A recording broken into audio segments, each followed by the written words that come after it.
Welcome back, everyone. How are you all going? I've not streamed in like nearly half a year, but it's fine because I've done some designing off camera, so to speak. Yeah, this thing's it's kind of done, to be honest. Like it works for most tree types. Acacia's pretty annoying. Stuff like mangrove obviously wouldn't fit. But yeah, basically, I kind of was since last stream because we were working on like the instant transport tech. That like just wasn't viable. Because there was some rubber banding lag with the player. So even if they were to move like 8 blocks every game tick, the player wouldn't be able to plant down anything because of like synchronization and stupid stuff.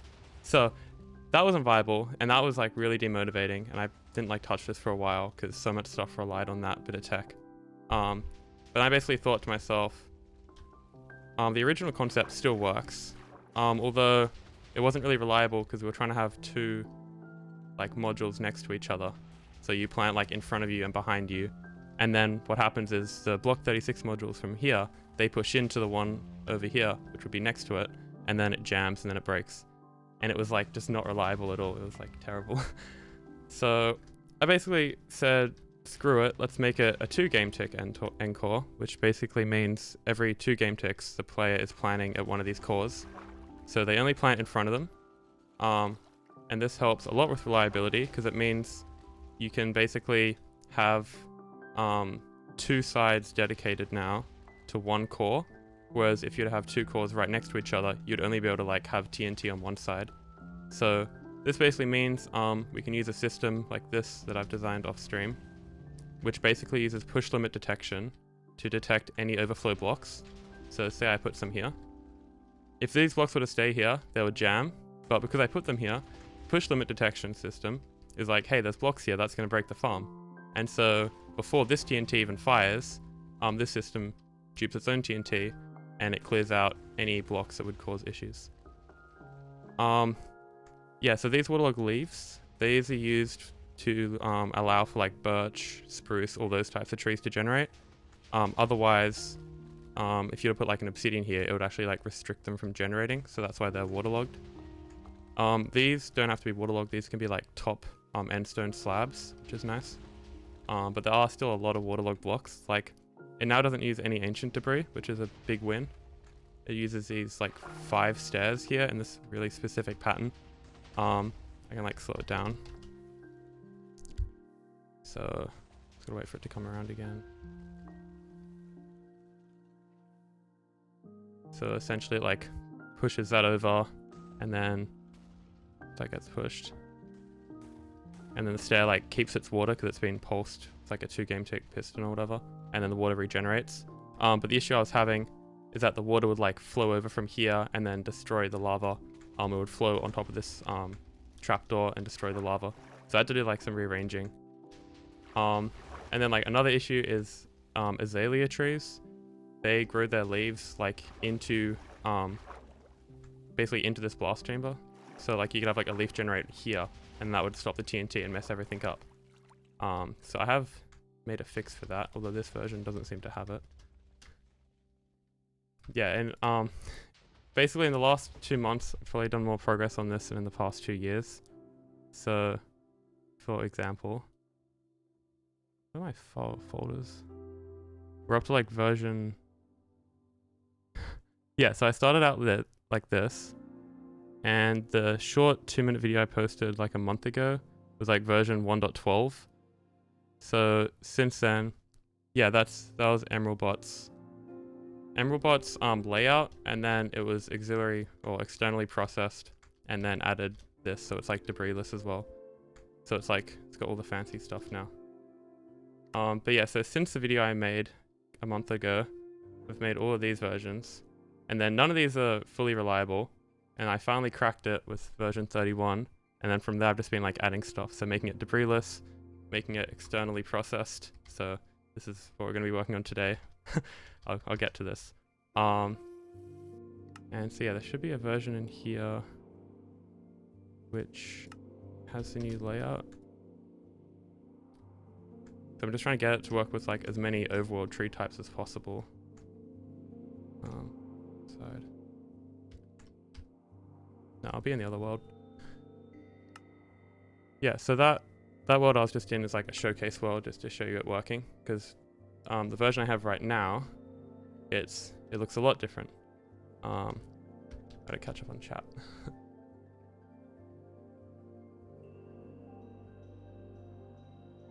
I want to build this farm. I don't see any need for it because I'm just in single player. Yeah, this is basically cool factor. Like, it's a lot more viable to just make like smaller, like a universal tree farm and like a dual core nether tree farm instead. But yeah, it's definitely just like for flex, I guess. We have to increase the render distance to use it. Oh yeah, so to load it, basically need like carpet bots, because it's, you know, it's in the end and there's nowhere to like load chunks in the end without like the Ender Dragon or players. So you can use carpet bots, or you can use old accounts. You can modify it to work in the overworld. So I'm designing this farm for wave tech, and so I've aligned these end gateway portals. So basically they're linked in the exact same way as they are on the SMP. So because of that, this very specific version of Ncore is just for wave tech. But if you set up the gateways in the same way, then you can use it in your own world if you're fine with using carpet bots. But if you don't want to use end gateways and you don't use carpet bots, you could use what I showed off in the last stream and use that instant transport tech to get the player all the way back to the start instead of using end gateways. But it's not as clean, it's not as fast, it's a bit more laggy. And I just, yeah, it's better to do it in the end as well, because you don't have to make a perimeter for it, you have to make a roof for it. And yeah, the end gateways are just so clean. I mean, you might have seen it in the intro, but if I just pop in here, give myself some effects. Yeah, another thing I found out is that we don't actually need soul speed anymore, which was a big problem because soul speed diminishes your durability over time, which is bad because then you need to get XP somehow. And how are you going to get XP? With like, I don't know, enchantment bottles, but then it's not fully AFKable. So now if you look at my speed in the top left corner, we get to about 68 blocks per second, which is fine. We only have to be going at 60, so this is a little bit quicker than you need to. But all I'm doing now is holding down the A key, so I'm not doing any weird sprint movement to the left. I don't have to worry about getting in a swimming animation, so I can do this trapdoor trick. And you'll notice it's kind of like bobbing up and down a bit. Like if you look at my hand in the bottom right, it's going up and down. But the way I'm facing is not changing at all. So it's just like some client animation glitch, which is a bit annoying. Like it's kind of like stuttery. Yeah, you notice there's this one netherite, which I'll get to. This is to make it work with Azalea, because there's this like annoying thing with Azalea where it can generate like this. And basically, if you have like leaves here, the logs will replace the leaves, and then once you destroy the log, well then you don't have a waterlogged leaf block here to protect these pistons and stuff. So what you do is you generate the tree, and then you push out this netherite block, and the water comes in, and then you detonate it and then retract it. So if you want to work with Azalea, you will have to use netherite, but otherwise you can just have normal leaves. Yeah, I'll do a tutorial on how to generate the gateways. It's actually pretty straightforward. You gotta clear out some chunks and then basically generate a line of like non-endstone blocks, so the game's checking for endstone.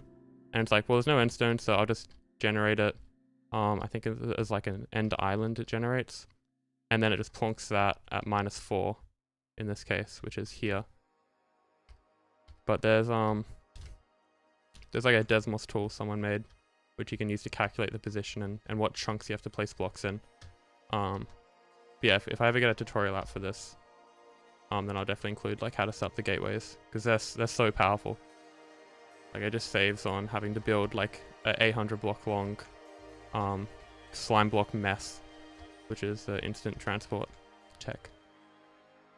So yeah, I can kind of explain what's going on here, because you might notice there's a lot of rails. Around 32,000 rails. So with the original design,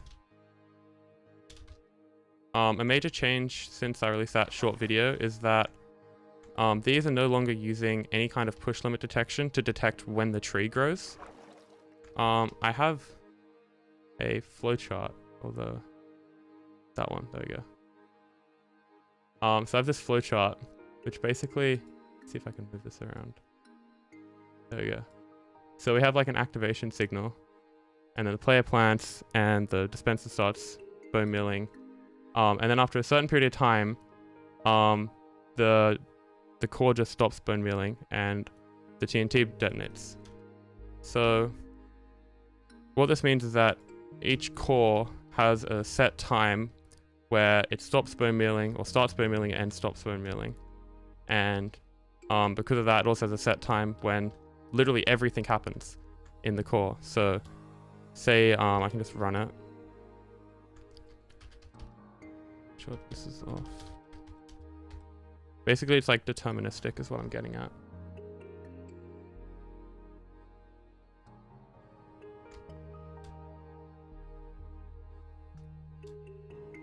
So all the events that happen in one cycle, so the TNT detonating, this nylon getting pushed down, this water getting retracted, because it's on a set cycle now and it doesn't depend on when the tree grows, every single module activates in the same way, but just with a 2 game tick delay, which comes from this observer.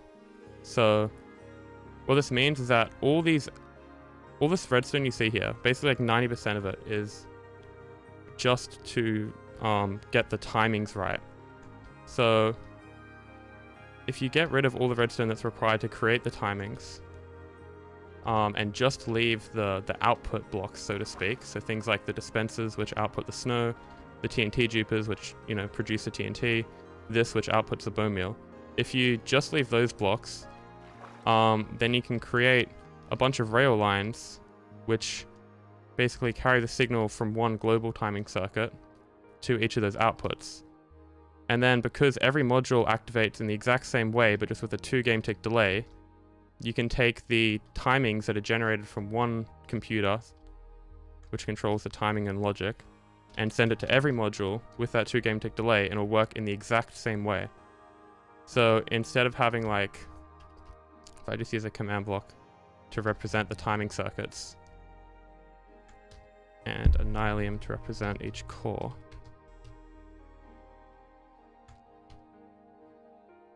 So instead of having a bunch of different complicated redstone for each module, which are these command blocks, what we can do is we can make one master command block over here.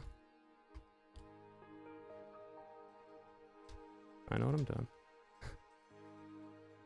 One master command block, and then carry that signal with rails, and then the same 2 game tick delay between each. And then essentially what this means is that we can like just have one complicated bit of redstone, and then the rest is just transporting signals. So this saves on like how many blocks you're placing down, it saves on lag, it saves on space, saves on, you know, how expensive the farm is. The only downside is that, well, we have to do more design work because we have to make a computer for this. And also it costs a lot more rails. So you'll notice there's like a couple quintillion rails here, 33,000 to be precise. And it looks pretty complicated, but essentially all it's doing is just taking, let's go to like a simpler one. So like here, for example, this lime bit of glass is responsible for activating the push limit detectors that detect when there's overflow blocks.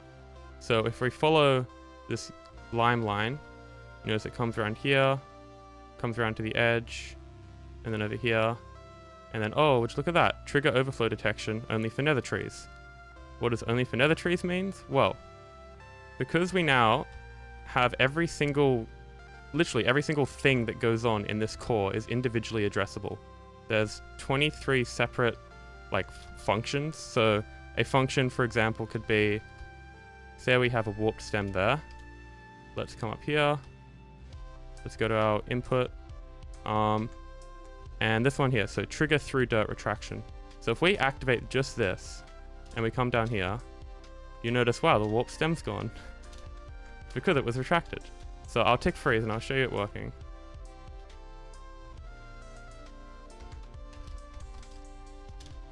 So we get rid of that.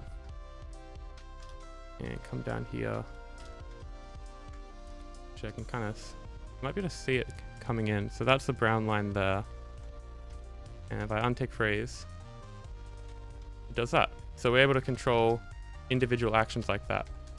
And this gives us a lot of control over how we optimize the farm. So certain modes don't actually need all the functions.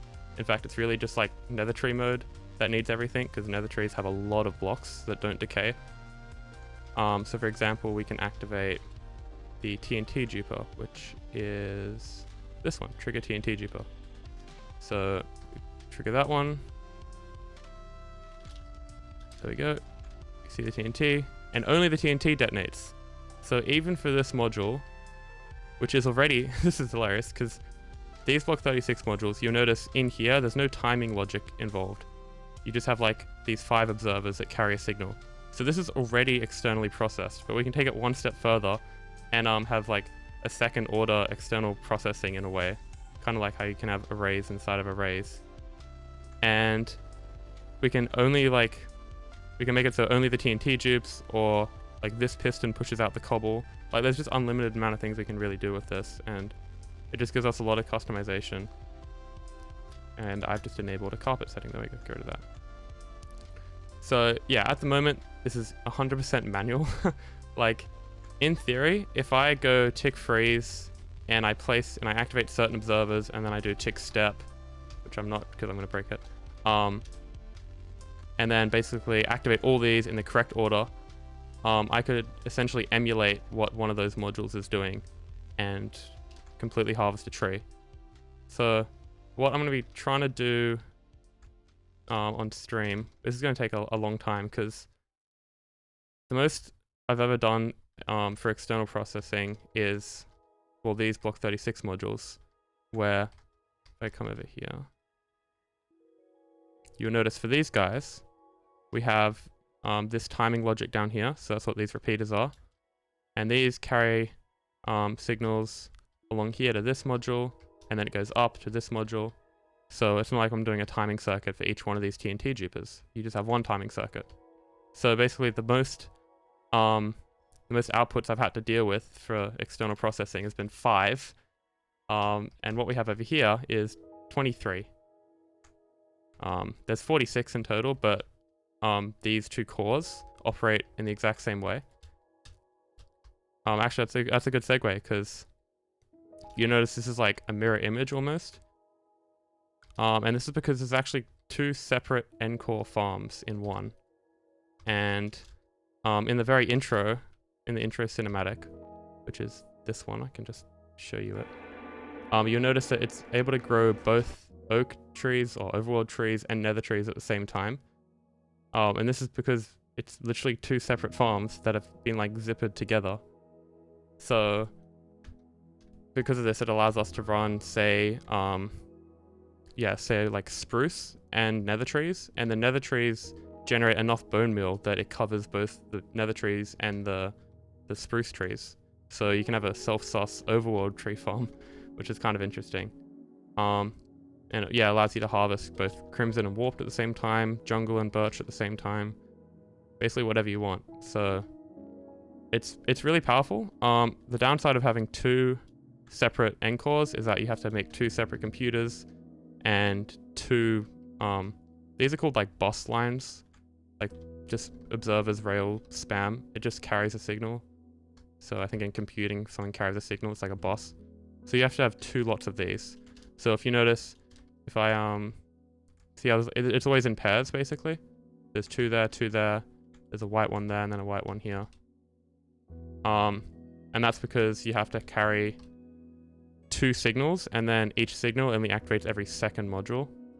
So you notice if I look at this one line, it has an observer here, which activates this part of the duper, and then we go along one module, and oh, it doesn't activate anything here, like this bottom rail. And then we go to the second module over, and then activate something again. So this also allows you to run them at different time intervals. So again, in the intro, you'll see that at any one point, I can actually pause this is cool. At any one point, there's only 1 tree in every second module. And more importantly, there's also 1 lot of TNT blowing up in every second module. So an issue I was having is the TNT detonating in one module. So like TNT would detonate, say here. Yeah, here. What this would do is if I generate a sphere of radius 8. Just what's to render. Yeah. So this TNT basically deals 1 damage to entities within this entire range. So when I was working on a single module, I was kind of closed-minded and I wasn't thinking about how it could actually affect item entities in adjacent modules. So basically here, the issue was that this TNT would blow up, and then 2 game ticks later, items in... Yeah, sorry, this TNT would blow up, and then it would generate items. And then 2 game ticks later, you'd have a TNT blow up here. But this TNT would not only hurt items in its own module, but also in the adjacent module. So if you were to have, say, a stem all the way down here, it would take damage from this TNT, this TNT, this TNT, and like 2 of these TNTs. And because they only have 5 health, that's taken, you know, at least 5 damage already. And it just died, and the efficiency was like 10%. It was ridiculous. So the only way around that without making each module like twice as wide is basically to have is to kind of offset when the TNT blows up. So in this module, if we go back to the cinematic, because kind of already got it explained there. If you see this TNT just blew up then, and the items are here, and then this tree here in this module. Can you see my cursor? That'd be terrible if you can't. Actually, I don't think you can. The birch tree with the podzol that has the TNT isn't blowing up yet. And if I go back a couple frames, that's not a couple frames. Basically, the TNT doesn't blow up when there's items around, because that's just a bad.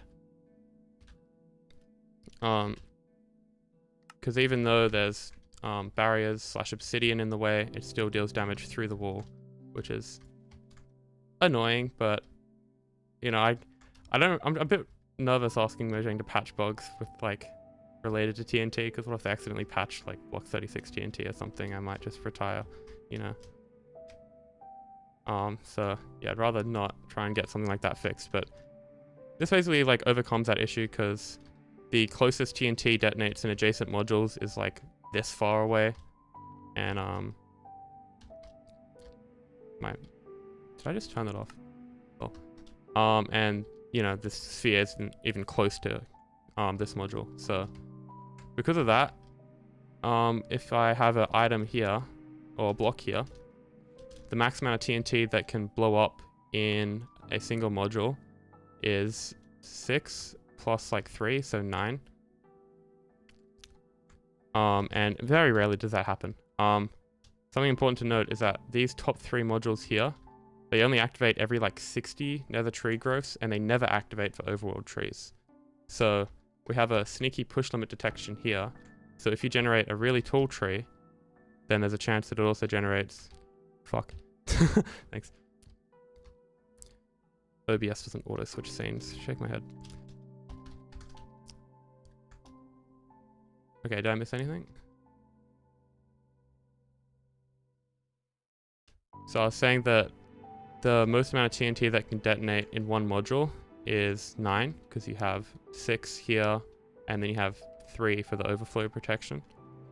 But for overworld trees, the max is actually 3, because this height detection here, which I'll touch on in a second, never activates. And this is just disabled because it isn't required for overworld trees, because they just don't have the same volume of blocks. So for overworld trees, the items can literally never die. Like, it's, I think, roughly 100% efficient. Like, the only loss comes from, say, like, if this stem or trunk, fucking blog, so many words for wood. If this doesn't break, which there is a chance to break, for it not to break, sorry. If this doesn't break, then obviously you can have like items land on it, and then the log itself doesn't get collected. So there's still some inefficiency with the overworld tree mode, but items can never die from the TNT in overworld tree mode. And it's a similar story in nether tree mode, although if you have an overflow like from these, this TNT can damage items, and because this TNT is kind of like spread out, like this TNT all the way up here, it can only affect 1, 2, 3, 4, 5, 6, 7, 8. It can only affect down to here. So these items here are kind of chilling. So basically you never see any item loss from the TNT killing items, which is like a pretty huge thing. You'll notice that this trapdoor is flickering. Okay. Netherite blocks are the same as ancient debris. And this is only if you want to farm azalea, and I don't think people want to do that because like spruce wood just looks better. Netherite is just because it's like a less noisy block, you know. So this flickering trapdoor is because we activated this green module. So this is triggering the growth dispenser. So that's literally just a thing that grows the trees. It's not too complicated. But we can literally just toggle this on and off if we want to, for whatever reason. So that's the customizability aspect of it. Yeah, okay, that happens. Yeah, so that just turned that off. And I'm pretty sure I also triggered something else earlier. Let me just check. No, that looks good. Okay. So yeah, that's kind of an update. Self-sus means self-sustaining, so now it doesn't need an external bone meal farm. Yeah, so the idea of this is that if you need bone meal, you would just run it in nether tree mode, and it would get you like 200,000 bone meal an hour. So then that can run the farm for however long you want in overworld tree mode. So you don't need a moss farm. If you want to use a moss farm, I think it uses 160,000 bone meal an hour in overworld tree mode, which you can get by running it in nether tree mode. So it's, yeah, just nether trees are superior. That's all I can say to that. So yeah, any questions? Because I covered that without any rehearsal, and there's a lot, and I'm bad at covering stuff without thinking about it for a while.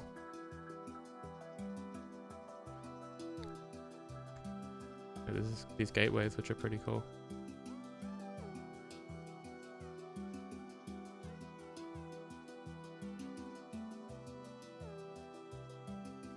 There's like storage tech left to do, but I've talked to someone on Wave Tech, Kiku, who's got this idea to use like variable stack separators or something crazy to deal with all the items. Because not only do you have, I think it's like 21 different item types, but the item types range from like 150 per hour per module to like 10k per hour per module. So there's like a lot of variability in the item stream output. So you have to design a system that can handle like high amounts of items an hour, but also a high variety of items. And you could spam a bunch of like shulker loaders and stuff, but that would be laggy and just dumb. So yeah, I think one of the coolest things is that this runs at like on my computer at like 40 ms. So it's got room to add stuff, and ideally with the external processing, like the rail spam, I reckon it'll drop to like as low as 30 ms. So I can show you not the expected ms, but the ms right now. Yeah, as I said, the expected ms is probably like 30. So let me turn this on.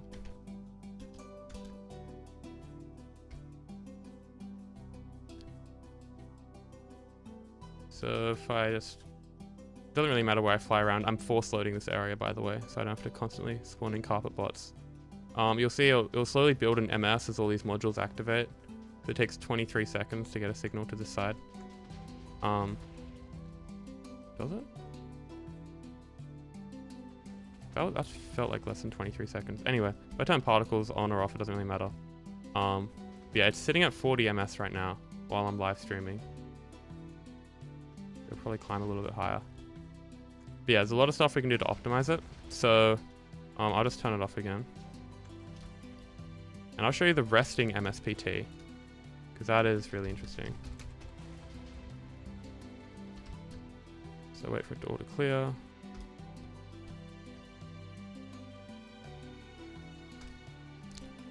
Okay, so resting MSPT.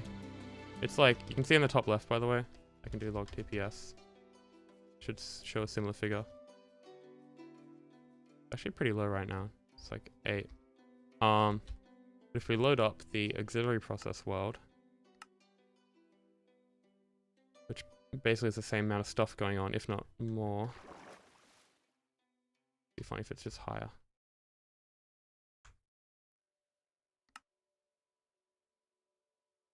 You can see it's like a few MS lower already. Like 4. And that's with like all this stuff. So just replacing all the timing components with rails and observers, which like on their own don't really add much MSPT idly. It's helped a lot. How many saplings? So it uses 36,000 saplings an hour, which is like alright. It's basically like a 2 game tick farm kind of thing.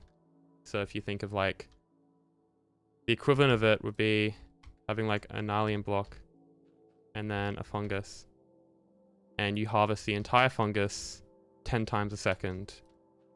And that's basically what Ncore is doing, but it's spread out over, you know, 112 different cores. So I'm kind of procrastinating because this next part is a little bit tricky. So what I did a bit before stream is I ordered like all the different inputs. So some of them you activate twice, some of them you activate 4 times. Some of them you only activate if it's in like certain modes. 36,000. Well, for the overworld tree mode, you get the saplings back. You get, I think, like 250% of the saplings back because you're actually breaking every leaf block. So even for jungle, you're getting like 150% of the saplings back. And then, because nether trees don't directly give you fungus, I'm looking for probably in here. There's a certain farm I made which can be used to generate the fungus. So this is an Ncore fungus farm, which is a heck of a lot easier to make. And this makes, I mean, this one here makes like 200,000 fungus an hour, if I recall correctly. And you can use the bone meal again from the nether trees to fuel this. So that fuels this with bone meal, and then that fuels the Ncore farm with fungus. It's kind of like a symbiotic relationship.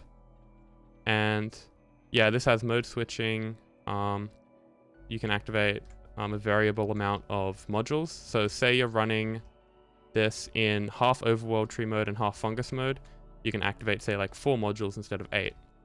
And that's when the variability comes in. So this is basically already like perfectly designed. I don't think there's much left to add to it. Probably like the item collection is the only thing left to optimize, because the items coming from all the way here have to travel a long way, so it might be better to like load them into shulker boxes or something. But yeah, this is basically designed. It's not too much of a concern right now. It's like stuff. Fungus farms are pretty easy to make. That shouldn't be a problem. Yeah, basically that. So yeah, this is like a lot of work to make this. So I don't know where to start with this, because it's like, definitely turn interaction updates off. Mr. Zan, how you going?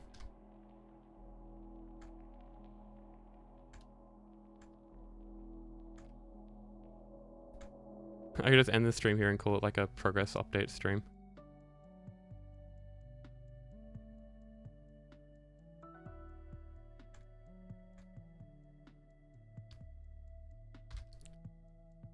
So you might be wondering why there's like, this is like so long. Kind of looks like one of the flags. You know what I mean? Because that can be cancelled, saying it looks like one of the LGBT flags. Because it's just like really colorful, that's all. Yeah, I can get rid of these signs because I've kind of duplicated them up there. So the reason why I've got these, this glass panel here is so I can spread out the inputs, because for some of these you have to activate them twice, as I said before. So it'll make sense. It'll make sense eventually. We're gonna activate this white one first. It's basically gonna start messy and then just get better over time. It's like trying to get a working concept first.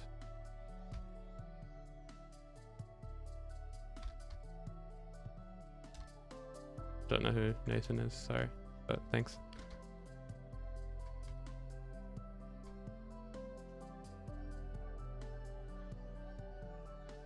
Okay, so we can have an input observer, which starts the whole thing and runs it for one cycle.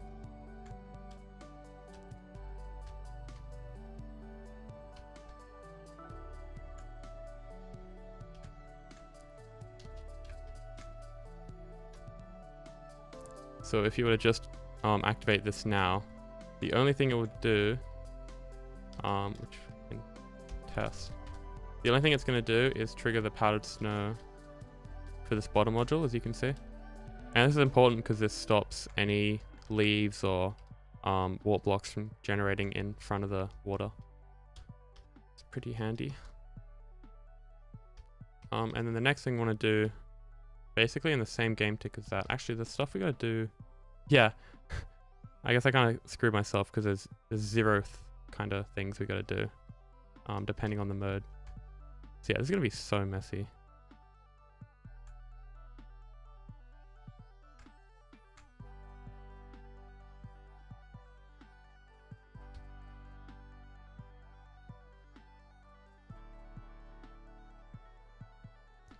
So that's got to activate first. And the issue is, even if you see these both trigger these rails at the same time, but the latency to get from that observer to the specific component it activates is different for each one of these. So I'm basically gonna have to like trial and error everything to work out the timings. So it's, yeah, it's a lot of pain. But that's fine, I guess. Don't really know another way to do it. So yeah, that's not you're not gonna see anything happen with that, because all this is doing is activating these pistons. So this is like a horizontal push limit detector that I designed. So if there's a single block in any of these 3 positions, then essentially this piston won't fire, and this observer will be able to like take an input from this repeater. But if there is no block, then this piston will be able to push because it's not push limited, and it will push over and it'll push this observer out of the way as that observer gets a signal. So this trapdoor never updates. And then like squeezed in here is this like TNT duper. Like this piston is in the walls. And then it comes over here. It's got this fence gate to make sure it doesn't like go into some weird position. And then it gets pushed out by the water and it detonates kind of like on the edge there. There's like other stuff going on, but yeah. But yeah, this variable latency is just so much of a pain. So what we can, I don't know, this is, apart from trial and error, like oh my god. And this is only like a rough kind of order I have to do this in, because this activates the push limit detection, but then it takes another 80 game ticks for the TNT to explode. So you kind of got to add in 80 game ticks of delay somewhere, otherwise the TNT is going to explode too late. So it's like a million things you got to think about, and getting it right first try is like just so low. Like it's just never going to happen. There's another 0 event somewhere here.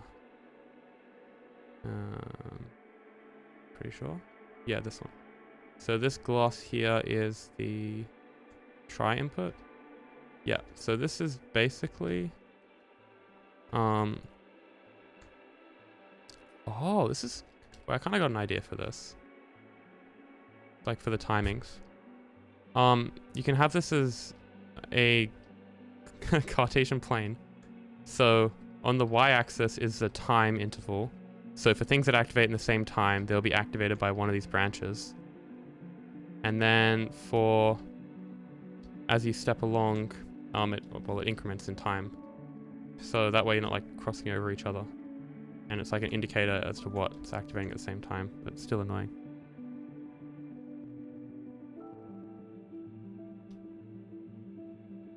I'll have to work out the different trigger times between every single like combination of inputs, so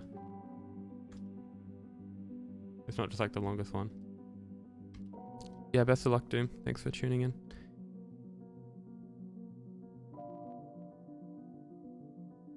Yeah, so what this white one's doing here, tool height detection try input. If that doesn't mean anything to you, I'm not surprised.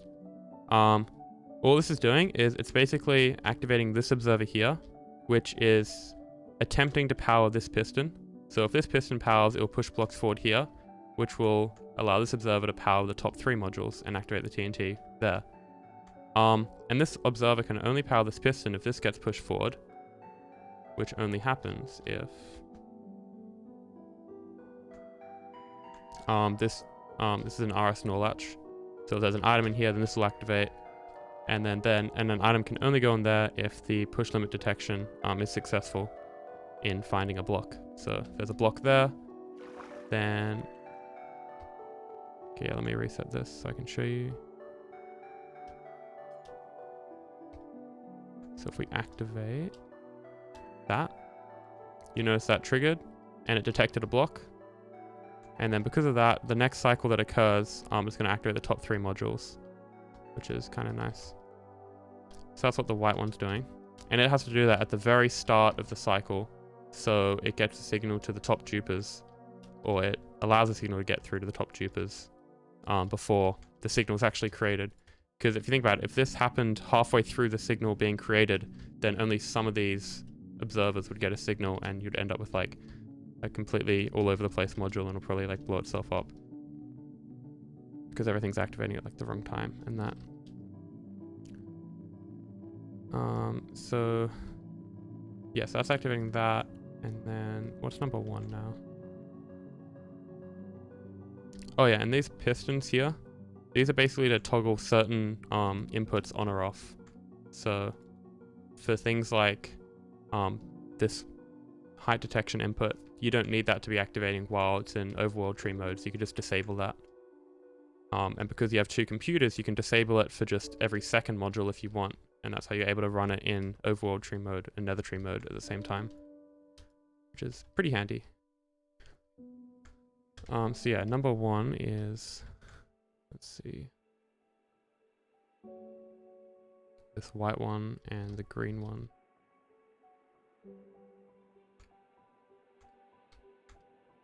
Yeah, so you could have something like, oh shit, I should turn that off.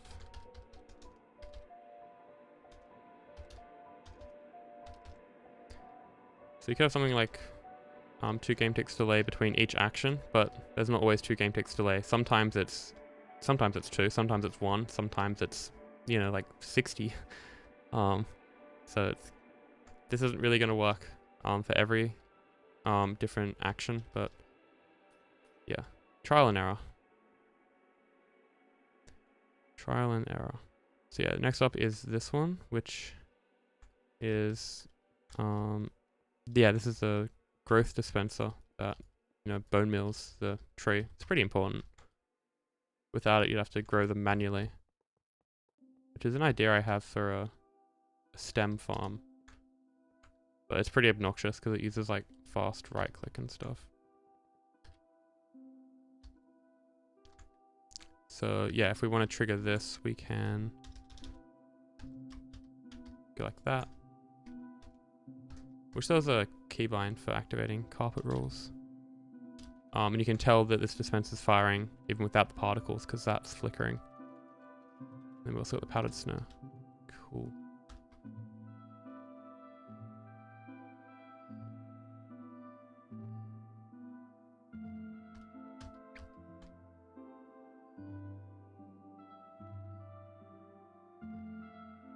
So then we got 3, which is... What's this one activating again?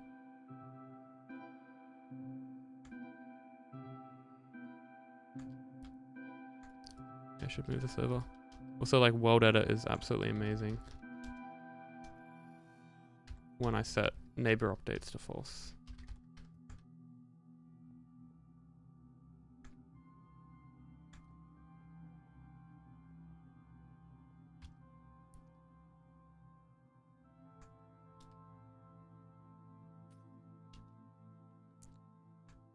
Okay, so next up we have this light blue, and this light blue is what turns that waterlog trapdoor on or off, which is a pretty important feature. So I might just do it like this.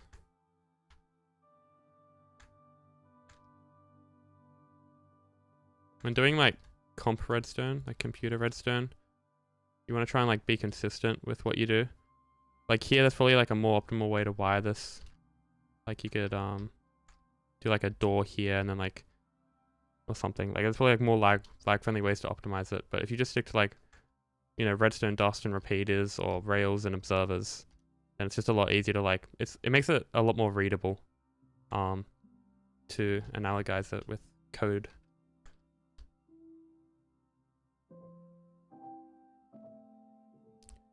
So yeah, that's activating the trapdoor. So that flickering thing there.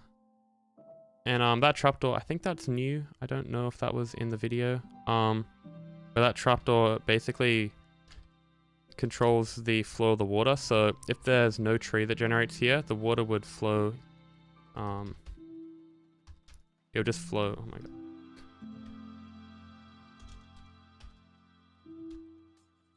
It would just flow into the hole like that. And it kind of looks like it's protecting these dispensers here. But no, because the TNT can actually get through this diagonal kind of edge here. So what you have to do is trigger this trapdoor so the water goes to both the hole and the trapdoor. And in this way it covers up the dispenser. And then if you shut the trapdoor, then the water goes over an extra block, so it protects TNT from getting in the corner there, which it can't really detonate at that angle, but it's just a nice bit of safety. It gives me peace of mind when troubleshooting, as I know that's always protected, which is nice. And these pistons are to push out blocks that generate here, as they can't really be destroyed by TNT, because there's a block here which kind of like prevents the TNT rays from going back. So that helps a little bit. Yeah, that's kind of just what that does. So I'll get back to wiring. Yeah, I'm just trying to keep this as organized as possible because this can get really messy really fast. As you can see, this is the wiring for just 5 outputs, and it just goes down here all over the place. I mean, it gets the job done, and it's pretty lag friendly, but it's just like, I can't really modify this at all because it's just, everything's feeding off each other and it just goes down, and it's just, yeah, it's really messy. So with 23 inputs, you kind of have to create standards for yourself. So if you want to go back and edit something, you kind of know what's going on. Like here, you know, because these are activating in the same slice, I know that these 2 inputs are meant to activate at the same time. Even if right now, because the latency is different, they don't. I know that because they're on the same slice, they activate at the same time. And then because this here is activated on the next slice, I know this function activates after this. So it just helps a bit when designing. So that is 3. So now we've got to find 4. I'm kind of taking these signs as like gospel. Like these could just be wrong. Again, you can only find that out through trial and error. So yeah, it's going to be a bit more off-stream work. So here we have 2 4s. So yeah, this already requires additional logic, which I'm going to work on a lot later, because like mode switching and stuff requires a bunch of stuff, which I'll have to work out. So for now, I'm just going to activate the nether tree mode because they're the only trees that matter. And yeah, nothing else needs to be said there.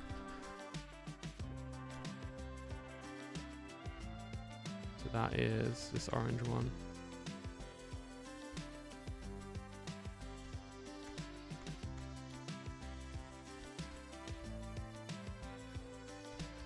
So I'm just going to turn explosion to block damage. Okay, it's already like that. Cool.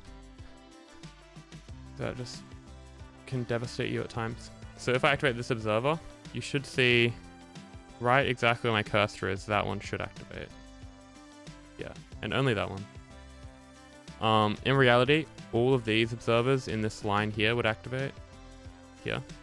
But I've actually cut off the signal from going to other modules.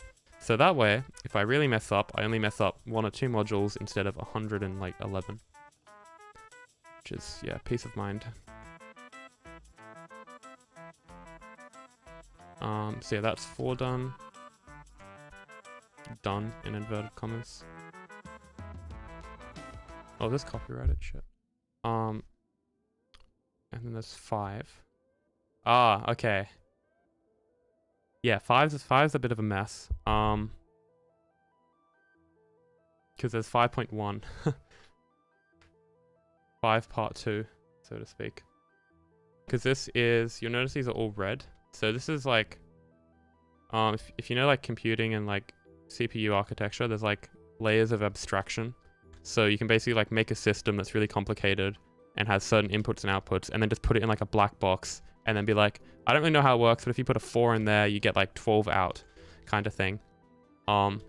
So with this entire like red rectangle is essentially this timing logic here, but stripped back so it's just the outputs.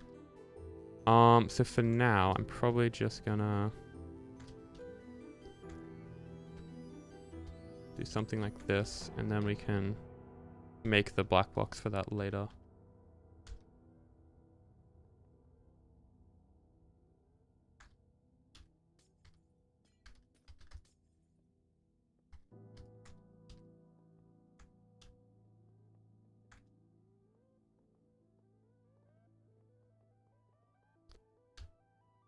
Okay. So that would essentially activate the TNT dupers that the block 36 dupers, which are extremely handy because they like remove entire trees without killing items. It's really nice if you like position them correctly and don't tile them too close to each other. But yeah, so after 5, you won't believe what number comes next. 7. No, it's gonna be a 6 somewhere. 6. Oh yeah, through dirt. So this actually comes after like 40 ticks of delay, I'm pretty sure. So this is like a really cool bit of wiring that removes the dirt and then sucks down the log and then pushes the log out with the dirt in the same motion. Which is really nice. Okay, so that's activated that.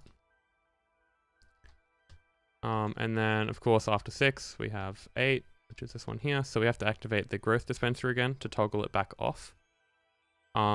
So what you could do here is if you only had 1 input, you would have to take the signal around like this. And then reactivate this line, which just like isn't nice. But because we've kind of like spread out the input for the green, we can just extend the signal like this and just activate the same rail line. So instead of having like 1 block above the observer that's our only input, we can have like a 17 long bit of, or 15 long stretch of rails to provide inputs. Which just, yeah, makes it a lot easier to wire. Like you see, this is pretty neat. Like you can kind of tell what's going on. But yeah, it won't stay like this. Also, did I just randomly put this observer in the middle? Because it doesn't look centered. Yeah, it's not, lol. Is this even 1, 2, 3, 4, 5, 6, 7, 8, 9? Lol, it doesn't even reach that far. 1, 2, 3, 4, 5, 6, 7, 8. I could shift it 1 block over. But I'll just do this for now. Okay. So after 8, got 9. Okay, so we're activating the white one again. So what this does is it picks up the powdered snow just before we start dispensing the water. So the water is so important because that's what not only flushes away all the items that we just got, but it also protects you know, the dispenser and the nylium and all that from getting absolutely obliterated. Okay, so probably place a block there, that would help. And then, yep, right after we pick up the powdered snow, we immediately activate the water, which is this blue line. So this one's a bit interesting, because we just go like this.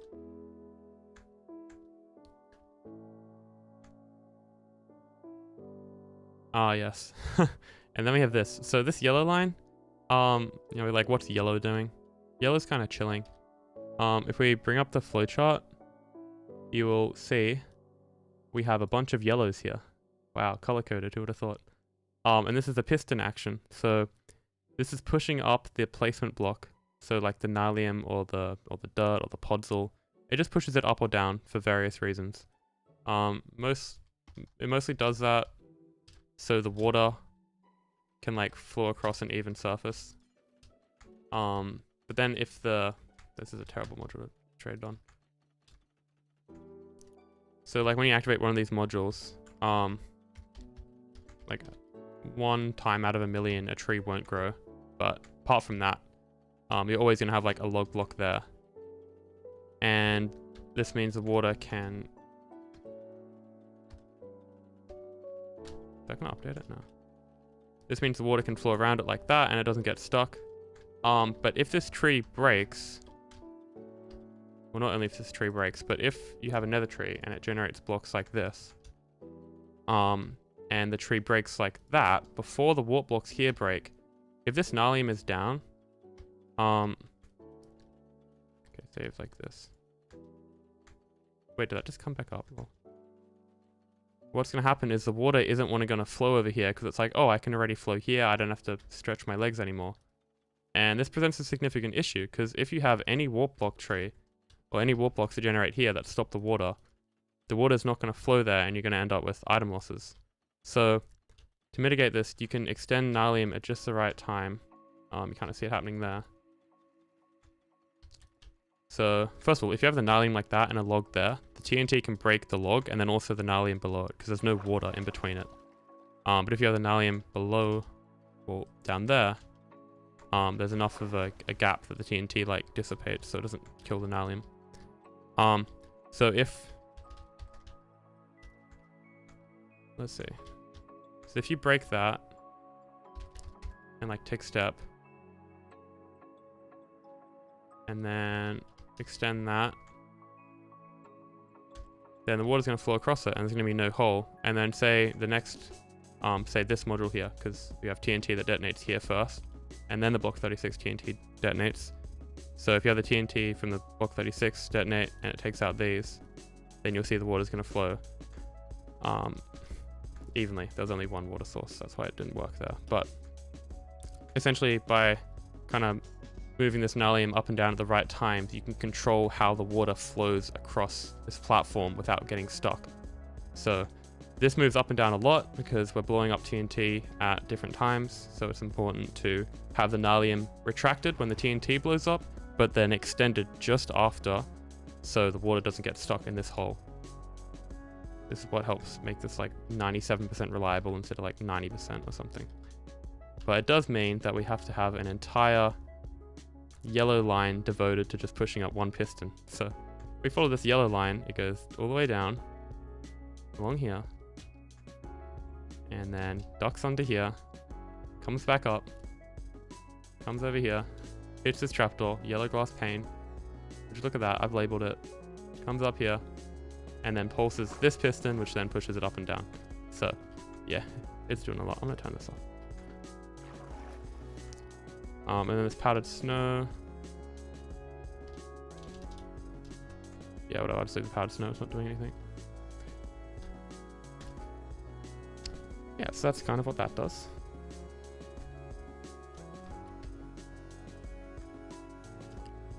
So that's the water being pushed out. So we have 11 next.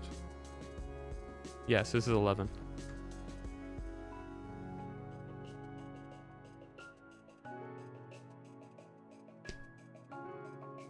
Ow. Biggest bone meal buffer? Possibly.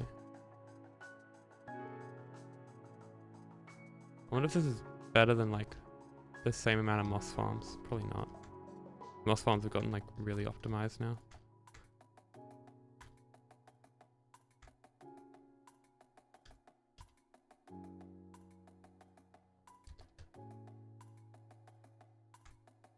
Okay, and then we go to 12. Which is this one. Oh, so that's turning the trapdoor off. So if you leave the trapdoor open, then that's essentially another hole for the water to flow into. So the water just gets stuck on the trapdoor. So you have to like turn it off at the right time. So it influences the water at the right time, but then it just disappears when you need the water to actually flow further than, yeah, words.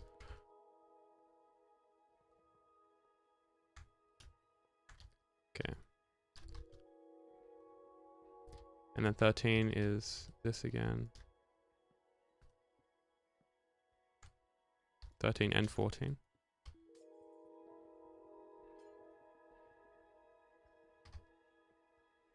I think we're gonna run out of room.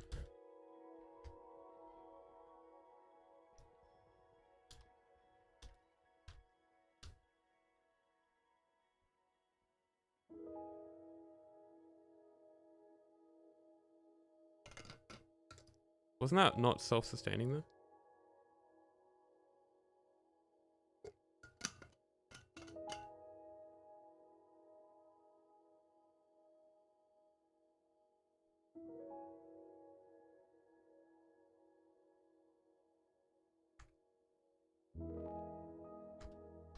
Okay, so after 14, I think we got the water again. No, not the water. Oh, yeah, okay. So I'm pretty sure this is a height detection thing. Okay. Well, there's a black one that's height detection.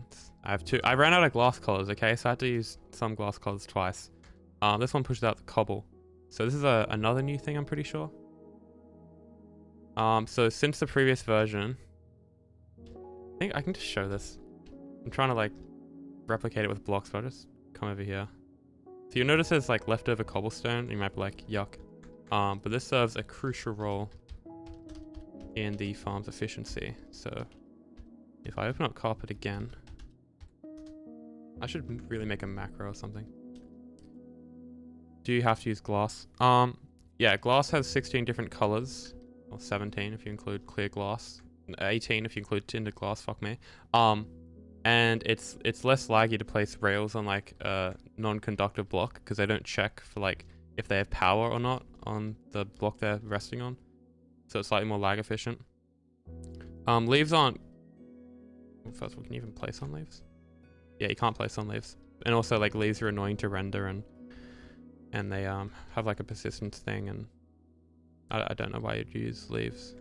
Glass is fine though. You just have like a super smelter and manually mine stuff. You can use top slabs actually if you really want. But for stuff like TNT alignment where the actual size of the block matters, I wouldn't mess around with different size blocks like half slabs. But glass is just like aesthetically pleasing. I mean, if you can afford to make this, you should have a way of getting a lot of glass already in your world. Like trading. Glass is actually pretty annoying to get. There's no like automatic way really. Can you do sand duping, I guess? Yeah, like look at this. I would use 5 red colors here because this is all just like related to TNT. Atrocious. So where were we? We got 14. Oh yeah, I was showing you what the cobblestone was for.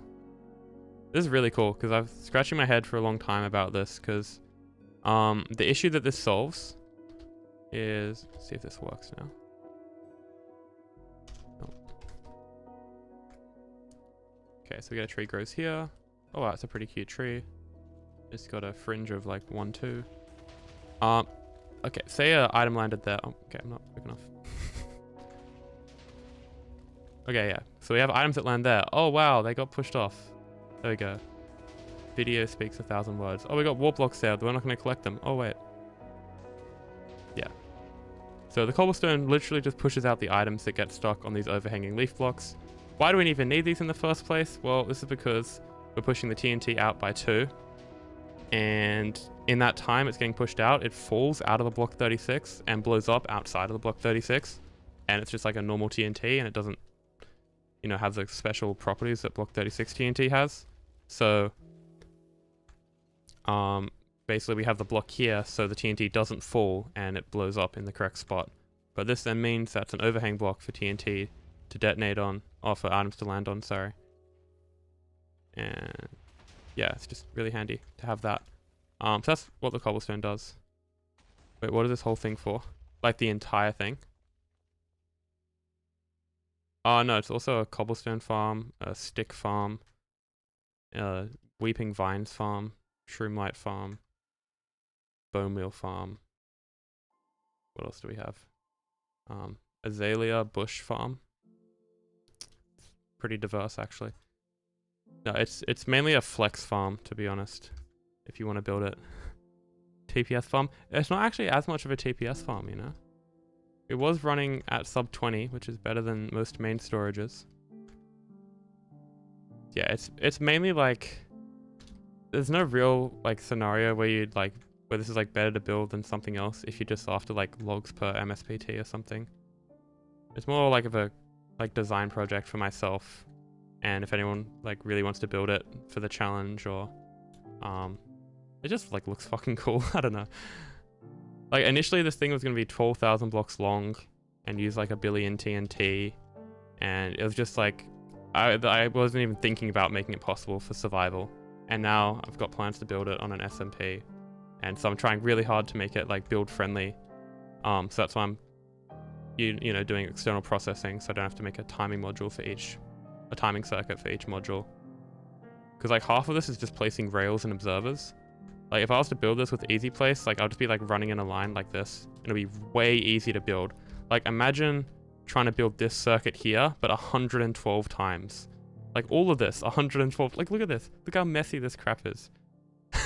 like, and compared to here, like wouldn't you much rather place these rails 112 times and only build this mess once? I just love this idea of external processing. Like these block 36 modules are going to be a pain to build still. This is going to be a pain to build still, but you know, it's not that bad compared to what it could be. Probably my biggest grievance with this is that you can't really see it because I'm using barriers, but you have to have an obsidian wall encapsulating each module. This just makes reliability a heck of a lot higher because each module operates completely independently from another.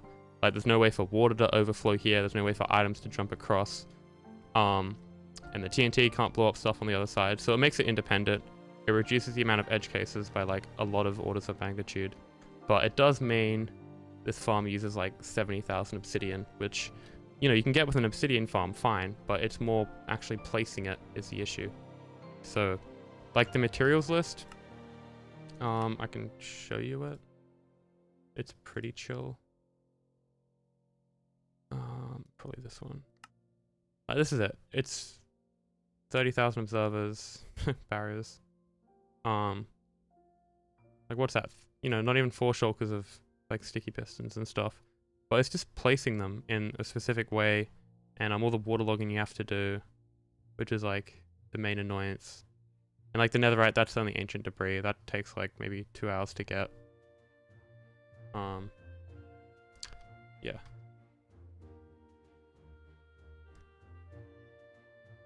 $12K blocks would be a TPS farm, yeah. I don't know if you remember me, but having trouble with the nether tree farm compared to this is embarrassing. Don't be embarrassed. I had trouble with nether tree farms like every day. They're an absolute pain. But they're not the biggest pain you can have. Like 2x2 jungle really tops it. Remember Ilmango saying he's speedrunning building bedrock removers in one of his videos? Yeah, exactly. There's a lot grindier projects, I feel, like bedrock removal in the nether. Like really big ice farms, like chests in Minecraft. Chests in Minecraft use 70,000 observers. So this is like, isn't even the biggest farm in Minecraft anymore. Like the 12,000 block long one obviously was, or like, you know, you could tile a cobblestone farm infinitely and say it's the biggest, but 12K was the limit you had to have to make it 100% efficient. But that's changed. So it's not even the biggest farm anymore, which is cool. Why are they all activated? Oh man.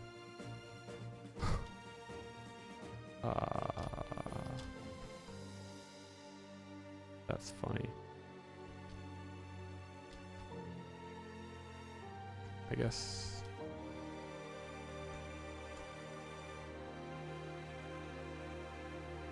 Yo, that's kind of cool. And try and see how fast you can build a single module. Yeah, I would try and do that, but it would be easier to build it like layer by layer and just run up and down. You could probably build one in like 30, 35 minutes if you really got it down.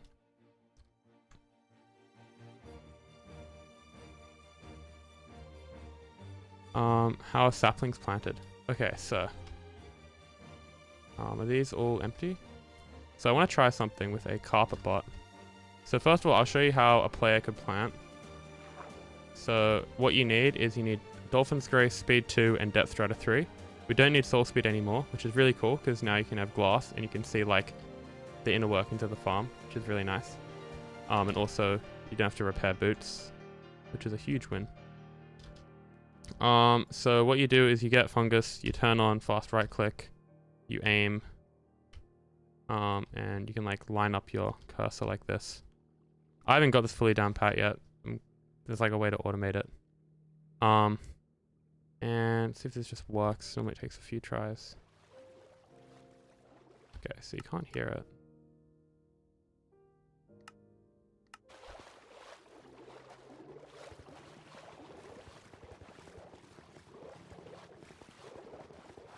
Yeah. The very end dispenser doesn't have a bit of coral on it. But that's that places in every module and it puts like one sapling in, because fast right click lets you place every game tick up to like 64 times if you really have to. And yeah, this because you're moving at 68 blocks per second, that's like 3 blocks every game tick. So if you make like, you know, at least like say 4 attempts to plant in each game tick, you're going to be almost guaranteed to place at each module. The issue comes if you want to run carpet bots, because they don't have like the same interpolation as players do in between game ticks, so they can't place as reliably. Trying to work out how to do that. There's like a pull release on carpet mod, I think it's called, which allows carpet bots to place like players do, which is really nice. Let's get rid of these. But yeah, if you want to AFK this right now, you would have to use players. Because you have to have the fast right click ability, and also the player's position is like processed differently and stuff like that. I think the way to automate it was just to repeatedly bone meal my ceiling until you got a mushroom. Huh.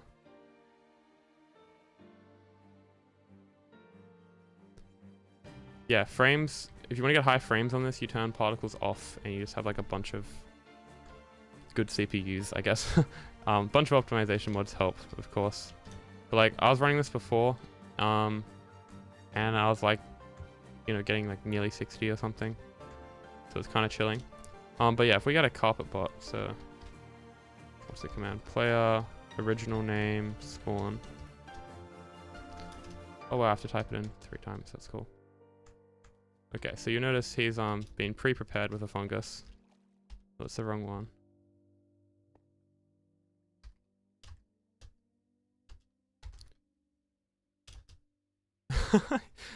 Okay. This might take a second to set up. So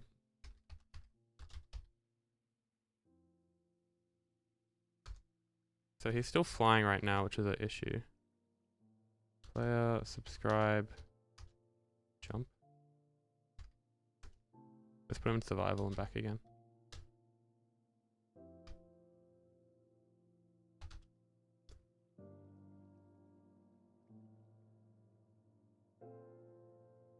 Yeah, the player's moving fast enough. It's like the player basically has to cover one of these modules in 2 game ticks. So because they're moving at like 3 blocks per game tick, they can cover the 6 blocks with ease.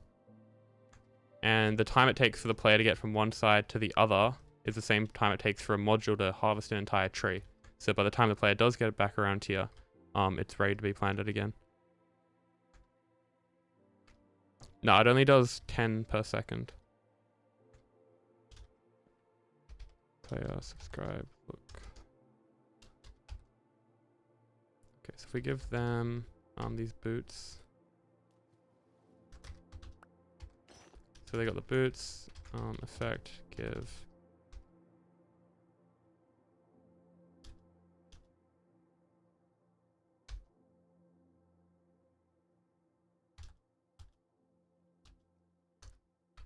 Okay, so they got that, and make them drop the boots.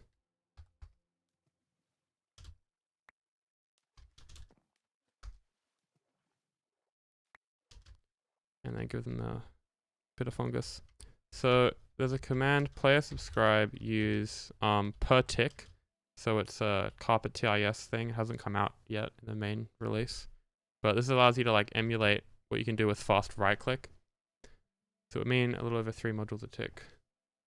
Yeah, I mean, you could make the player go faster, but the faster they go, the longer you have to make the farm, or the shorter you have to make the cycle speed of each module. And then I found going like faster than like 80 blocks per second, the player started to miss planning at modules, even though theoretically the click speed should be high enough for them to be able to plan at each module. So 60 blocks a second is like kind of like a good middle ground where it's reliable but still pretty fast. So yeah, we can get them to plant like every 64 or something. And you can also do use continuous. So if we do continuous 64, this isn't like a normal carpet feature. Someone made a branch for me, which was really nice. So player, subscribe, move. Hello, I haven't even told you guys about the mod I had to code to make this reliable. Might show that later as like a little intermission. Player subscribe, move left. So we'll see if this works. So that's all empty. And then we can turn this on. Yeah, I haven't tested this mod yet, but it seems to have the same issues. So you'll see with the carpet bot, they do miss a lot of modules. So even though they are moving at the same speed and they're planning at the same amount of ticks per second, it still has issues, which is a bit of a pain.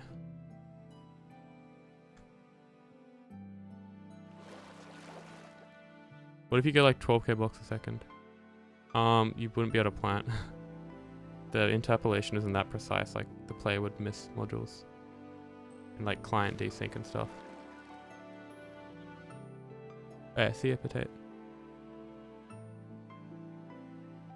Well, seeing as I don't fully understand what's going on, probably like no one. Well,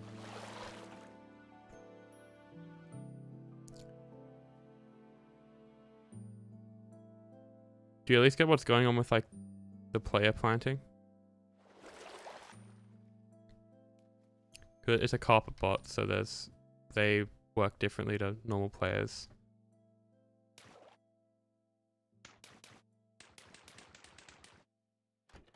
Kinda. Do you know why end gateways are used?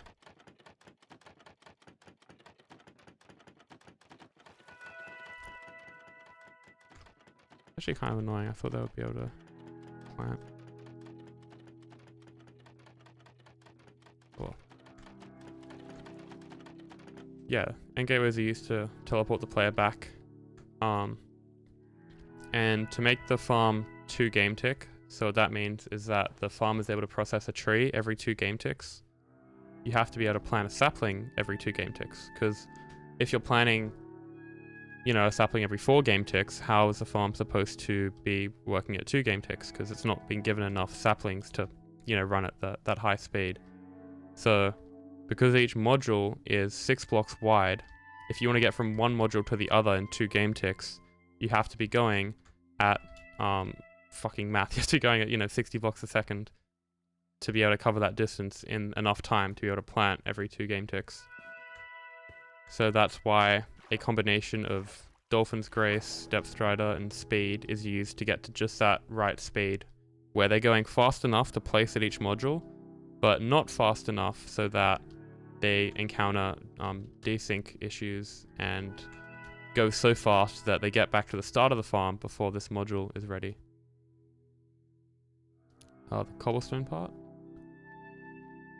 Like what I showed earlier, how it pushes the blocks out, the items out.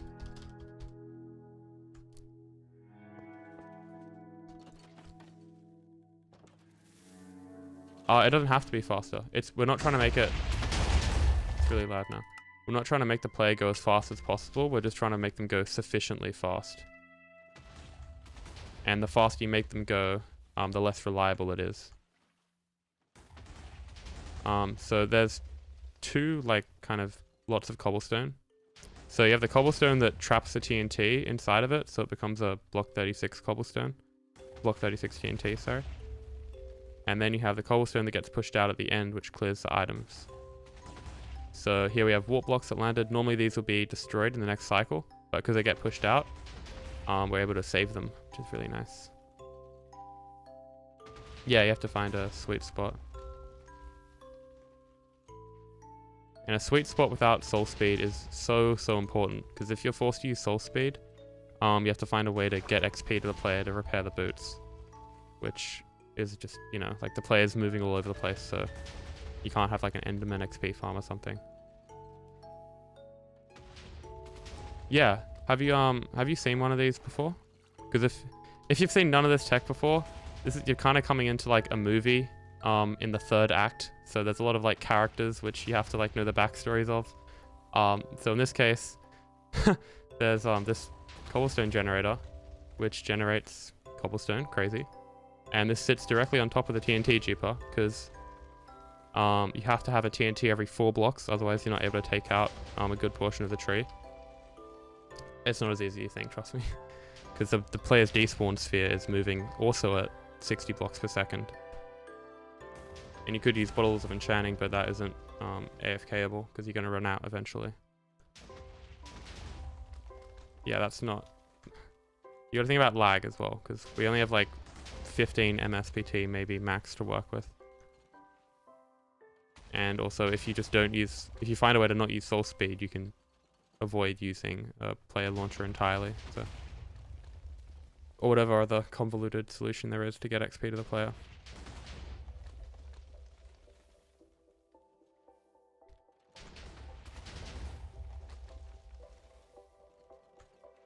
Okay, so there's a lot going on here. There's a video I could show you maybe.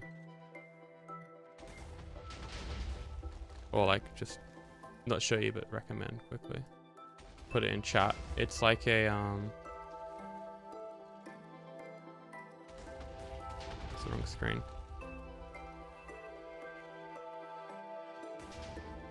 So this is an explanation video.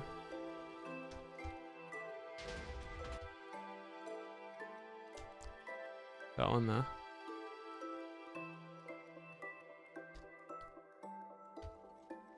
And that goes over how this module works. It's missing a few things, so it's like a month and a bit old. But it explains a bit about the concept and how the trees are harvested like reliably. Yeah, we use dolphins. The dolphin part isn't that tricky. We have dolphins in waste text main storage. It's explaining the video that... don't worry, it's an explainer video that tells you about how the modules work. It's like self-promo, I guess, but whatever. This entire stream's self-promo. So we don't need to subscribe anymore. That's one less self-promo. The dolphins, they're pretty straightforward. You can have just like them on a lead, I think. Or in like a glass box with like 1 bit of water in them. I mean, it's not like PETA friendly.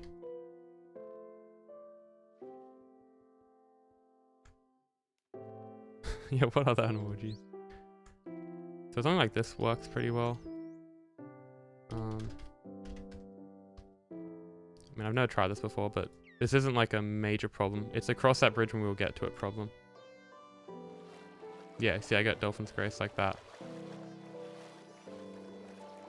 And that lasts for, 300 blocks, and then you just have another one there.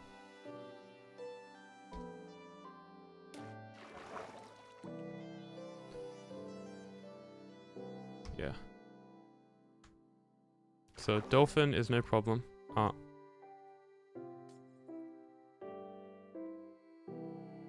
Yeah, dolphin's not a problem.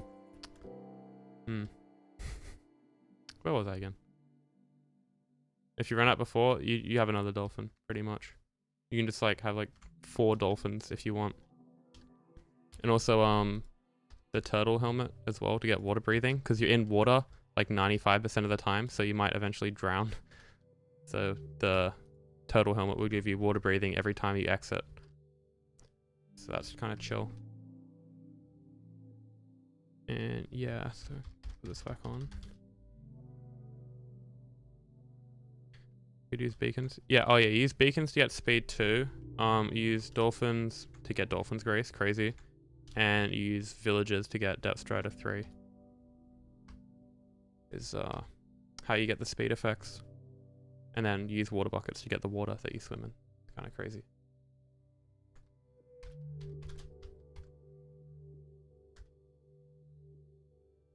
I just got mega distracted.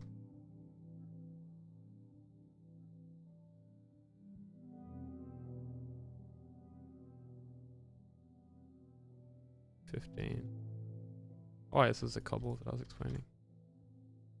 How does a turtle helmet give you water breathing? Whenever you're not in water, it like constantly sets your water breathing to 10 seconds.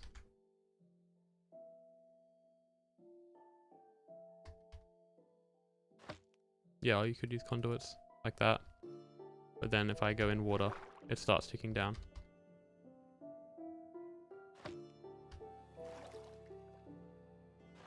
So even if you exit water for like the briefest of moments, it resets your water breathing.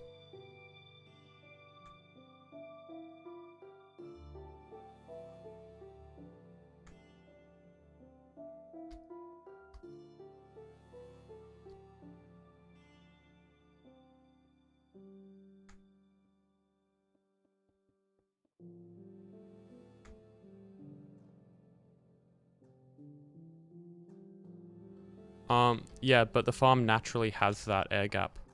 So when you get teleported by the end gateway, you go back to a standing state and you're not in the water. So basically you'll get teleported like this, and then you get your air back, and then as you move to the left, the trapdoor pushes you down, and then you go back to swimming. So that should be enough. I haven't tested it, but you're in like a standing state for long enough for the game to give you water breathing back. But yeah, an air gap would slow the player down, even if they're going crazy fast.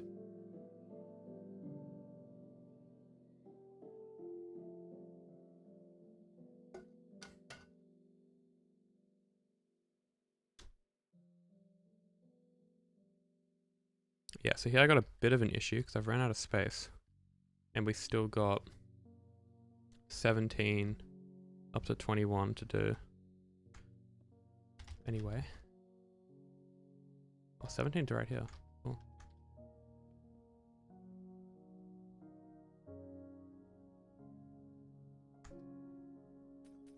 But we don't need to speed it up though. Remember, we're trying to find a sweet spot.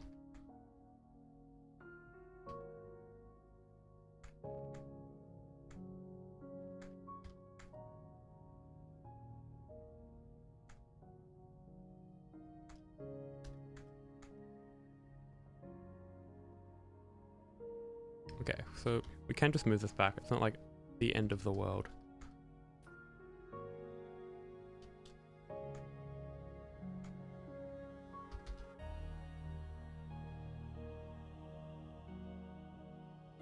Imagine not using 10 whole blocks to transmit a signal upwards by 2 blocks.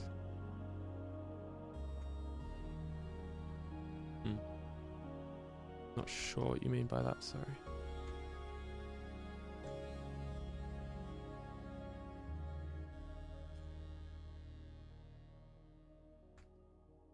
Does it remind you of no clip because the game rule is called creative no clip?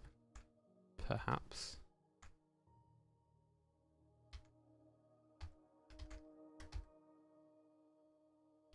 Okay, this might cause issues.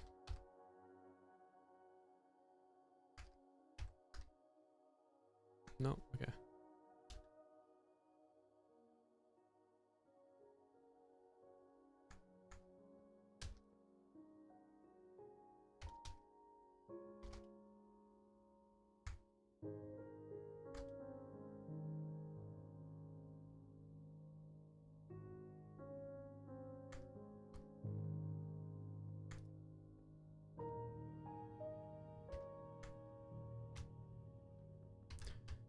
So we got 17 and now 18, nearly there. Oh, this is an interesting one. I think this is for bone mealing the nylium. So if, you know, if the nylium has like blocks on top of it and it gets random ticked, then it will decay to netherrack, which is not too good. Yeah, I can't remember what that's called actually. I think it's something in Perth. Yeah, someone told me about it a couple live streams ago and it's like awesome.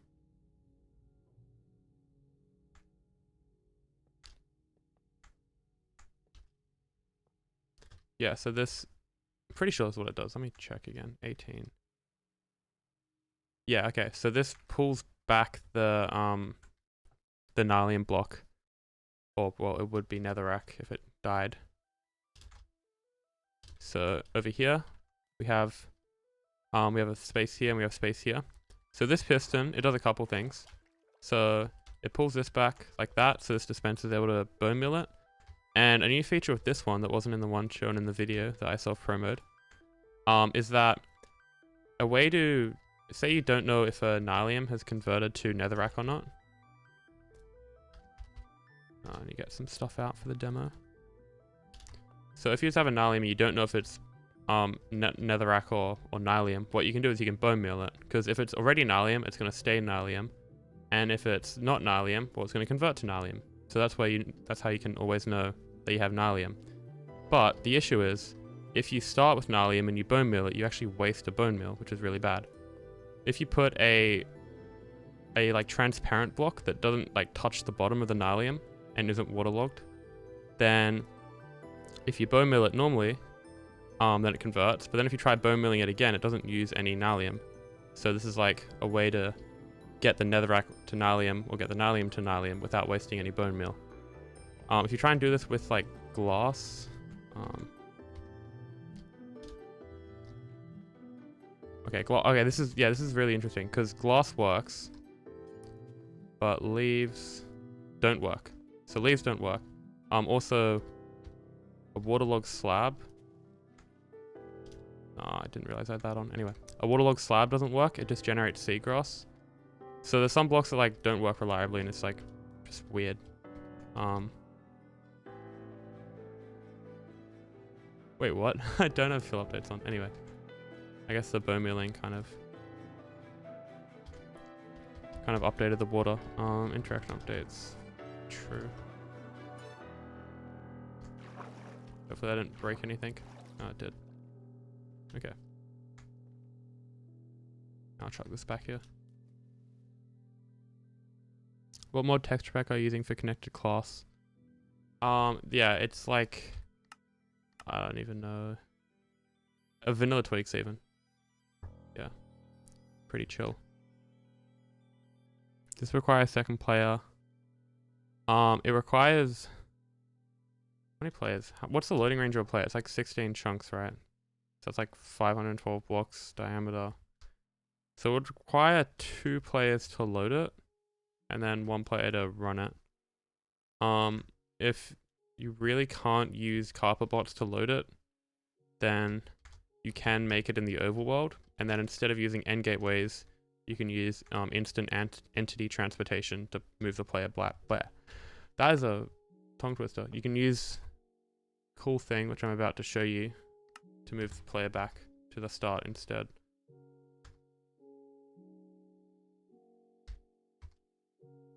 Okay, see if this works first try.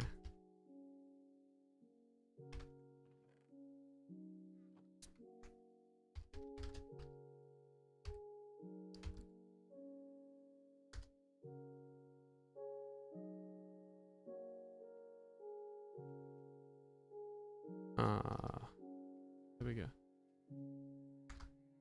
Okay, so if you get in here,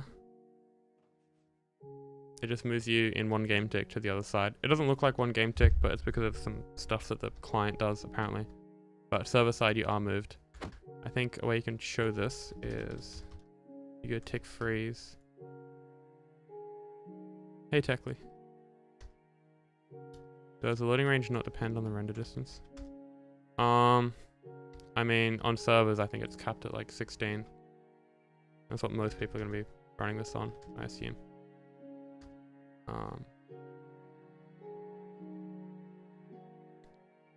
Okay, so if we hit this, and we go tick step 1, you notice I don't really move. It takes like a game tick to update. I should spawn at the end, according to Punch Star. Yeah, there we go. So as soon as we loaded in the game, we were there. Like, it's really quick. But the issue is, it's bulky.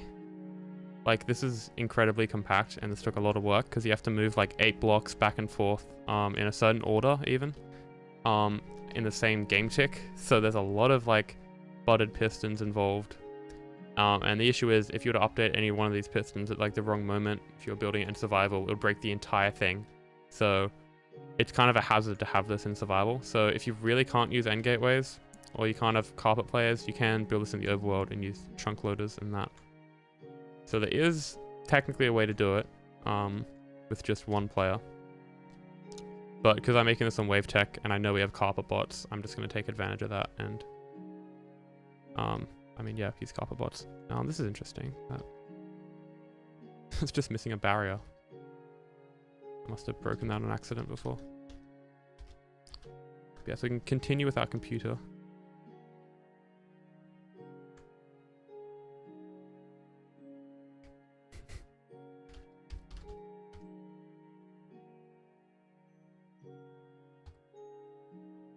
Yeah, Taz tree farming would be interesting. What's the computer for? Okay, so I'm gonna try and explain this again because I'm terrible at it. To make one of these modules work, there's about 23 different actions that can happen. So an action, for example, I just turned this off. An action, for example, could be like one of these pistons firing, or the powdered snow getting dispensed, or like this water getting dispensed. That's like one action, or like this TNT duping. And to control all those different actions, you need redstone, and redstone placed in specific ways so the timing and logic of it makes all the different functions work together to harvest a tree efficiently. And this means for each module, you have to place this kind of mess of redstone wiring that together controls everything at the right time. And because each of these modules is identical, and the only difference between them is that they're being activated 2 game ticks after each other, what you can do is, instead of having this command block here is like the timing logic. So instead of having one of these computers that controls the logic for each module, what you can do is you can generate all those timings and all the offset and logic in one main computer, which is what this is going to be, and then carry that signal to each module with that 2 game tick delay. So instead of having to build the mess of wires 111 times, you only have to build it once and then carry the signal with these powered rails. So it saves on lag, build costs, everything basically. And it's a really powerful idea. I'm already using it for the TNT modules. So you'll notice in the middle here, there's this like chunk of observers. And then we have these doors which carry the signals from this mini computer to each of the TNT modules and makes it like function basically. So we're just extending that idea to hell and back, with the entire farm being controlled by one main kind of logic system. It's not like computers per se, but I'm saying computers though because it's like it's taking in inputs in terms of like what mode you're running it in, and then producing outputs at like specific times. But it's not like adding numbers together or something like that. But I just don't really know what else to call it right now, so I'm sure someone will yell at me in the comment section eventually. Is it more efficient than presetting all the actions by hard coding it? Yeah, it's a lot more efficient. So materials cost wise, it's like for everything but observers and rails, because you have to use observers and rails in the actual carrying of the signal. Materials wise, I think it lowers it by like nearly an order of magnitude. So like way less repeaters and sticky pistons and support blocks and like droppers and all that. Way less of all that. And then another big thing is the customizability. So you can activate any one function individually. So before you would have like a piston and let's use redstone, and it would be powered like this, and then you would have like a second piston. And the way you would power this piston is you would take the input from that piston and power it like that. So instead of having to like, say this has delay, instead of having to like recreate this delay, you could just take the signal from the end of the repeater from the piston and then activate that. So even though this saves you having to create like another repeater and powering it like this, what this means is that now if you ever want to activate this piston, you have to also activate this piston. So you're not able to individually address this piston. And then this solves it by basically separating all the outputs from each other. So it's an absolute mess, because if you come down here, you'll notice, say this piston here, which controls this clock. So if I do that, it creates a clock. This basically isolates this piston from all the other circuits. So this gets powered by this observer here. So see that says trigger growth dispenser. And this gets a signal from the green line. And if we follow the green line, it gets powered here, and then powered here, and the signal goes all the way up to the computer. So yeah, the being able to individually control each component is just really groundbreaking.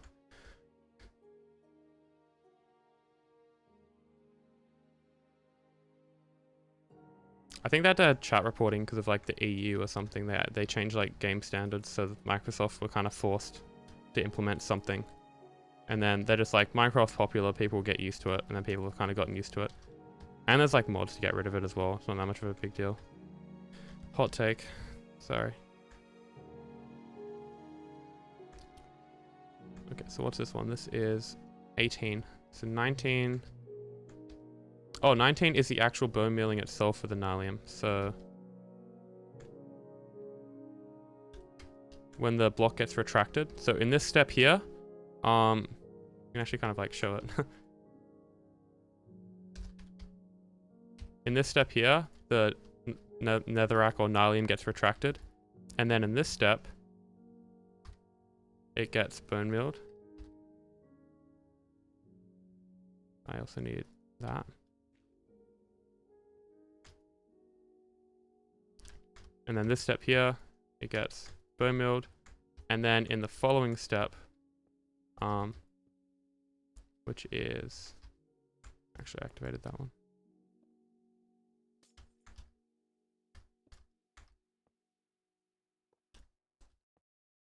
And in the following step, it gets pushed back out again. So that's what like these three lines are doing. I gotta turn interaction updates off, they're a bit of a pain.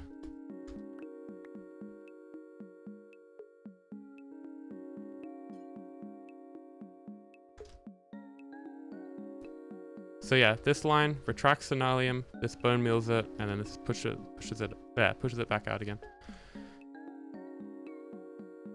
20. Okay, I think we're done except for 21 maybe. Yeah, 21.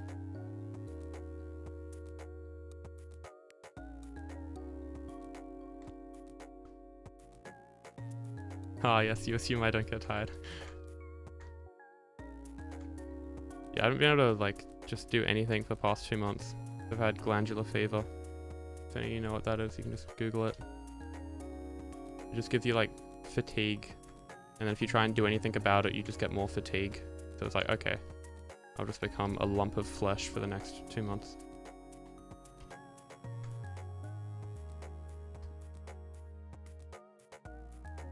PLC? What is a PLC, sorry?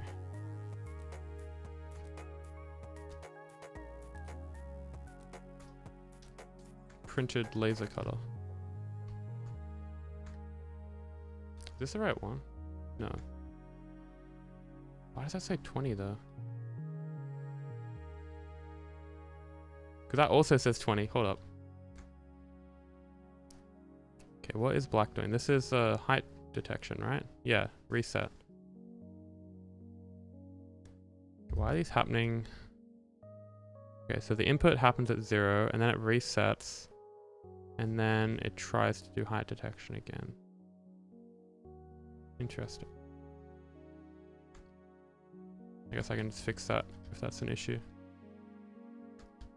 So I've basically been going off my flowchart and just tick stepping through each of the modules to kind of work out this algorithm.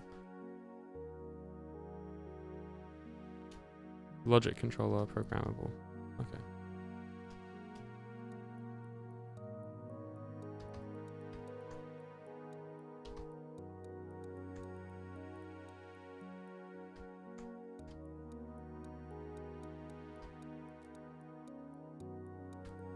So it activates that, and then that's that.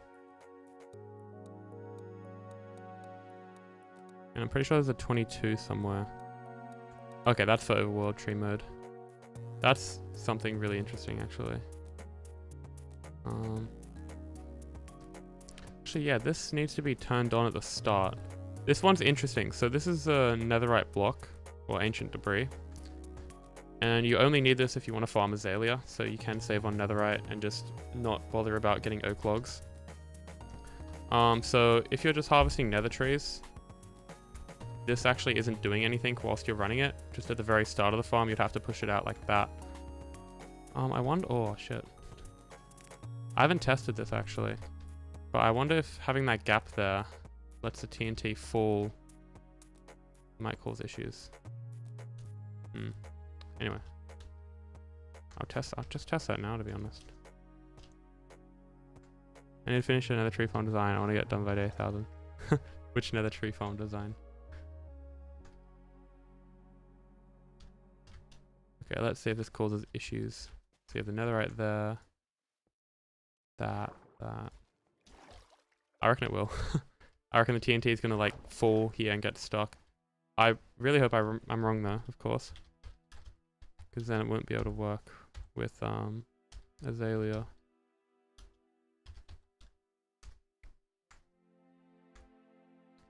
Simple and speedy one. Oh, that one. That's version 3. Why is that obsidian? That's version 3. So the version 4 one out, but it doesn't have a tutorial yet. But it's like, it's pretty cool.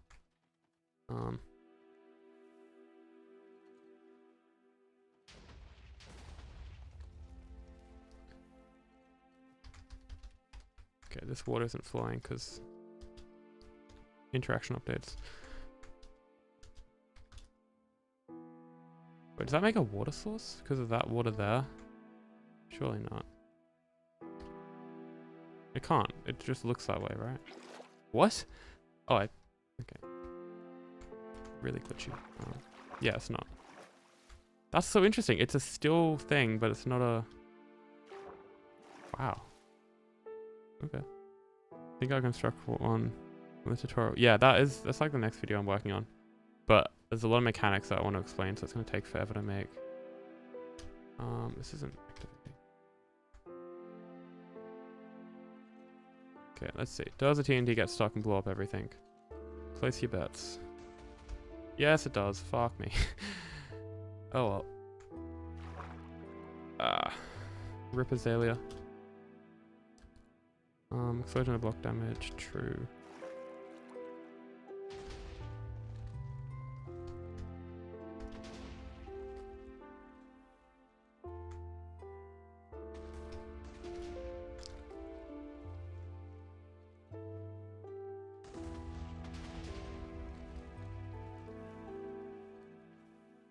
Let's see if this gets stuck. It should like unstuck itself right here. Oh no, because the TNT is getting stuck in here. Well. Okay.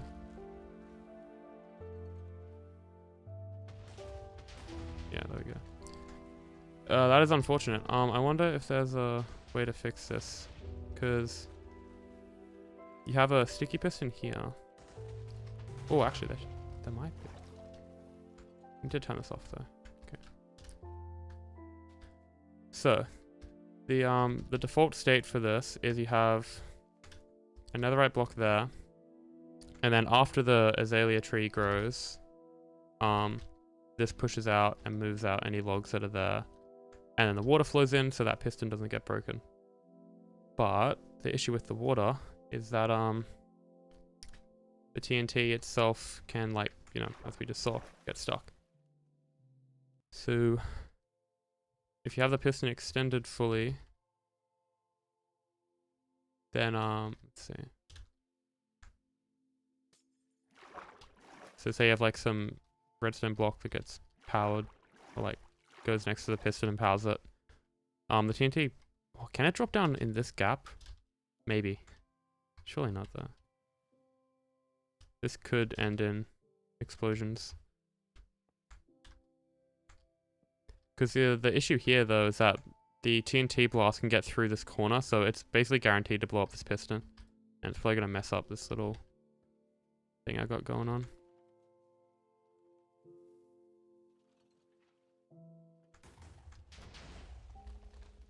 Maintenance costs. Yeah, this is guaranteed to blow this up, surely.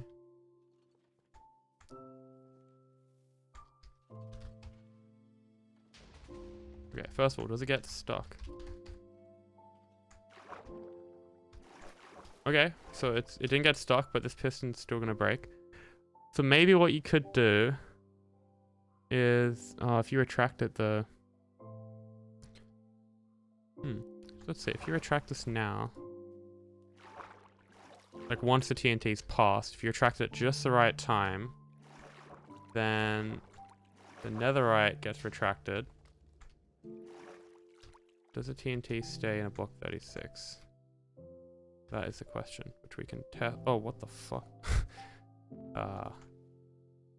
Didn't see that.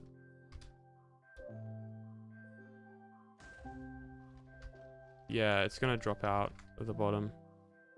Oh yeah, it's also gonna just destroy these pistons, so you need the netherite there. Yeah, that's not gonna work. Yeah, I can't place a block here, so it's definitely fallen. Crap. I'm not gonna let that play out because it's just gonna break everything.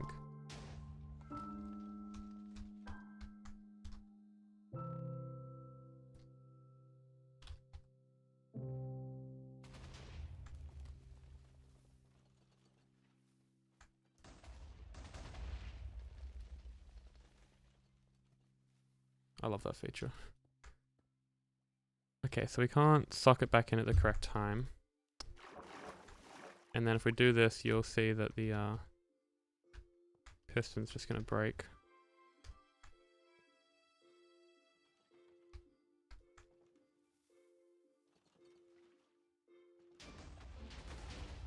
Yeah, see. A little bit annoying. Yeah. I mean, the good news is that because this feature just doesn't work, we don't have to use netherite. But I would like to get this to work with azalea, because a lot of people still like oak as a building material.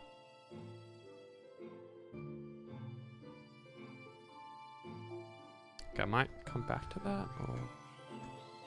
I don't know, because that also broke. Because there's no block there, so the TNT rays get through the corner.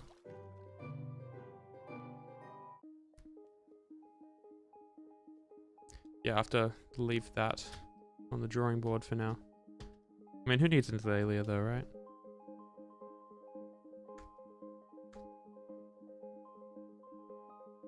It's looking pretty interesting.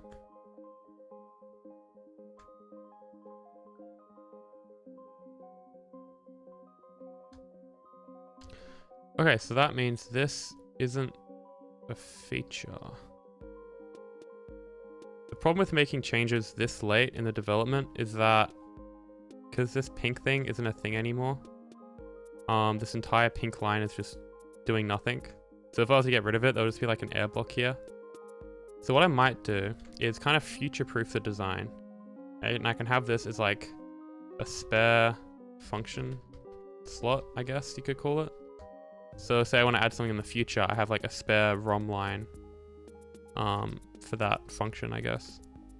And then we can redirect the rails to wherever that new output's going to be. Okay, I'm honestly kind of relieved that that doesn't work, because this would be annoying to time.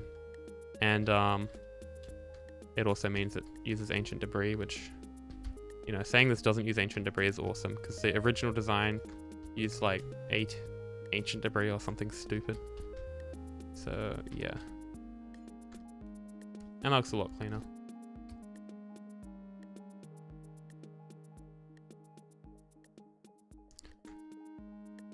They should make an air metal that can help you make space in the middle of designing a farm.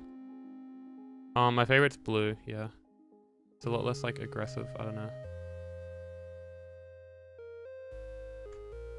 I've experimented with using ChatGPT to generate like 3D arrays of blocks to try and make a farm. So there's this like Python library called lightmappy, and it allows you to basically write code that generates lightmatics from like a Python script, so you don't have to go in game. So you can basically take the 3D array that ChatGPT gives you, put it into lightmappy, and then it'll generate lightmatica automatically. Which is like interesting. Although the quality of the lightmatica, the schematic, isn't that high. It's like, I have some screenshots on the Nether Tree Discord of what it's built, but the world I had them in got corrupted when I had a power outage, so I don't have them anymore. I just have screenshots of them on Discord. So, but yeah, they were kind of cool. I tried making like a door, and it was successful to various degrees. Like the lever was placed in midair. Kind of funny. ChatGPT, yeah, that was hilarious. I saw Gotham Chess's video on it. It's like ChatGPT versus Stockfish.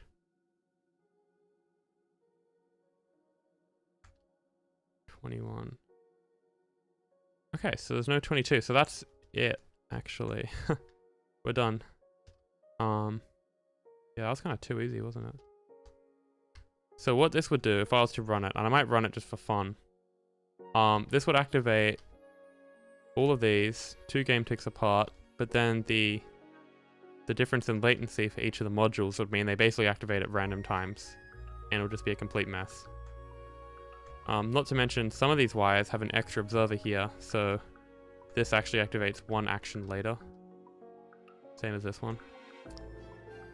Just, yeah, it's a mess.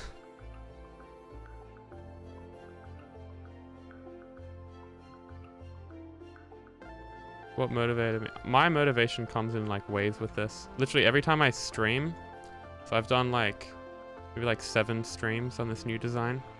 That's basically like the 7 waves of motivation I get, and it comes every like 3 or 4 months. Mostly when new tech comes out, or I have like some like crazy new idea, or someone says Ncore will never be released, and I'm like, we'll see about that. Just kind of those like little spurts of motivation. Also, kind of like getting shroom lights really fast. There's no real way to get them faster than we can right now with like a dual core shroom light farm, because of like how they generate, and you literally have to harvest like the entire tree if you want to get, well, not the entire tree, but the inner 5x5 of the tree. You get like 99% of them. Because yeah, shroom lights, you know, the fastest shroom light farm right now is only 30,000 an hour, which is, it's, I mean, crazy, because they used to be like 1,000 an hour a year or 2 ago, but it's still like the slowest out of all the nether tree farms.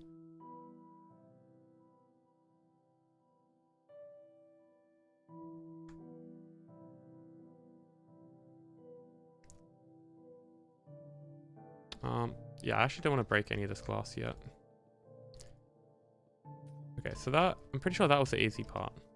So what we just made may or may not even be in the right order yet, because these steps I made just like 2 hours before stream, so they're not like 100% accurate.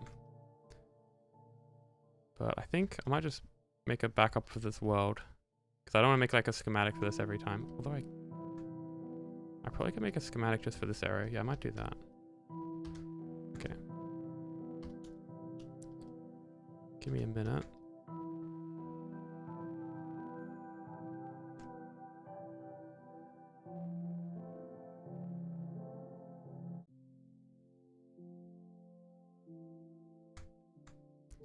So we only need to go up to like here.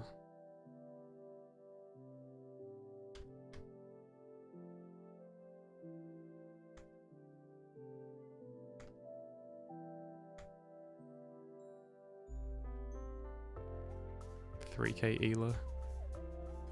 That implies there's like Minecraft battles, which sounds like PvP. And I hate PvP.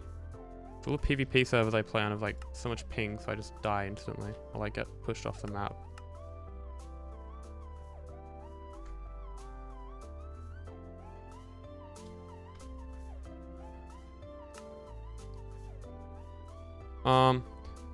So all of this is on my own.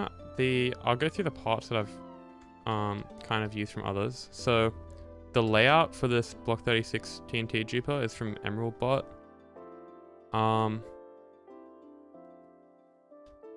The push limit detector, I took Hampter's vertical push limit detector and just played around with it a while until I could make it like horizontal. This TNT duper is from Kled, I'm pretty sure. But everything else is like homemade basically. So I've had help with like ideas and troubleshooting and stuff. I do have a list of credits in my notes for this farm in like a Google Doc. Because this is only the current version of this farm, but this is probably like the 5th major redesign I've had. So in previous redesigns, people have helped me with various aspects of that, but those designs aren't really feasible because of certain reasons, so.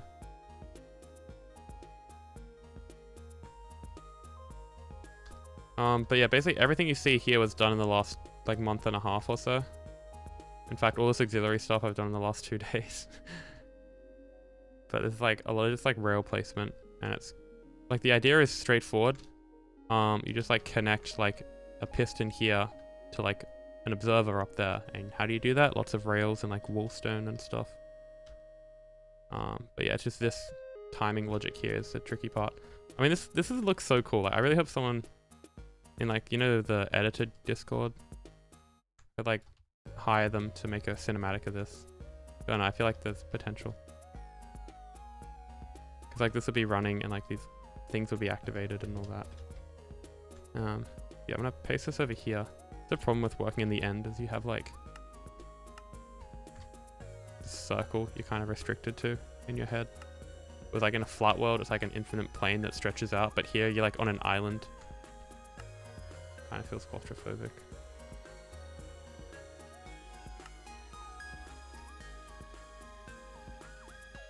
Okay.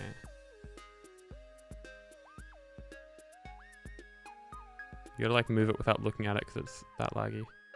Oh, look, this is my frames if I try and move it while looking at it. Yeah.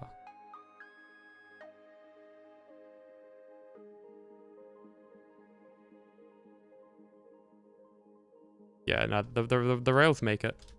As soon as I added the rails, I'm like, okay, this looks like compooter. Cinematic mode.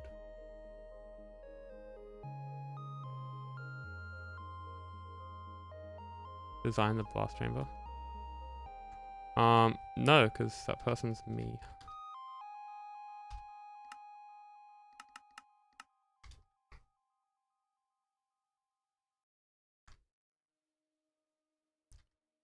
Rails are just like better in almost every way. I do use dust for stuff like comp redstone. So like the sculk sensor touchscreen had to use redstone dust. But like, you try and avoid it really. So yeah, if I just activate this, I'm kind of curious. Carpet, explosion, block damage. I'm gonna leave that false so we get like a dramatic kind of boom. Okay. So we hit that, and then a bit later that activates, and then the signal starts to go down. You see it's all activating. Kind of looks like it's doing something. Those all activating at the same time is going to cause absolute havoc. The issue is with some of these actions, there's not like a 2 game tick delay, but a 40 or 60 game tick delay. So we're going to see a lot of crap happening at the same time.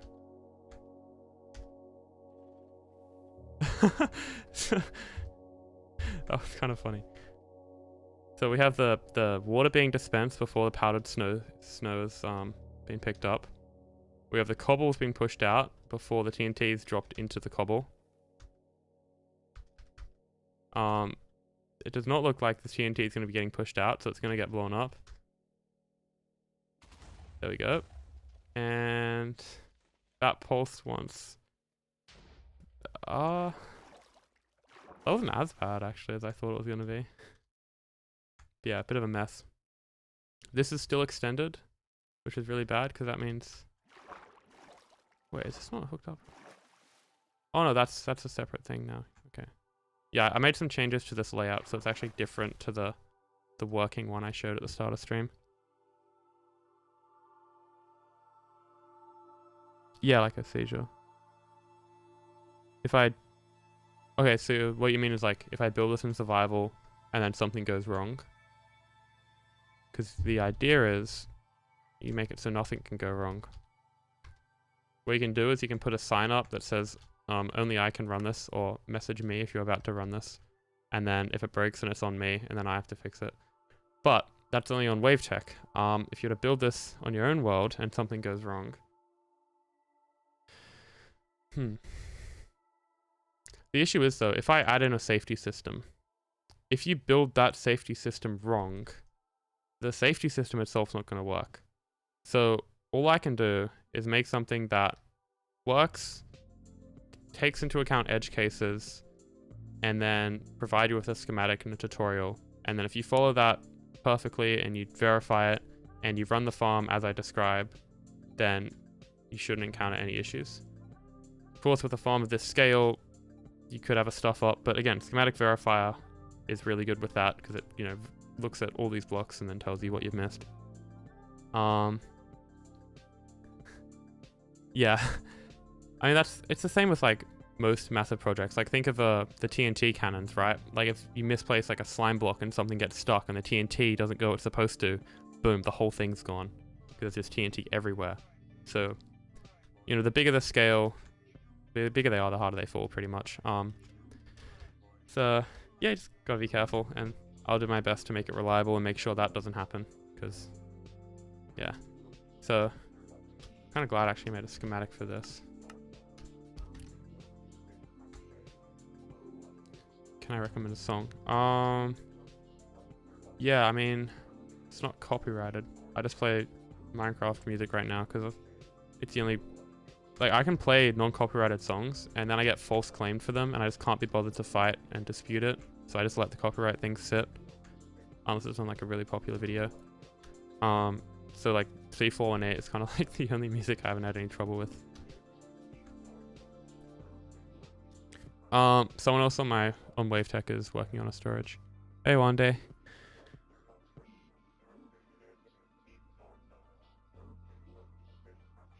Well, there's always a way to make contraptions more resilient without making...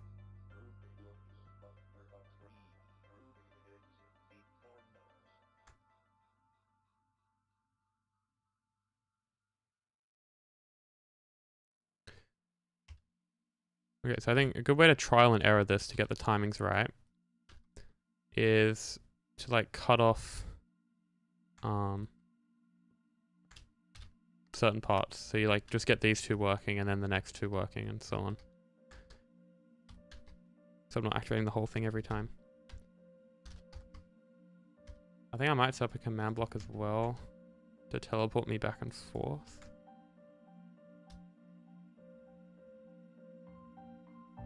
Yeah, how should I set it up?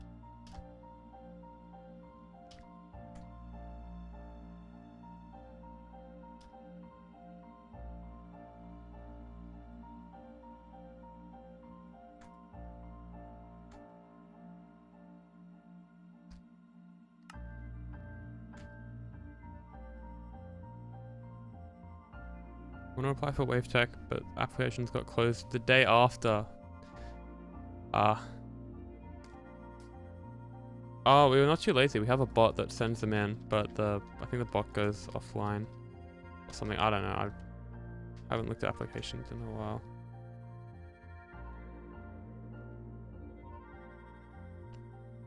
But yeah, I mean, if you want, you can message one of the admins with like a little portfolio of what you've done. Why is that not? Could be why. Maybe like Kronos or something. Hard to say. The Cyblit server.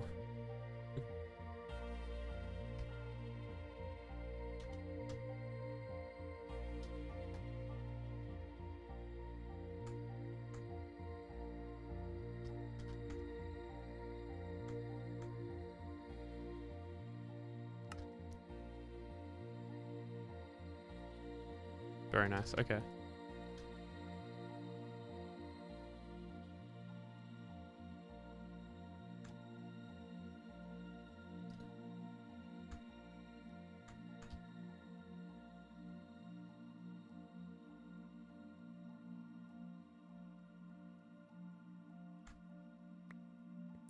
Oh yeah, these are the items from when it blew up. Sag. If you go on this gateway, you end up all the way over here. Right, okay. Makes sense.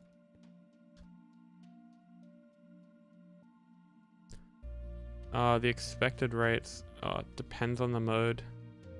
It's like 69,000 shroomlights an hour, 320k wood, 330k cobble for everything. Birch, 216k birch an hour. 282k jungle. Yeah, because it's 2 game tick, not 1 game tick. The rates are like half of like a max speed design, unfortunately. But the upside is that it exists and it works. So current 1 game tick Ncores are 0 items an hour. So all this is activating right now is the powdered snow, the tool height detection input, and the declogger. Okay.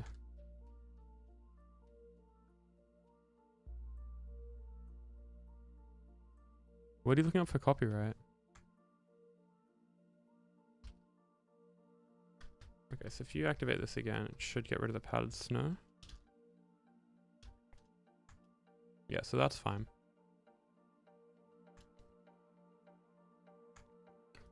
Let me get rid of these observers. Oh shit. What does it activate? Oh, they're just the water. Okay.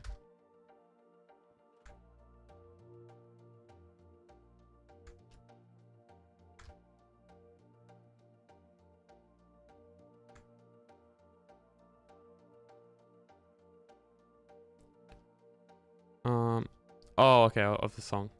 Sorry, someone said something about a copyrighted blast chamber before, and I'm like, what? What do you mean? So this is a green one. Oh, yes, this turns the dispenser on. So these have got to activate, like, this got to activate like 2 game ticks after that. So hit that. Oh my god, the delay.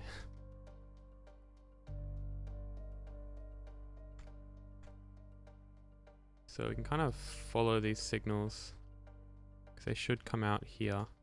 So yeah, it should be the powdered snow one comes out there, and then the dispenser one comes out there. Okay, here we go. So that's the powdered snow, and then the dispenser should be soonish. There, okay. So then this is already here. Wow. So this powdered snow is going to come out pretty early then. Whereas this signal's still going to go down here and then back up there.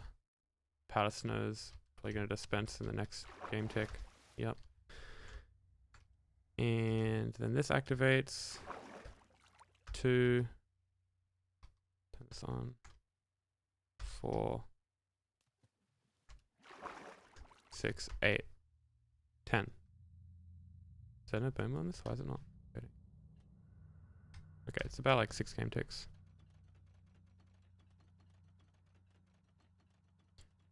Yeah, and then if you activate that again, it should turn both of them off.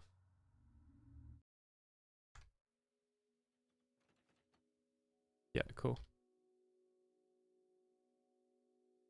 Although these are still activating. I think it's because I didn't break this properly. Yeah. Oops.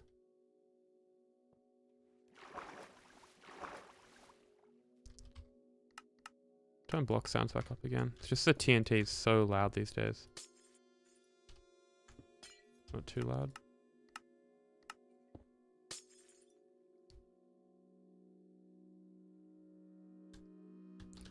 Okay, so we kind of need this to activate a bit sooner. So this is where the issue comes in, because if we want to activate this sooner, we have to move this along the line to like here. But then it kind of looks like these are both being activated at the same time. So this is where we kind of have to sacrifice form or function for form. So this doesn't look as obvious as to how the timings are working when you first look at it, but the timings are correct. So yeah.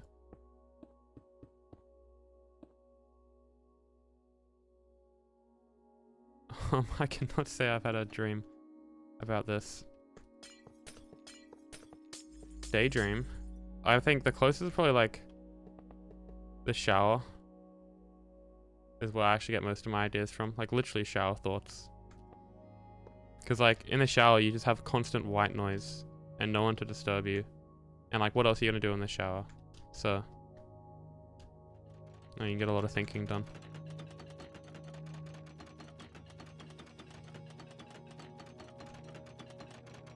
Yeah, I gotta keep particles on. So right here, this is in the wrong state. The only toggle states in this farm is literally like that dispenser, because that uses a 4 game tick clock. Everything else is basically stateless, except for obvious things like the powdered snow being dispensed and not being dispensed, but like can't really get around that. So I gotta activate this again.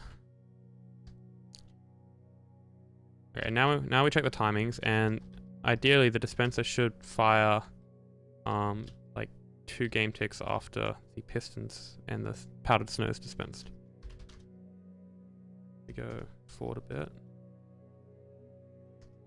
We see that signal came in, and I'm just gonna replace this with just I don't know, like wood. Just so I can see very clearly when the item's dispensed, because the particles are being weird.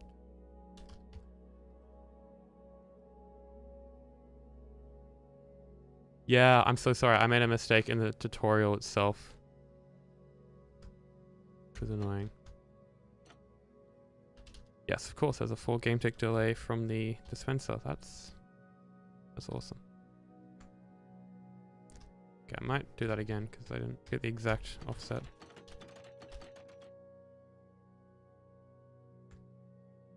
Yeah, I've done like 3 or 4 tutorials since making that video, so hopefully there's less mistakes in this one. If you miss a sapling, there's a that looks so cool. That's what the waterlog trapdoor's for.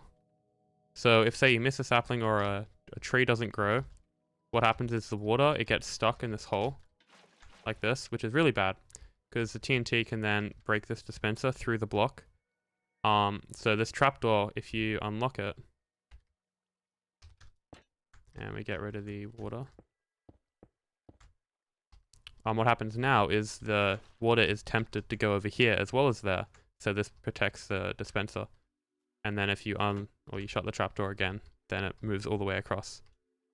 So it's like that's the only thing the trapdoor is for, is for that like extremely rare chance where you don't place a fungus or whatever.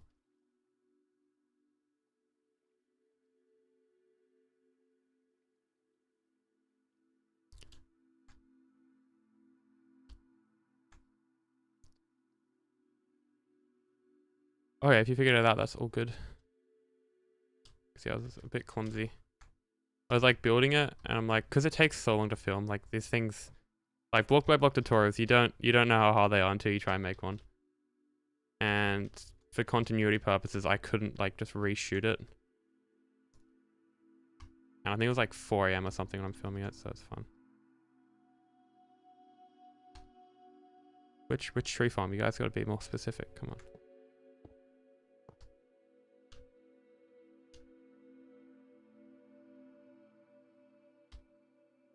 Yeah, so this has got to take an input even earlier.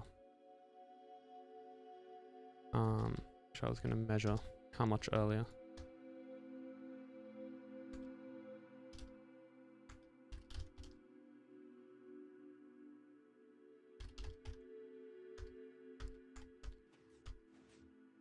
Okay, so that's dispensed. And then the reason why we want this to come after the powdered snow is like if the tree grows on the very first attempt, if that tree grows before this powdered snow is dispensed, then it could like cause issues. So 1, 2, 3, 4. Okay, it's only 4. That's fine. That's like, if we can get rid of one observer of delay, then we're chilling.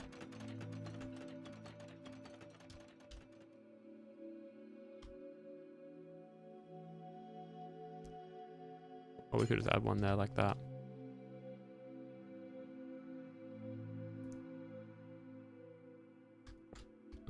Alternatively, could move this across.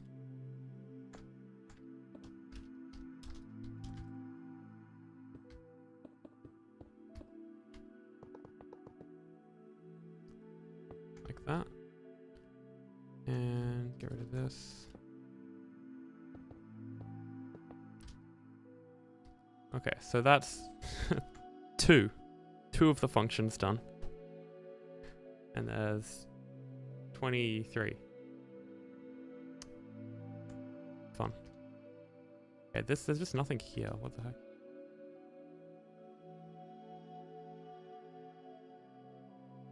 Why is there nothing on this one? Was there something on this one? Not going crazy. No, they're literally... Oh, there was this. And then there was this, which I... Oh, I moved it back. Yeah, okay. That makes sense. Okay, so now we can move this back.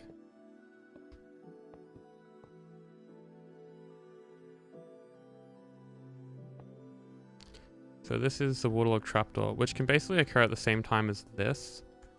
So I'm just gonna chuck it there. And game runs normally, okay.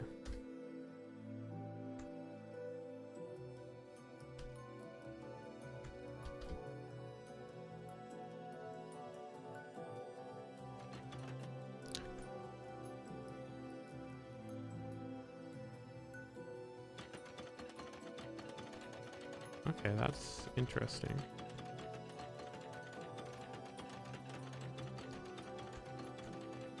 Does this look at a signal or something? Is it from here, and from there, and from here?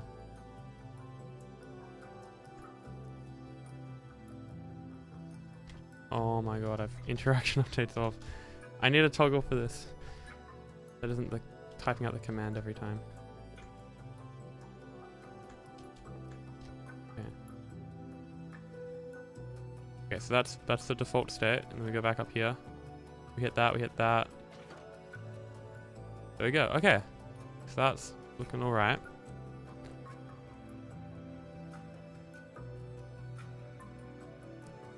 And then we can reset it like that. Cool. Did that just activate again? No.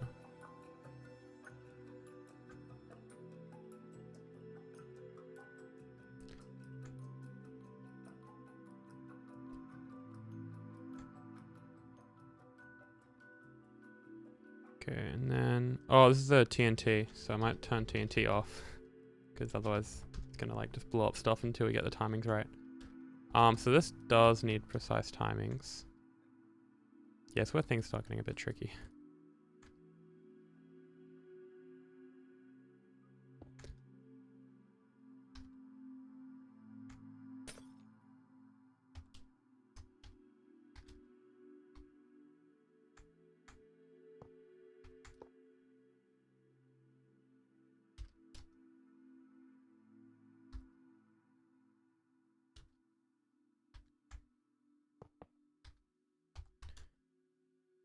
Yeah, alright, so that's... Yes, this activates the TNT duper. The raw TNT duper, to be specific. So you notice that Okay, might have missed something.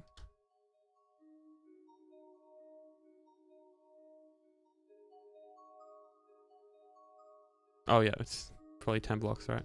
1, 2, 3, 4, 5, 6, 7, 8, 9, 10. Bro, it's just 10, exactly. Why do you have the German flag on the rightmost side of the array thing?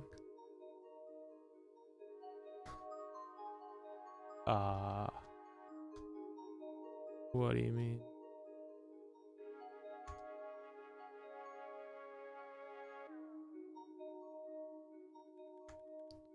You have to be more specific. This German flag. Here. I mean, you can make a lot of flags. Like, there's like a Polish flag in here.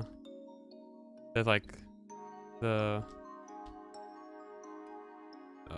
queer flag. You can make like the Japan flag if you want. You can make the YouTube flag.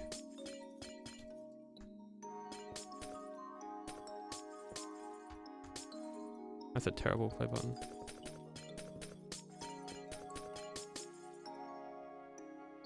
How did I get my skin? Someone called Manrock made it for me in like 2020. No, not daily.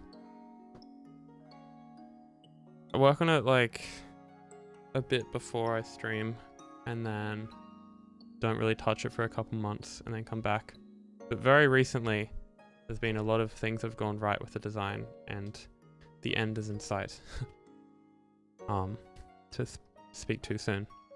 So, just been putting a bit more work into it than usual. Also, I've been sick, so I literally can't do anything else really. Apart from that, and like study and other things which I'm not going to disclose.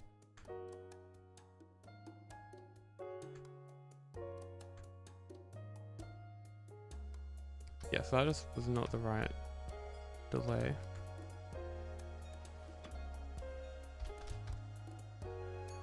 So now the TNT should dupe. Yeah, there we go. So as you can see, if this was to just detonate now, you know, it would blow up everything. I have the carpet rule on, so it doesn't do that. Yeah, someone got the pun. Yeah.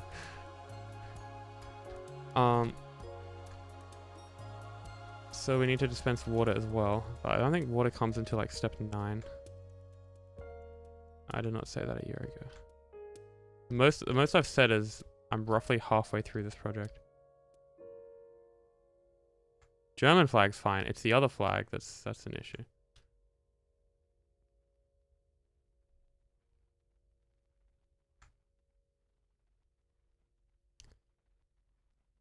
Guys, hear me out. Is it this I have to activate next? I think it is. Shit. Okay. This is so complicated. I mean, this is like 10 functions in one, like 0.1 all the way up to 0.8. That is fun. Okay, so the very first one you activate is this, and then there's a huge amount of delay. What I can do is I'll bring over one of the modules actually.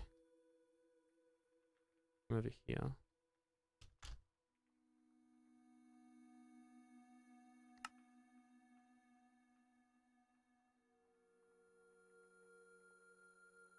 Do you guys like my time with world open stat? I've done a bit of tick warping.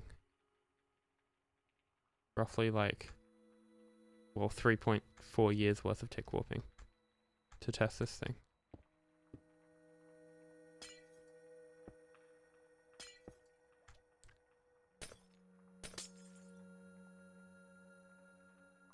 Okay, because this is tileable, this should be relatively easy to copy and paste over.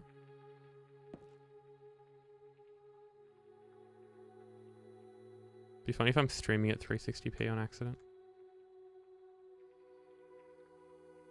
Okay, and then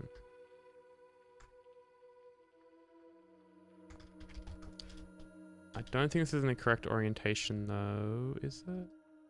Can't even tell. No, it's not. Definitely not. So we gotta go flip it.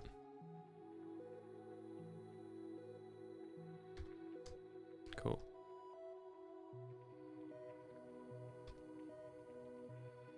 Then we end up with this.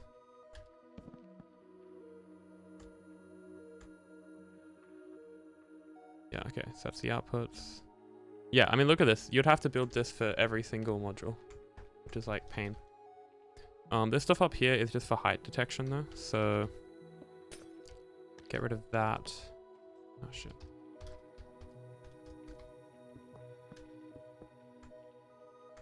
And then get rid of more. The height detection integrates directly with it, so it's kind of hard to delete it without deleting what I'm trying to work on. But I'll just leave that. Okay, and then what's this doing here? There's a lot going on. Oh yeah, that's an outdated thing, which I don't need anymore. All good with you. Thanks for tuning in.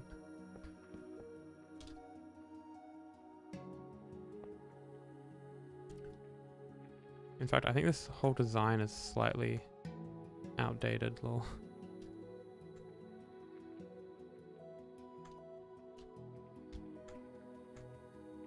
Yeah, that goes there.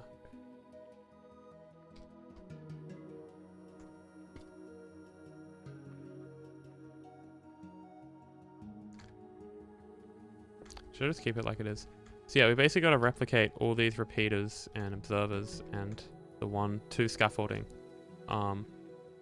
with delay over there, which yeah, should be really fun. I'm gonna get rid of all the stuff that doesn't matter.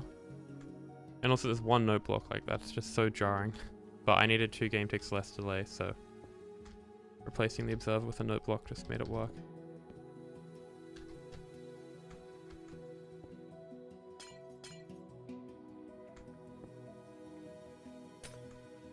Actually, I'll do it.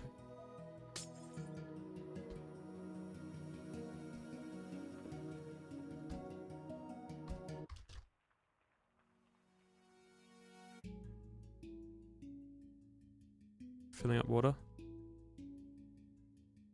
Oh, you can use obsidian for that if you don't like waterlogging stuff.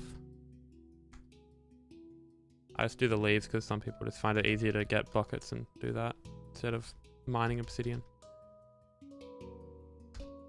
But like in 1.19 you have the option. Okay, so might need signs for this again. So the very first one to activate is okay, it's not labeled here.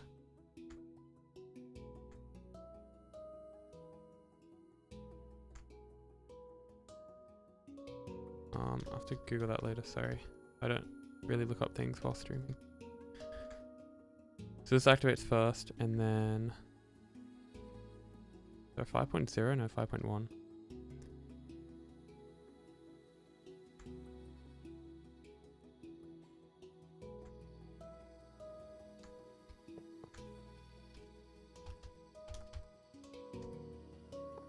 Okay, so the input for this whole thing is all the way over here, this note block.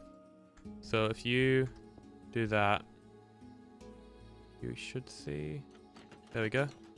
You see they all activate at a specific time, but there's a huge delay between when that one activates and when the other 4 activate. So what we can do is all we're interested in is we're not interested in trying to like recreate this redstone or something. Although we could easily copy and paste this over there and then connect it up. I could do that. Probably a better way. Anyway. We're just interested in the timings between each of these. So this one activates game tick 0, basically. And then we measure the delay from game tick 0 for each one of these 4.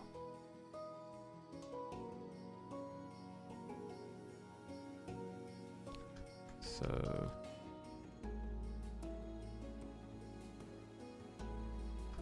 Did I hit this?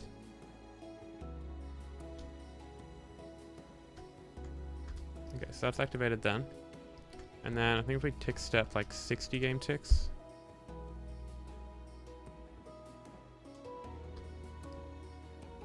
It gets close. So that's 60 and then 64, 66, 68. Okay. And then there's also a 1 game tick delay, so we gotta be careful. 70, 71, 72, 374. So that's 74, 5, 6, 7, 8, 9, 10. So that's 80. And then this is going to be 81. Oh my god, I remember doing this. This isn't the first time I've had to work out these timings. Oh shit, I lost track. Fuck.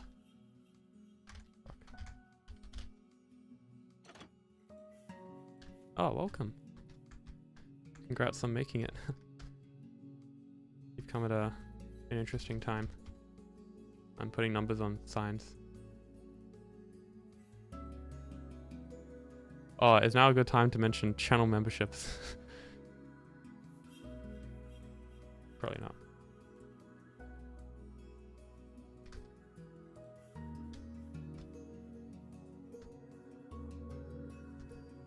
Yes, that's game tick 0. So if I tick step exactly 80 ticks, and then tick 1 forward after that, this should activate. Boom. Okay, you can see just that little bit of red. So that's 81, and then 82, 3, 4, 5, 6, 7, 8. So 81 and 88. 89? 90? Any 90s in chat? 91, 92, 93, 94, 80, 94. These both activate at the same time. That's weird.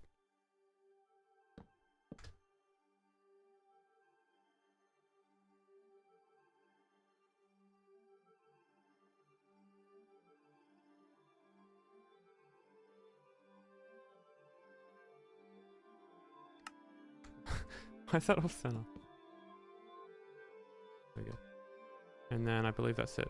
5. Yeah.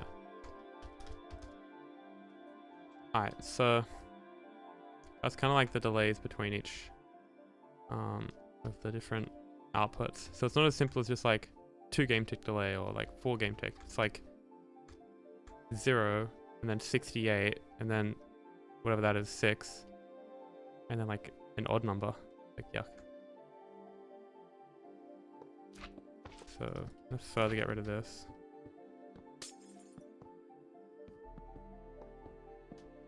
So yeah, here you can kind of see what's going on. So just this little bit of logic here is actually pretty handy.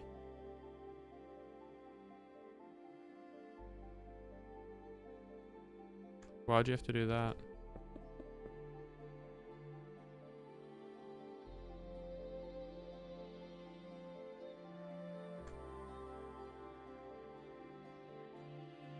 Yeah, I'm actually not too game on redesigning the circuit, I'll be honest. I mean, it does use a lot of observers, but you only have to build this once.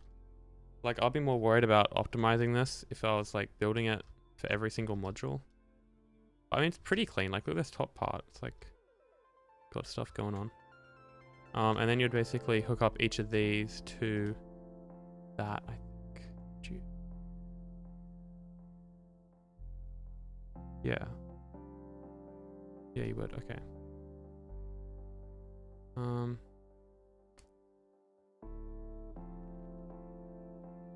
So yeah, what we can do is we can get rid of this note block and have that, and then I will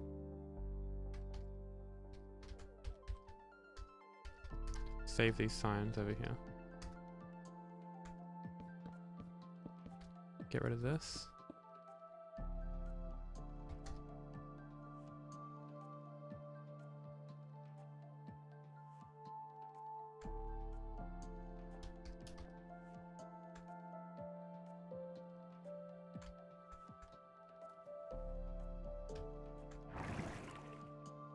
Okay.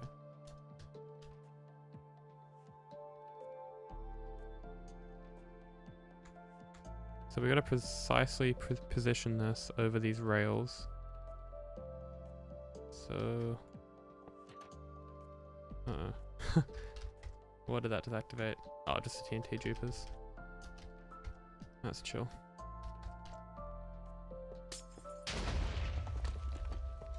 Why is that still? Fuck, that's not gonna be chill. Oh, I turned explosion and block damage off. God. Oops.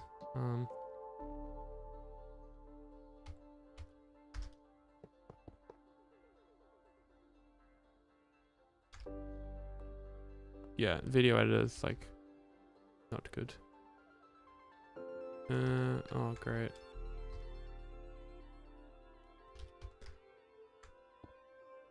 Okay, it kind of broke, but that's fine. It happens. And that's what happens if you activate it out of sync.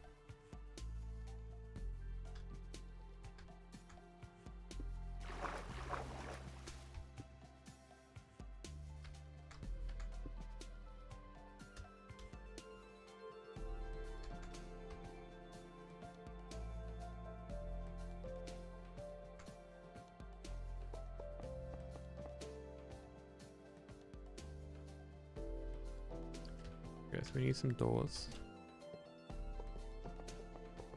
Very OP.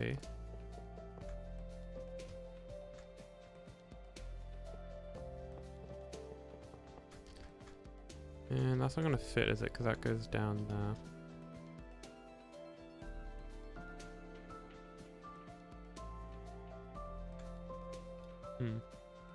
This is a very interesting way of adding delay. Because from this repeater, it's like 1, 2, 3, 4, 5. Just to power that door again. Where instead you could maybe do... Get rid of that and that. And get rid of that. So that's... We're down by 6. And then... Now only down by 2. We have to activate that trapdoor again.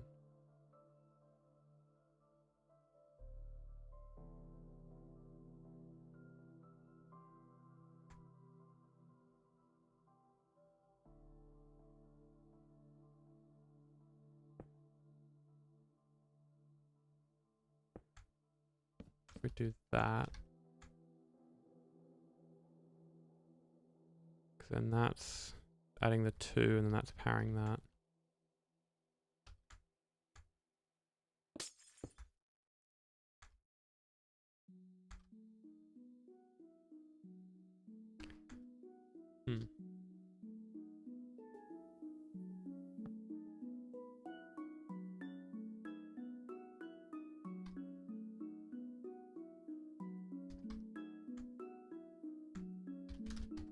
Okay, see if that still activates at the same time.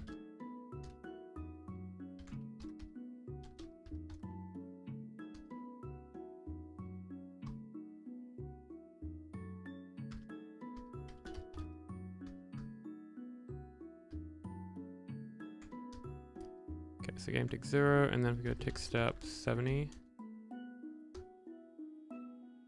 Let it go 70 ticks. That, what the hell? This didn't activate, although I heard the trapdoor flicker, so that's weird.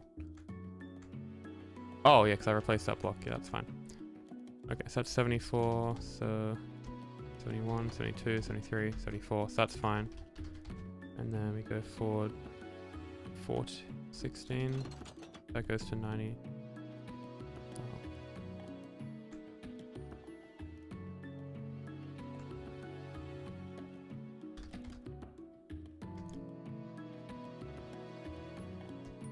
Oh, it's too late. What the heck?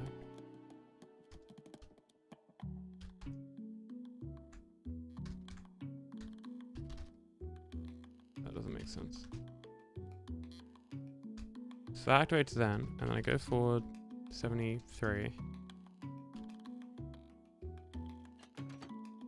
And I go forward one more. So that's perfect up to there. And then I go 75, 6, 7, 8, 9, 10, so to 80, and then 81, so that's fine. And then the next one on the menu is 88, so 82, 3, 4, 5, 6, 7, 8, and then we're gonna wait 6 more game ticks.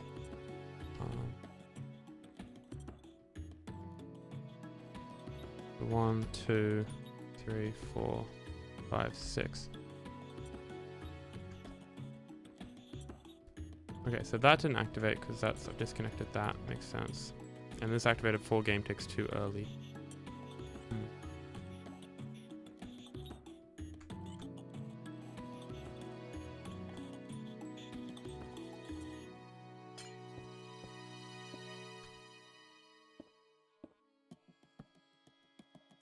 See, I don't think that's much better though than what we had before.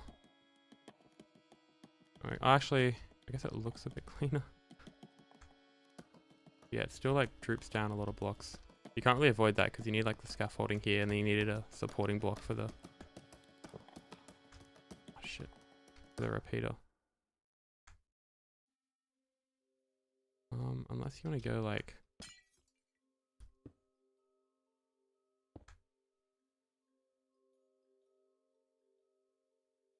No, I'm kind of just messing this up now. Yeah, I'll just stick with what I had originally, then.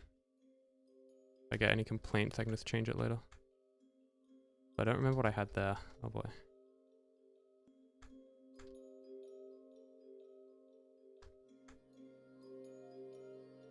Nothing. I had nothing there.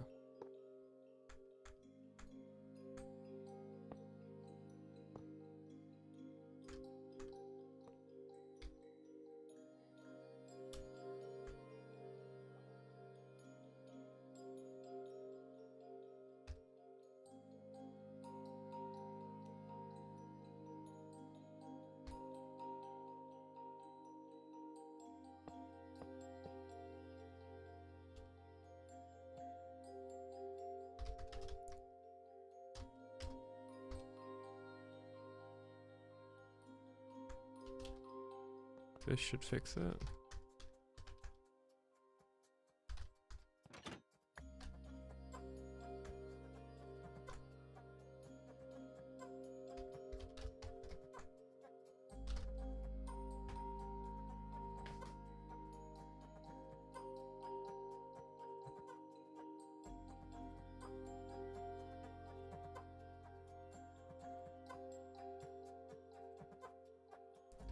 Okay, so that's activating that, and then we go,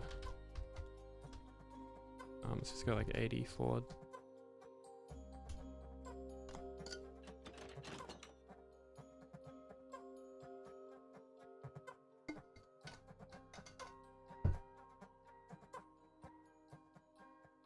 Okay, that's going at the right time.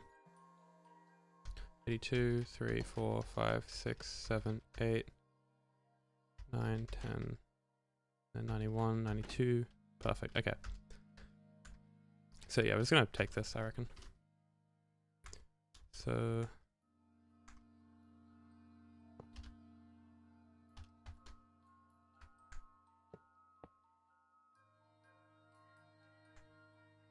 So if we copy this with respect to these doors, kind of have this set up. I think if I try to paste that in, or does that just fit? That's actually kind of nice. Yeah, I think that does. Okay, so copy, paste. And there we go. So we have space for like rails underneath here in case we ever need them.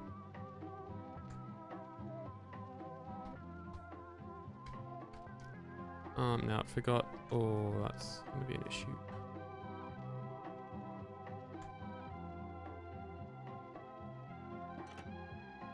Why is that still?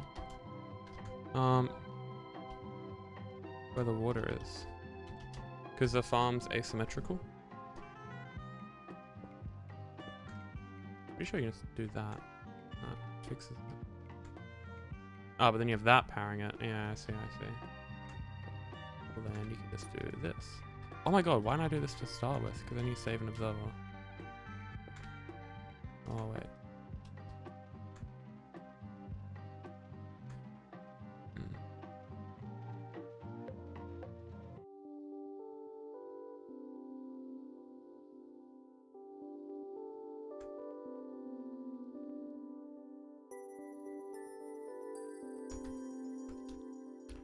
How many observers are coming off this repeater? It's 1, 2, 3, 4, 5. It's 10 game ticks delay. From here, there's 1, 2, 3, 4, 5. Yeah, that's fine. 1, 2, 3, 4, 5. Why did I not do that originally? What the heck? 1, 2, 3, 4, 5. Oh. Okay, well that's the change that needed to be made, I guess. Looks a lot better. Although that's not going to power this, but Might just try and see if I can... Yeah, what we can do is we can get rid of this, and we can take the input down like that. And then... See, they're both facing into the same block, so we can't differentiate that.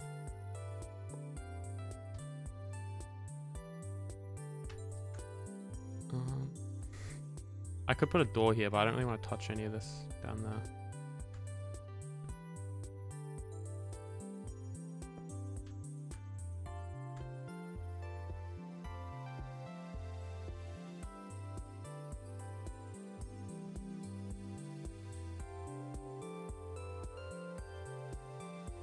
Wiring stuff.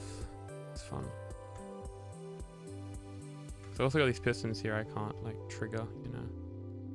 I can't have the observer facing up like that because then it would prematurely activate.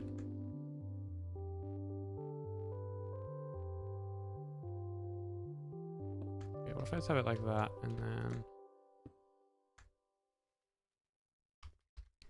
this is like a glass pane here. Like that. And then you have two observers. And then a trapdoor or something. Probably just rails. Yeah, it's much nicer. Okay. And yeah.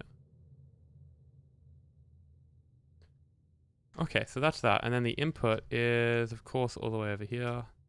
That's unfortunate. Oh shit, this broke that.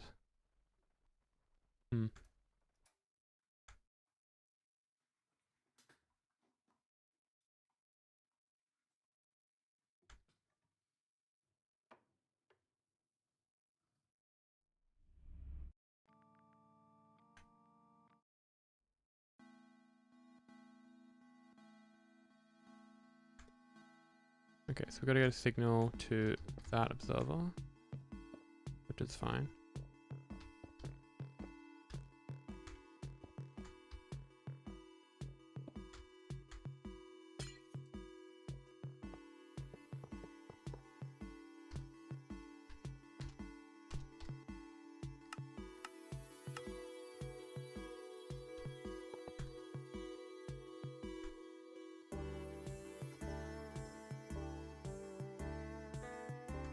Okay, so that will turn it on at some time and then control the logic for the block 36 duper. But we also got to lower this a bit. So 1, 2, 3, 4, 5, 6.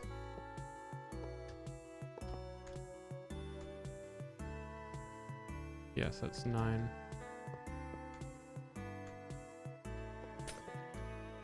We do that. Very nice.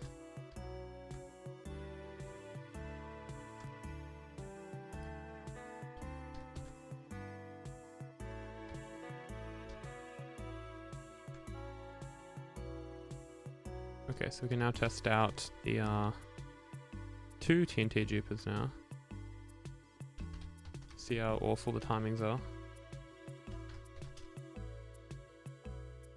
So first of all, everything's in the correct initial state. If we go forward like 14, a little bit more.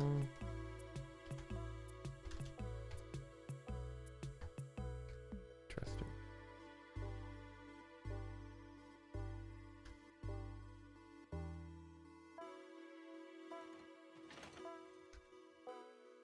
Okay, so that's going to start bone milling. And then, oh my god. It's not a great start, is it? I think, one sec, I think the outputs might be back to front, which means we just have to flip this, which is fine. So the very first one to activate is this one here. And if we look at what this is the right piston trigger. What we need to activate first is a duper. So yeah, this is back to front. So this will be very interesting to see what happens here. So that just does that. And then that pushes out like that. And then that dupes 2 TNT. Oh my god. Thank god for carpet rules, I guess. And then this is still bone milling, so we gotta make a couple changes. So that should untoggle everything.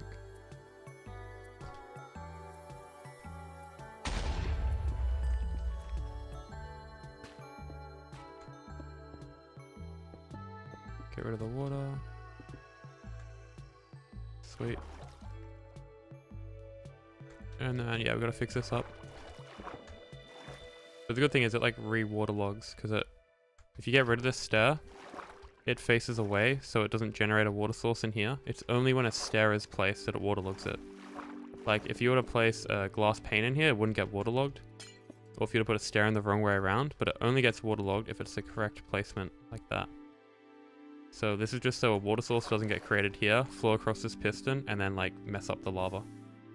It's like a little trick. And then we also have trapdoors here and a sign and ladders and all that to prevent leaves from generating inside here, because that can mess up the TNT because it gets stuck on the leaves, pretty much. It's that simple.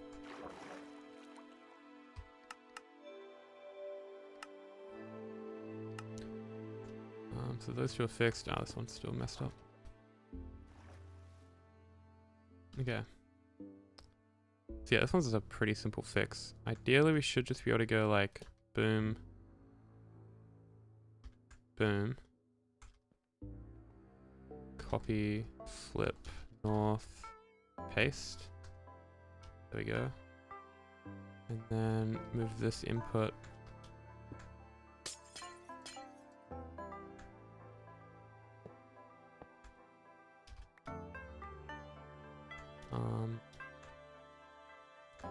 Basically do like that. Would that be better?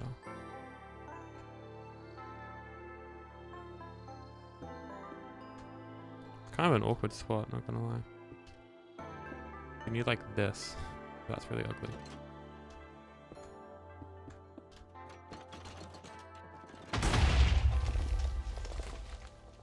Okay, that seemed to work. It did only push out one cobblestone though.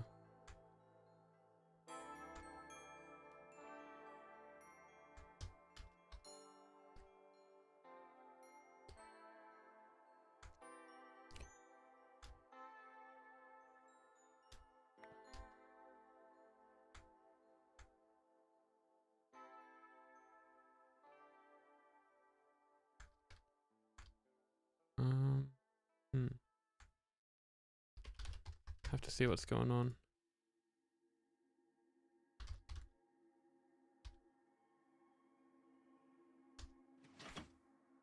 Okay, so that's bone milling.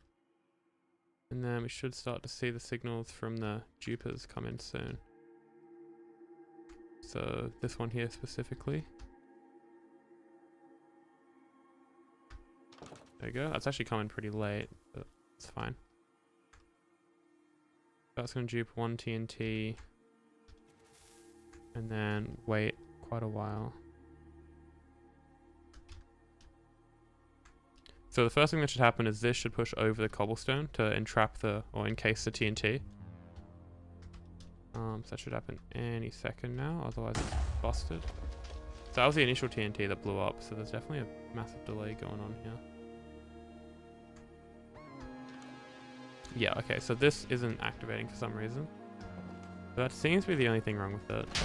Yeah, that looks pretty well timed. This one isn't activating. That is strange. Just check this is wired up properly. So yeah, that gets to there. 1, 2, 3, 4, 5, 6, 7, 8, 9. Yep, that's fine. That's fine, that's fine.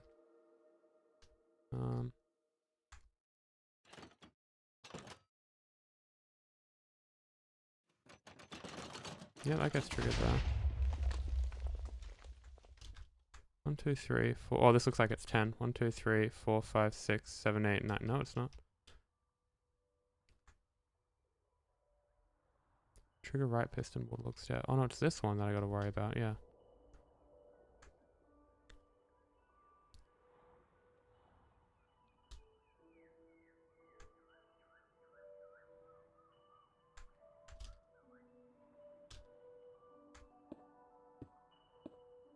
Yeah, because this observer powers the waterlog route, which like QCs that piston. And if for some reason it's not taking a liking to this new circuit we made, because that is still a solid block. Oh god damn it. And that explains it.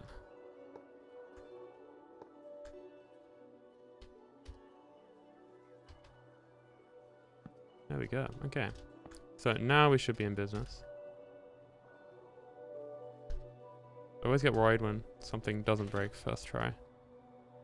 So we get the dupe. Nice so far. And any second now, that should push over. Sweet. Okay, and then here the timings are pretty precise because we have to detonate the TNT when blocks are block 36. But when the netherite is just, well, not the netherite, but the waterlog stair is only block stair. So let's see. Okay, yep, so that has been pushed across, and that's a solar block as this is block 36, so it's chilling. And then I guess it just retracts. Okay, so that's done. That was actually a pretty big part of this. But it is activating way too late. If we look at the original module, are any of you still in chat?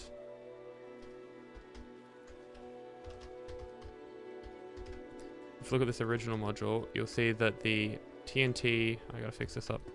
The TNT that detonates here detonates about 2 game ticks before this TNT detonates. But in that previous demonstration, the gap was like 20 or something stupid. So that again just comes with the fact that to activate this top duper, the signal only has to go like this short distance. But to activate these bottom dupers, it's got to go down, across, curve around, go up, go through here. It's got a lot more work to do. So here we got what is going on there? That's been oh that makes so much sense because only this piston was breaking before and I was so confused. Yeah, it's because of that redstone. Okay, all is good. So yeah, if we activate that, go tick freeze now.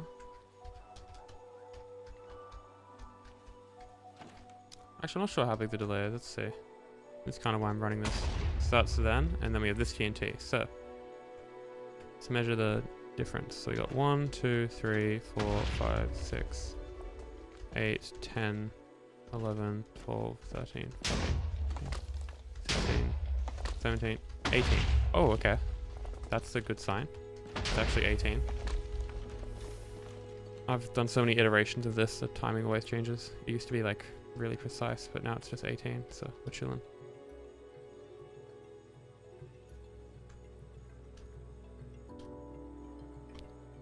Okay, so 18.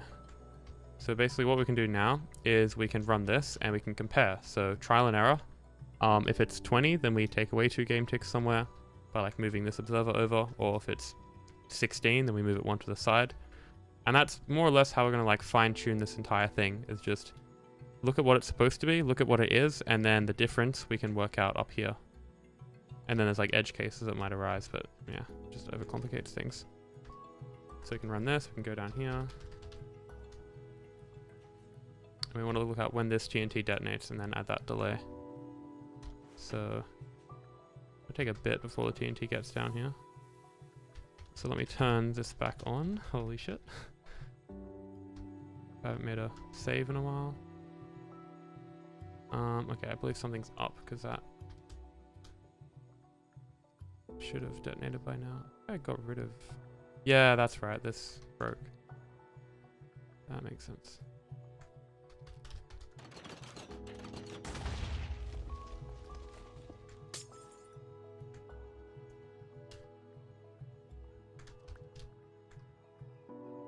Okay, yes, that's got to go under there.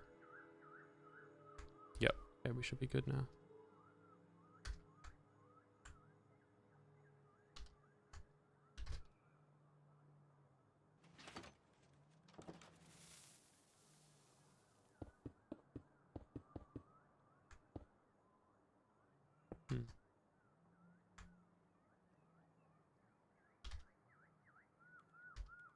So you see that TNT is coming down there.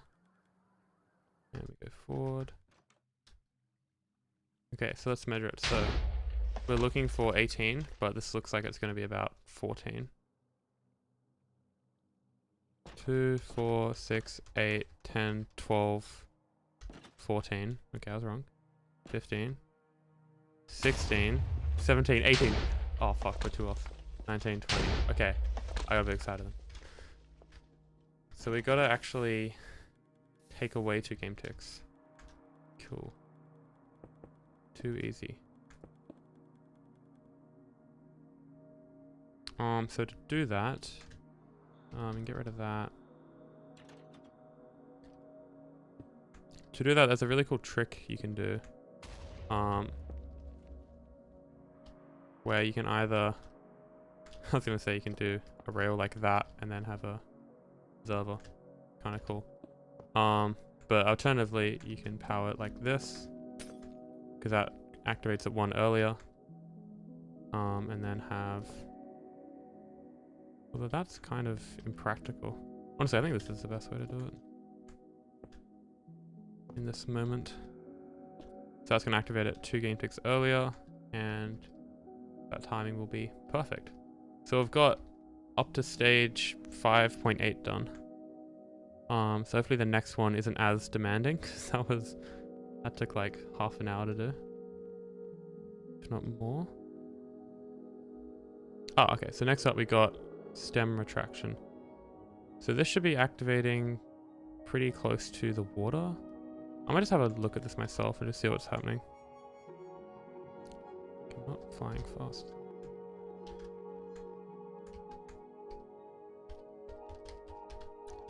Because a lot happens in a very short period of time when the TNT explodes. So if I run that for 1 cycle.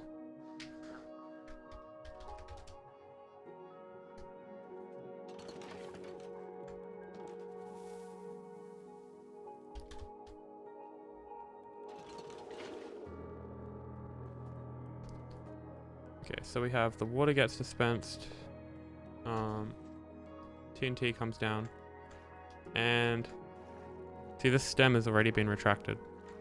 So that actually happened before the TNT even blew up. But yeah, look at that, you get all the drops, it's really nice. So I'll try that again, pay more attention.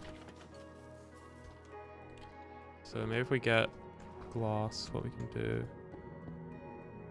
Oh, that's the wrong module. So you see it's growing, and then looking to see what order this happens in. Okay, so I just had a bunch of trapdoors. Okay, so this powder snow gets collected first. What does this activate next? Okay, so this basically happens at the same time. So through dirt happens as this gets picked up. And then this trapdoor, I assume, is about to get collected again. No, not even close. Okay, that trapdoor comes way later. Okay, so through dirt and picking up the powder snow happens at the same time. You can see that working there. And then right after the powdered snow, the water gets dispensed. Okay, so we can do all that. We got PS, through, and then water.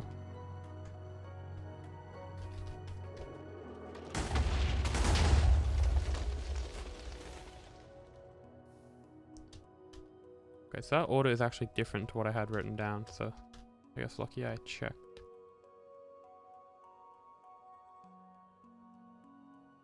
So that basically means we've got to activate this line again. So this doesn't get activated until here. So I might just chuck that there. So that would activate, and then the water.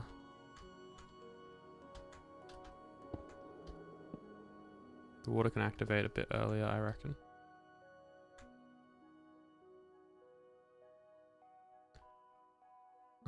What's this for? That's, oh yeah, that's through dirt. Yeah, okay, so we can activate that at the same time.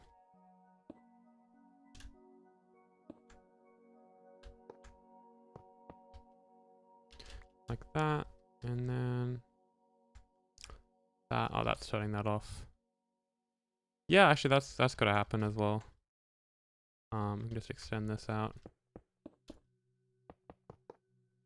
These essentially all happen at the same time.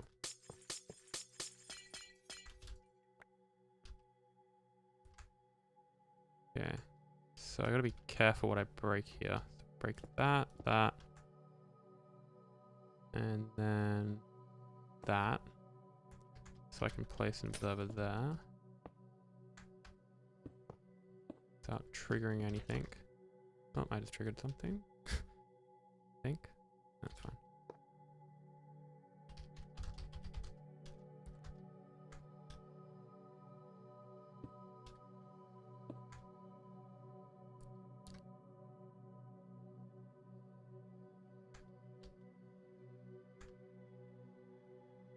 Yeah, we just triggered that.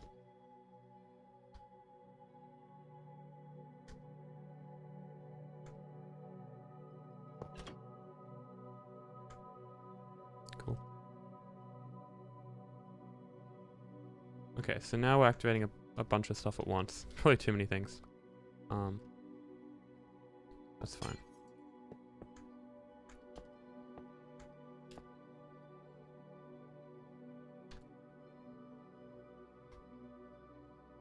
I'm also pretty sure there's meant to be a really big delay, actually, between when this activates.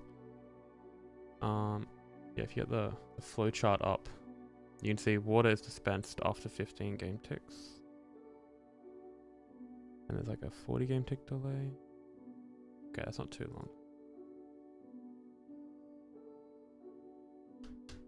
Instead of getting the flowchart up in another tab, I thought it'd be like more interactive if I get it up like on stream.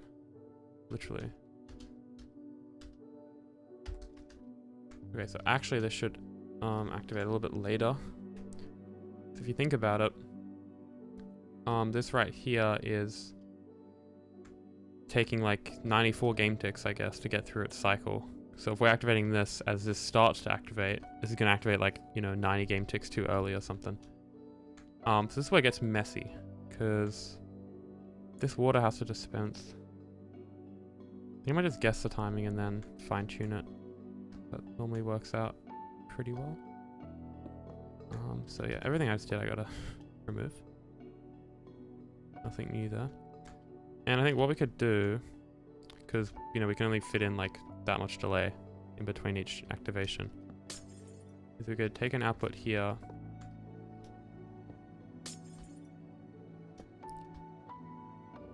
do like delay on top.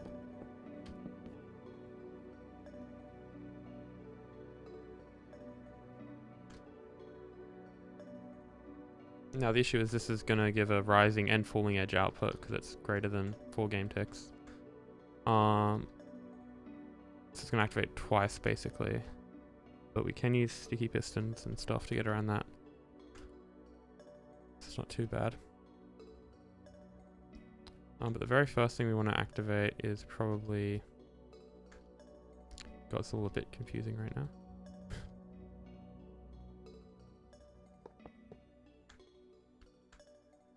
You're going to activate these 3, so I'll move this over.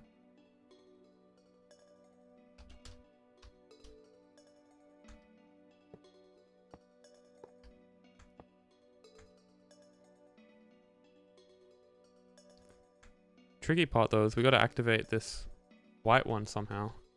But we can't really get in there. Kind of have to do something like jank, I guess, like this.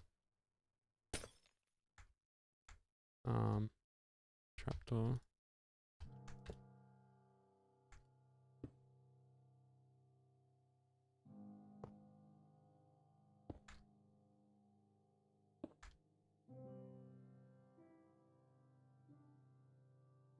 Actually you can get... Oh no, I'll keep it like this for now. Okay, so we can see how scuffed this is going to be.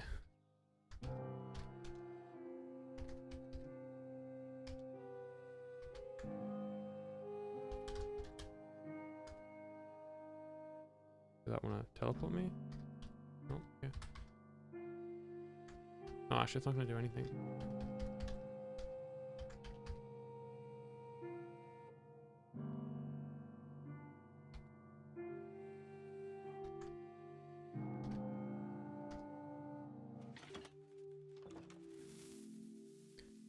Okay, so that TNT is going. And then that's fired pretty early. Picked up the powdered snow. And then that's doing through dirt, I think. The fuck? I just saw that activate. Maybe it already did it. I don't know. Oh yeah, it did. Okay. So the water still hasn't been dispensed yet. Which is something that comes from this bit of wiring. Which looks interesting. That should have definitely activated already.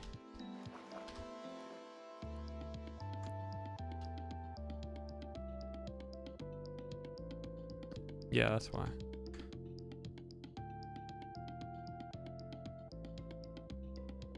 There's nothing connecting it.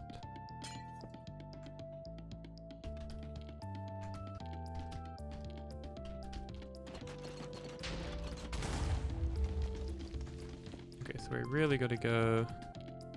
That has to activate that, and then we just have to find some way to get a signal there.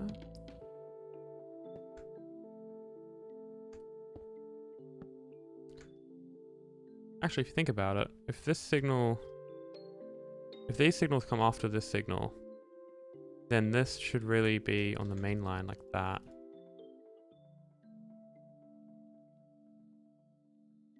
Yeah.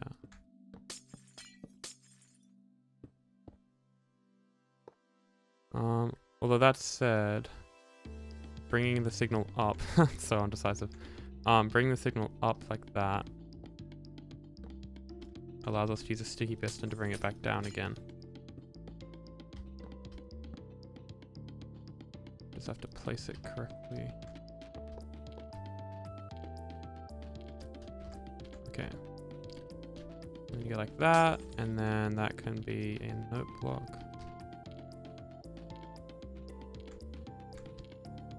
Like that. Or even like that.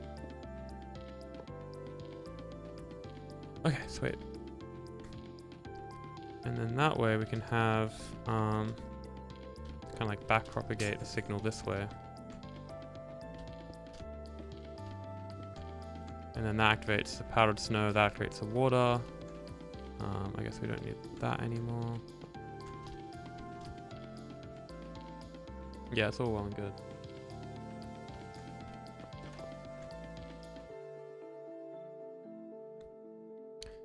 Another thing we gotta do is this trapdoor activates at a similar time. And that happens after this is...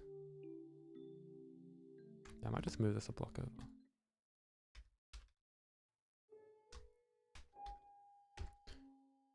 Okay. Still not confusing.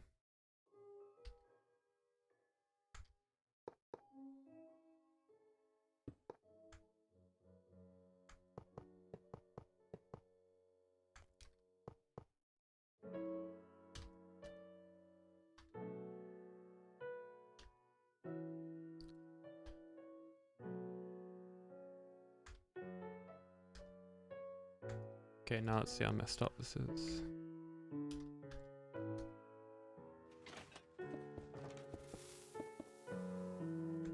Okay, so we see we have these activate after 60 game ticks, which feels really early. But we also have the water, which still doesn't seem to be activating. Actually, is that the signal? No, this is... Oh yeah, no, it's just about to fire. That's actually nearly perfectly timed. I'm going to take off about 4 game ticks of delay.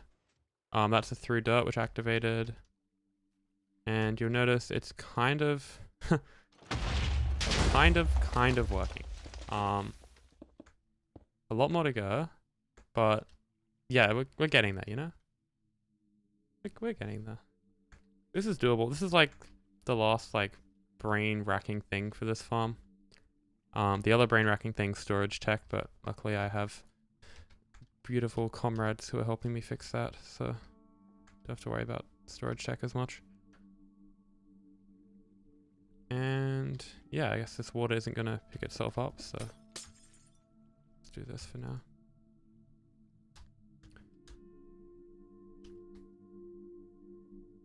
Okay, also earlier I broke the water line here, but that was accident. I wasn't really thinking. Okay, so the thing with the water is it's got to activate a little bit earlier than the others. I think there's about like 4 or so game ticks there. If we look at what's supposed to happen.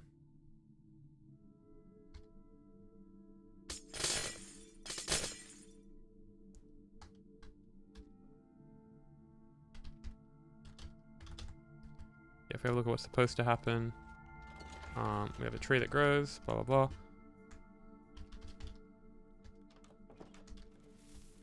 See the TNT comes down. And then these powder snow blocks get picked up. Like that. And I think 2 game ticks later the water's dispensed. Yeah, so there's only 2 game ticks. And also this gets retracted at the same time. It's buildable. You just do each core one at a time. Follow the schematic. And I'm gonna make like, you know, JKM's like quarry tutorial video. I want to make like a similar kind of style, because I can also have the side-by-side comparison on WaveTech of the farm being built, and I can retell my troubles with it. So water plus through comes 2 game tick after out of snow. Okay, so that's kind of the timings for that, and we also have this trapdoor which you'll notice shuts after. But it shuts at a very precise time. See, about there. Yeah, so as soon as the water comes on top of it. So that's like a lot. That's like actually 10 or so ticks. So I might disconnect that. But yeah, that's the important one. So that was this. Tracks now. Oh shit, that's this one. Okay, yeah, get rid of that.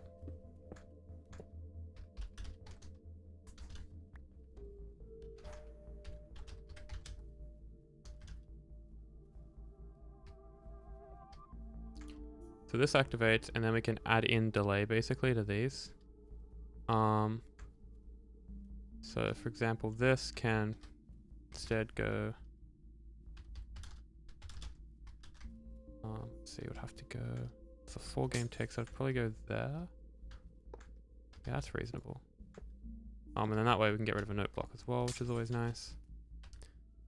And then this has to activate at the same time as that, but of course the latencies are different, so I can't really do much with that. Could add a repeater. I think observer's actually less laggy than repeaters. I'll have to look at some definitely accurate lag chart to be sure though. Okay, that's definitely on. That's true.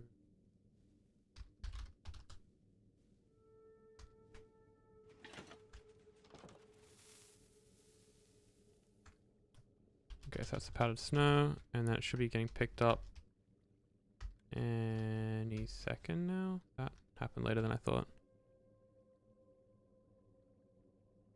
I mean, yeah, if you don't have any farms for the materials, it'll probably take longer to build. Longer to grab the materials. But building, yeah, I mean, it's really long. Like, it's the shortest it's ever been, but it's still like 672 blocks long.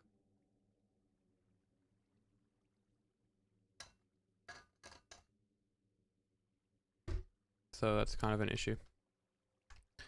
Let's see how close we are with this timing. So that gets picked up, and then 2 game ticks later, the water gives out. Oh, that's awesome. And then how late is this? So if I chuck some log, we go 1, 2, 3, 4. Okay, so the retraction's got to happen 4 game ticks earlier. And then the rest is. Oh shit! Why'd that not work? Might be getting double activated or something stupid.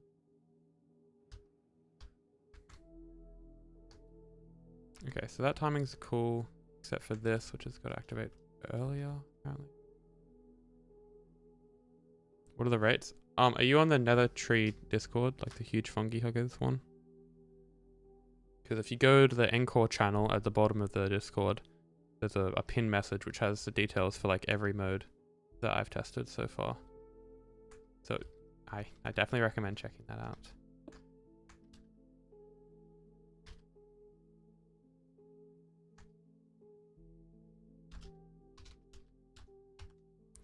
Okay, so we've got to take off 2 game ticks now, so that's kind of an issue.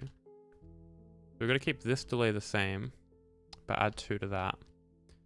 So between that and that, get rid of that. So that's now the same. And then that's activating the right time. So now we just got to wire this up, including this bit of delay, which can be done like this. Okay. And that's 1, 2, 3, 4, 5, 6, 7, 8. Oh, you mother. Yeah, that's fine.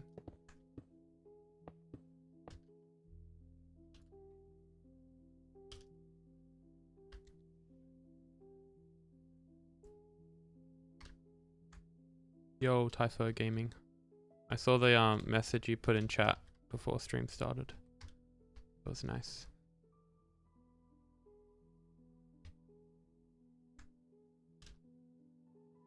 Oh, this just been running? Oh, crap, yeah. Oops, I forgot to turn this off. Well. Lucky Light Matica exists.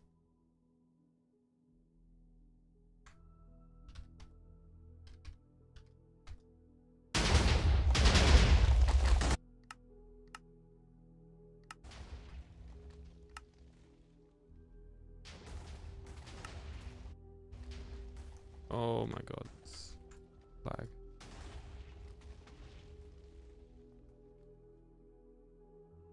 Just excuse my computer while Light Matica takes all my frames.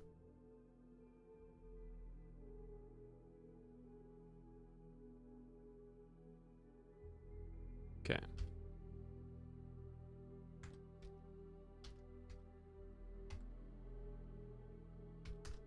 So now I gotta measure when the powder snow retracts, like what game tick relative to everything else. So tick step 4.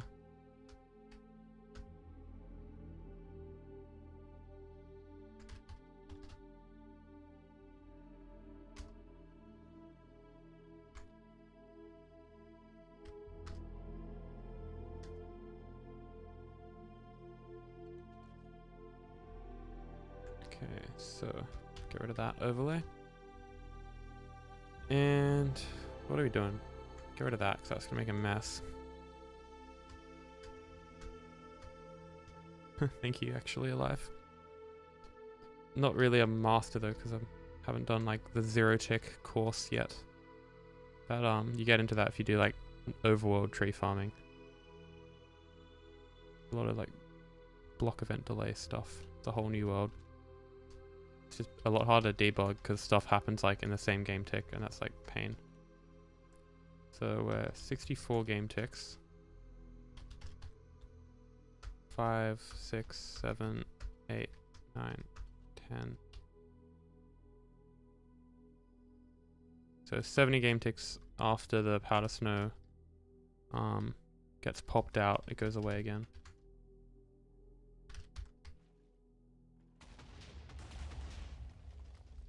Shroom lights. Okay, this time I did turn it off. Yeah, cool.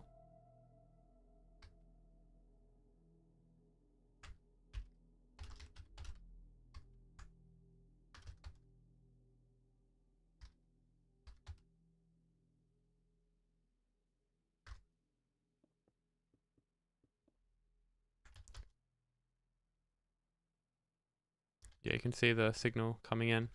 But it's like this one's on, that one's on, this one's on. Like once we get all of them hooked up, it's gonna look so cool. And then once we do half of the farm, we can just copy and paste it to the other half. So we only have to do like 50% of the wiring. Although it is still like a lot. Like the 50% is like 100%, but it's fine. Okay, so tick step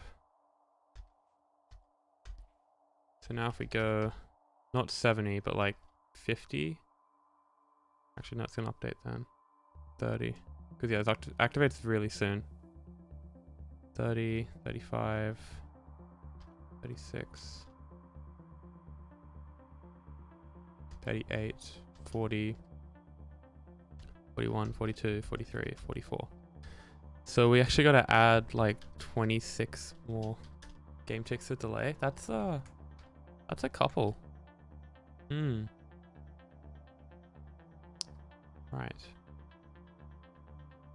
Rightio, okay.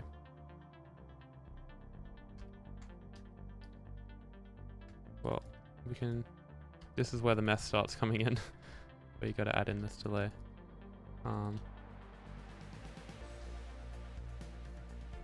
So 26, that's 3 more of these. And then 1 of these. And that just doesn't want to fit nicely, does it? Of course.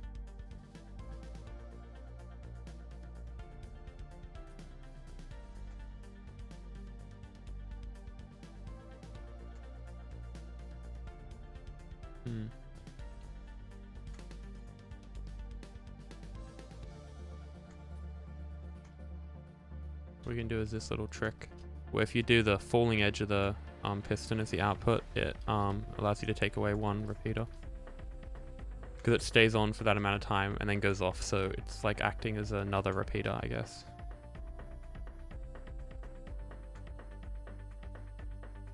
Okay, that should be good. And then that's, oh, 1 second. 1, 2, 3, 4, 5. No, 1, 2, 3. I think I need this, and then that to be 1. So we need 26, so that's 24 plus 26. Yeah, okay, cool. Yeah, that's pretty clean. Okay. Will this work? Probably not. Why is that? No, why is that doing stuff? Okay.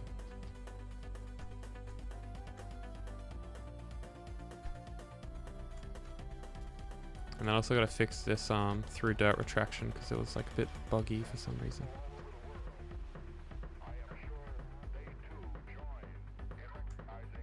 No idea why though. That's actually very peculiar.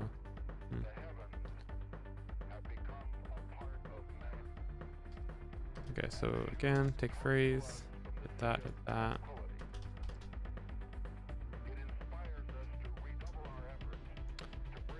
Ah, god damn it, I missed the timing.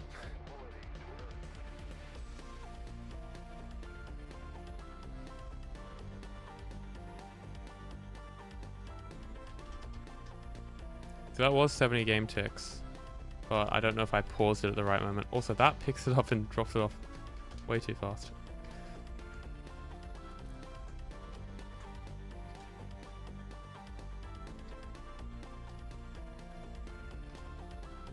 Also, I lied. This isn't going to be a direct copy and paste because the latency on the left side isn't equal to the right side, so I'm going to have to tweak the left side as well with trial and error.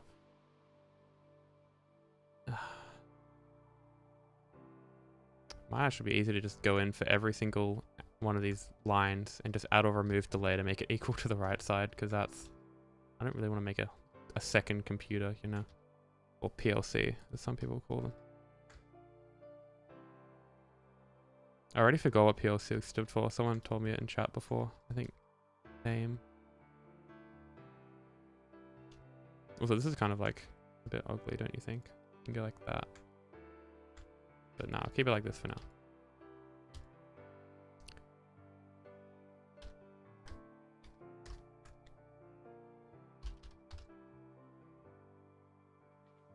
Oh my god.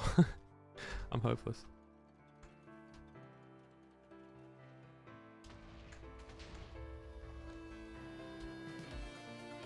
What I have to do is I have to get the exact game tick the powder snow is generated on.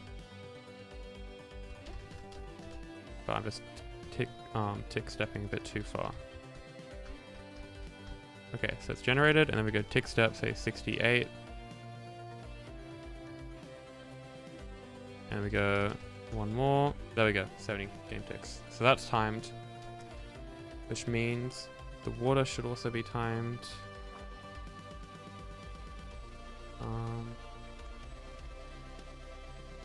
Actually, that's activating too early now. 1, 2. Yep, water comes out at the right time. But this should be extending, so that's extending too early. Yeah, I think there's something bugged with this. I think the yellow is activating, maybe. Yeah, it is. Yeah, the yellow's activating. Oh, shit. Oh, it's actually the water, that's fine. Okay, so get rid of that. And...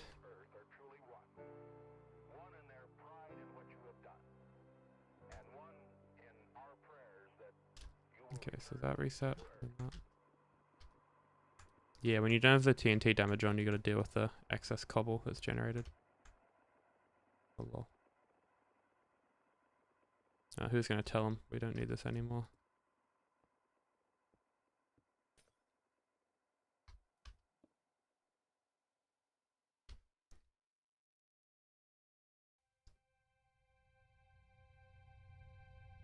Okay.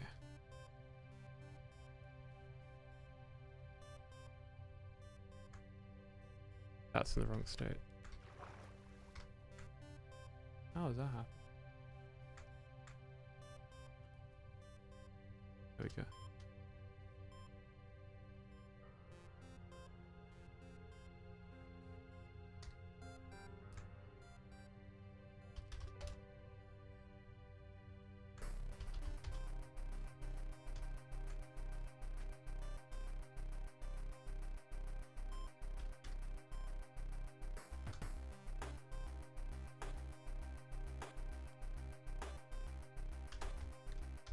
So we got the water. And then I think I gotta add more to later that. But the through dirt seems to be working though, which is nice. I just gotta get the timing of it right, of course. So that is this brown one actually, I believe. So it's activating slightly too early. So we could do like that. Maybe like that. Probably be nicer.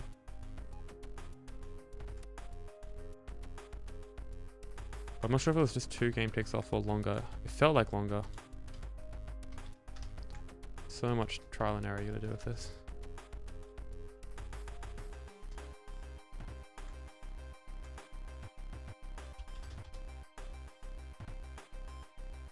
So what's supposed to happen is you have the log generate here, and this log is supposed to be like stuck onto the sticky piston and retracted at the same time as the water is dispensed. Supposed to be what goes down. Okay, any second now. So there we go, just like that. So it was only 2 game ticks. And then what happens next is that gets pushed across, and then this block gets pushed back up again. So in case, does it get pushed back up after? No, it doesn't get pushed back up because you have this stem which always generates. So you don't have to have that. But then what can happen is you have the TNT from here, which comes over, and the TNT, is this timed? Yeah, this is all timed. This is nice. So yeah, the TNT blows up. You can see the water spreads here and protects that dispenser. And then this TNT has a chance of blowing up this log. So if that log blows up, just after that log blows up, we need to push up this Narlian block. Otherwise the water's going to get sucked into that hole and it's not going to, you know, go all the way over here and push the items where we need to go. So it's important that we push that up at the right time. That also looked like it shut a bit too early, I'll be honest. And also the water's being picked up too early. So we have to time that getting pushed up, the trapdoor, and the water. Which is... my memory's awesome, definitely. Okay, the trapdoor, push up, and the water. Yeah, okay. So that's this. What are these doing? These aren't doing squat. Okay, they're just noise to make my job harder. That's right, I get paid for this, it's my job. Not really.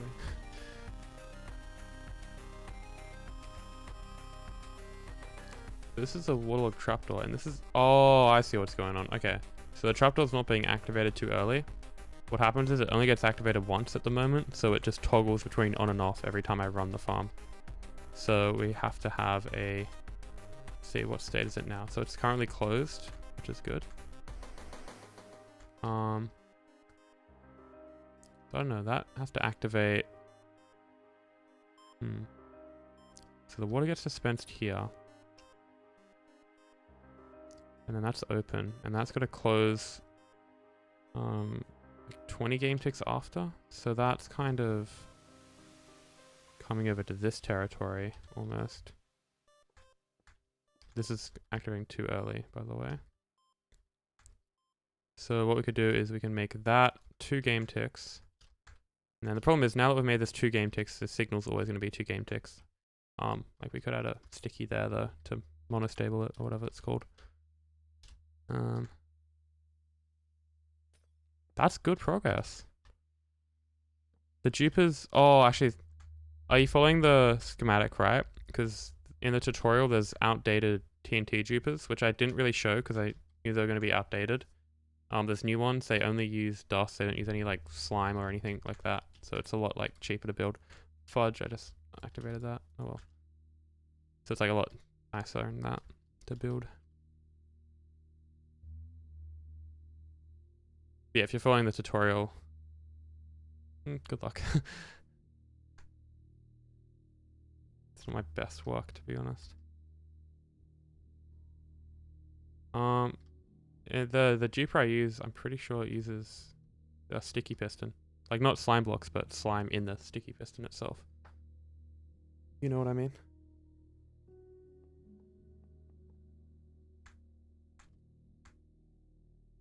Yeah, so after this goes, we've got to wait 5. So that's a long way. That's like all the way over here, I'd say.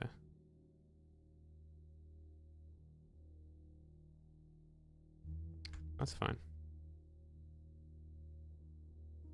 Oh yeah, swamps are good.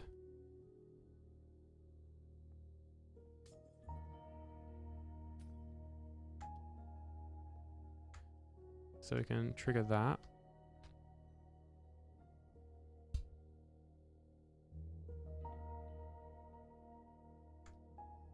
Then we also have to activate this.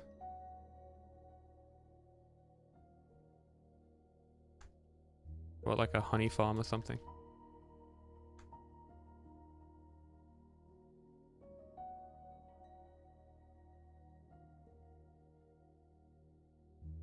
Wait, the water gets deactivated really late, doesn't it? Yeah, 17. That comes after... Yeah, okay, so we don't have to worry about the water for a long time. That's like an all the way over here thing. Oh, lol. Okay, yeah, so don't worry about the water yet. What else do we have? Oh yeah, the yellow thing. So that gets pushed up after the TNT blows up, which is about the same time that this trapdoor extends. So if we do this.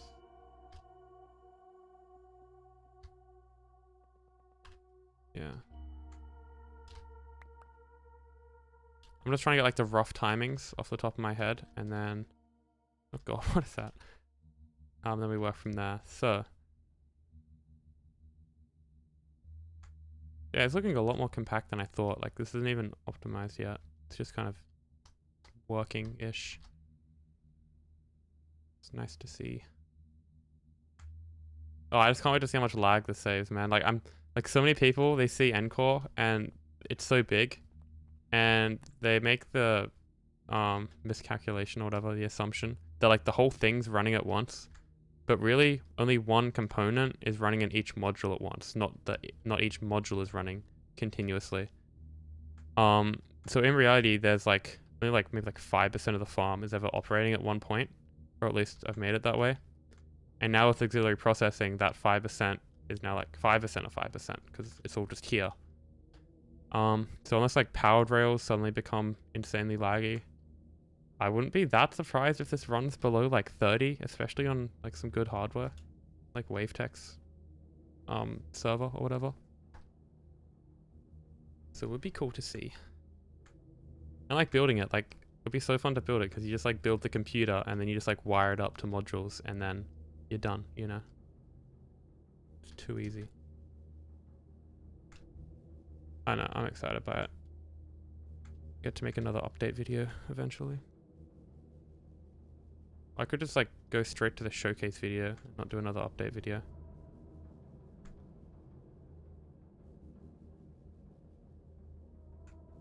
You can only do so many update videos before people start comparing you to nuclear fusion and the development of that. It's just like another 30 years away, you know?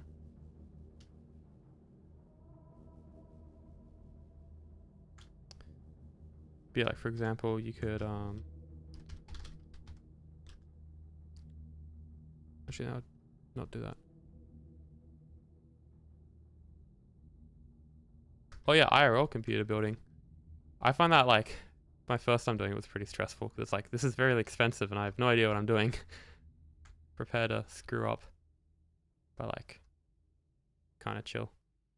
Thing that worries me the most though is like hard drives, because like they just like die randomly. I feel like it's like I got lots of data on them, so I like back stuff up. But I don't have like a RAID array or something. Yeah, it's pretty stressful.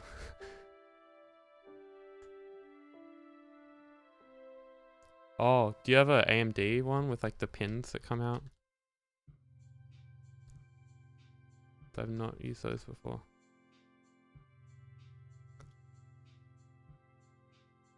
What was I testing? Oh yeah, the new timings, okay. 300 euros, holy shit. But you didn't short it, right? There's just like a little bit of smoke. But it all was good.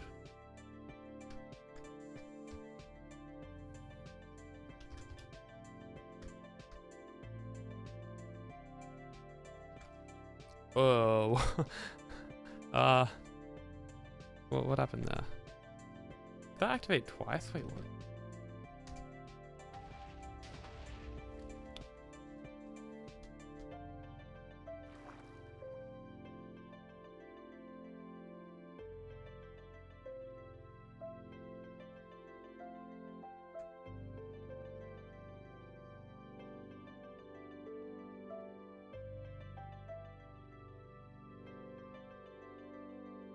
That's good you were able to fix it then.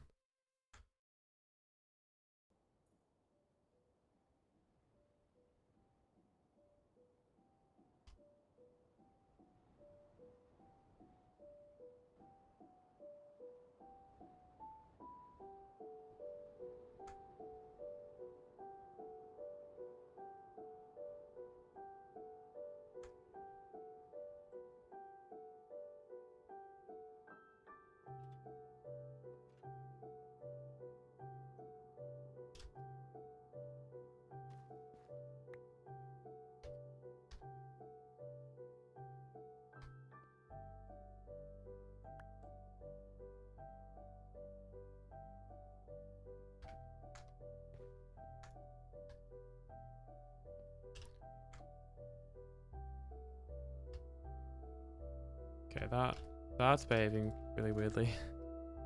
Don't really know what that's about. That triggers there. That comes along. Does the trapdoor, that's separate.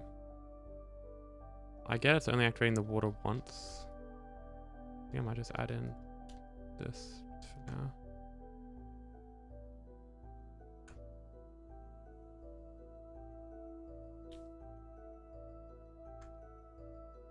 That activates it once there, and that does the through dirt.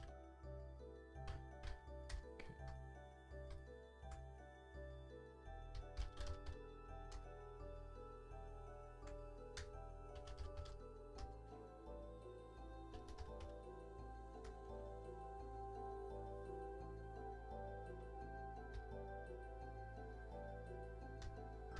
There we go, it's the water. And that's that coming up at the right time. Okay, so what should happen is this should close just as the water gets on top of it. And then, what else was I timing? This. Yeah, that needs to extend after the TNT blows up, so I doubt either of these things are going to be even close to right. We can always add delay. So yeah, you'd normally have like a stem there, but you'd have 4. It's like guaranteed to grow 4. But just so I can see, I might chuck glass there.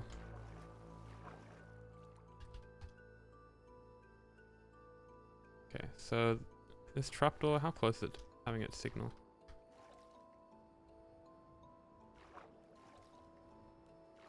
Oh, really close. Okay, that's kind of cool. So that's blown up. And then that's actually very close. Holy shit. I did not expect that. That was like 2 game ticks too late, I reckon. Wow, and then the water picks up. Alright, okay.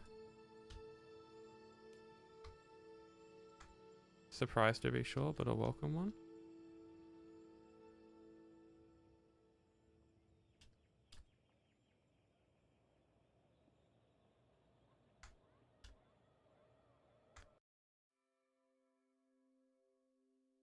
Okay, so now that's timed correctly. And then next up we got... What's a bit weird, we got a bunch of like these up and down piston movements. And we also got 15. 12 and 15, what's that? Okay, that was 12, and then 15 is... Oh, the cobblestone, really? Surely not. I think there's a bit of delay with that actually. So that's where this comes in. So I think we got... We're actually running out of space here. I gotta be more conservative. So yeah, let's try and fix this.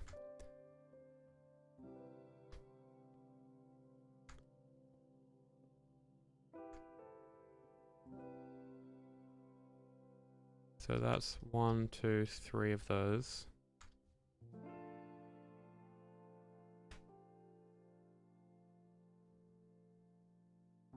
With only an elytra. Do you have a tweakeroo so you can like place on the edge of blocks and stuff? Like what's the main issue?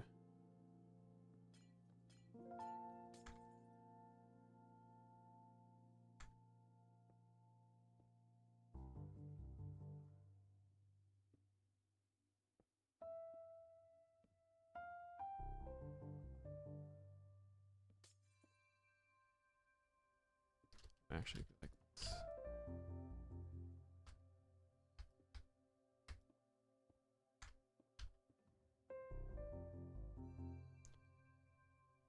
Oh my god. So you're making it just like without anything. Yeah, playing in snapshots is like kind of crazy.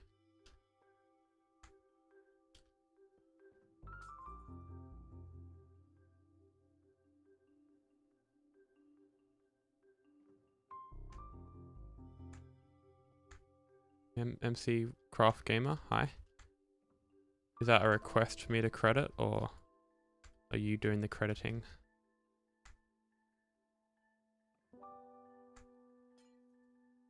Oh shit.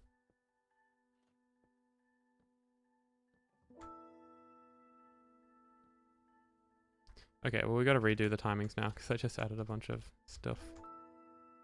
But it's fine.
Okay.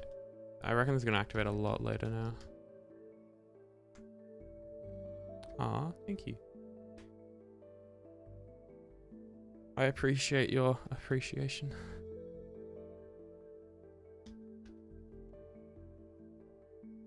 Oh lol, you can see that observer there, it's activated. Yeah, it's way too late.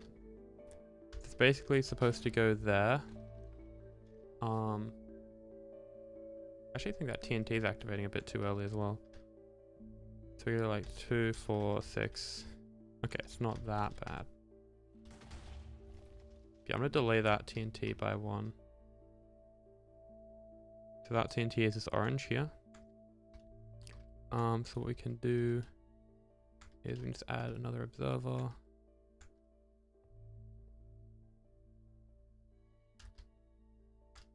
And that's just gonna be a pain. Okay. Very nice.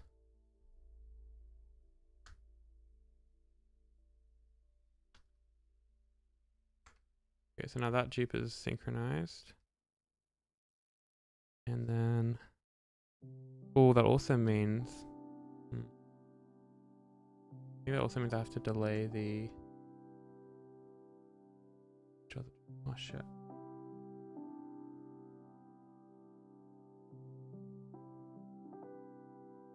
Yeah, I gotta delay the block 36 activation this year. Okay, that's not too bad. I need to go like this. Yeah, it's kind of clean. And the rest should be fine, I want to say. Yeah. This looks nice.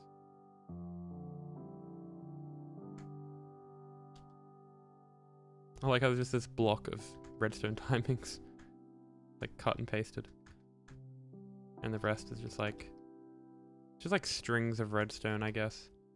Like that, see, it's like, it's just really compact and blocky. And then here you just have like a line, goes around here, goes down, goes this way.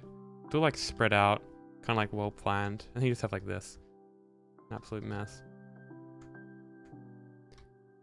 But yeah, speaking of messes. Oh my god.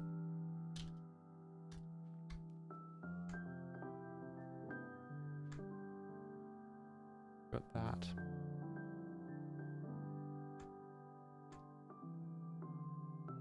Don't have a YouTube channel. Well, not everyone has to have one, but it's just, I found it's a good place to just log, you know, your builds and get them out there. Provide explanations for them. If you like teaching, you can do that.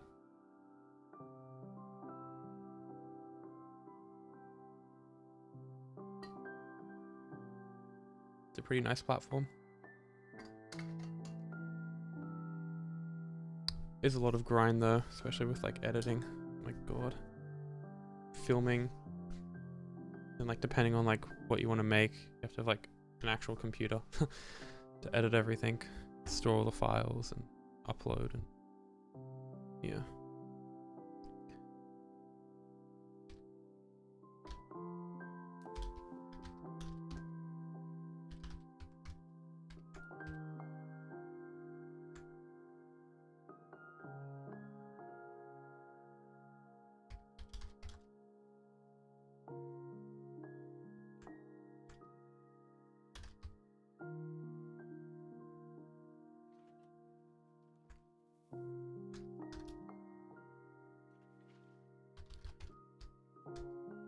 Okay, let's see how we go.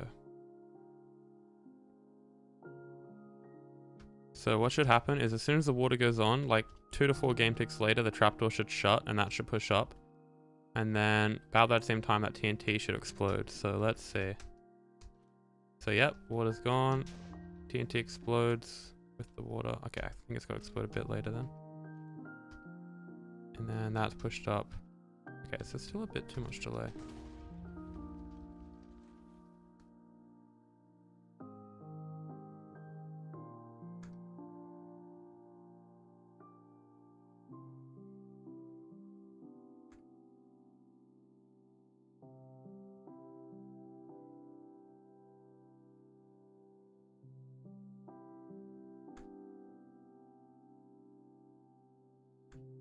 I didn't know you did editing.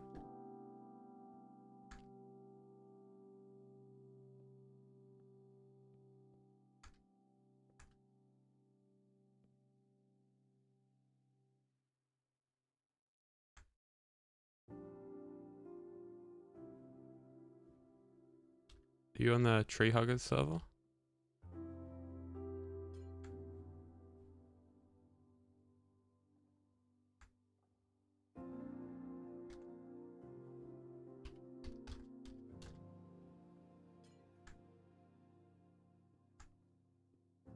No, okay.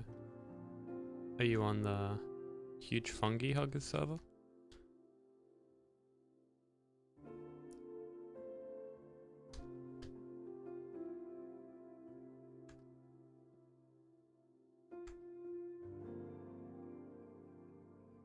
Good man.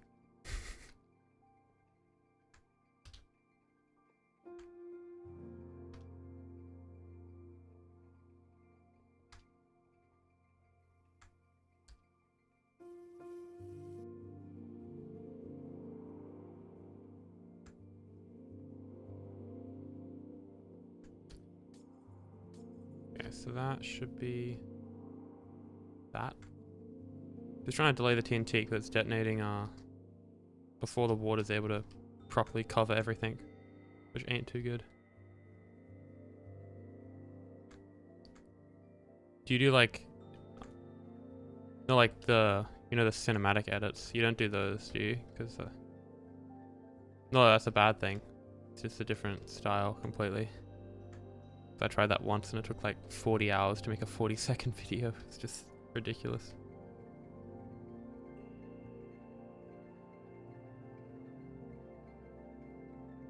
Really? No, the tree farms are tough. Normally it's like the overworld trees that are trickier. Because you gotta, it's like growth restrictions and you gotta get saplings back and all that. So the layouts just get a lot more complicated. But if you need help with nether tree farms, I'm sure you're aware of all the resources that are for them.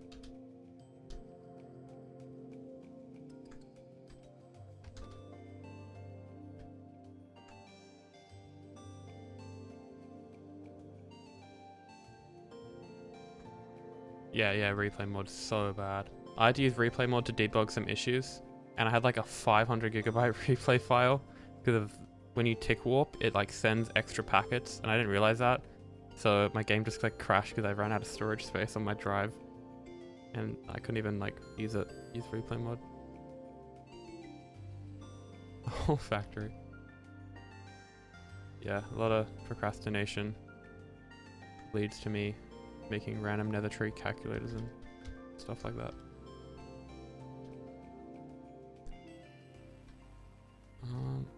Okay, so we gotta do that.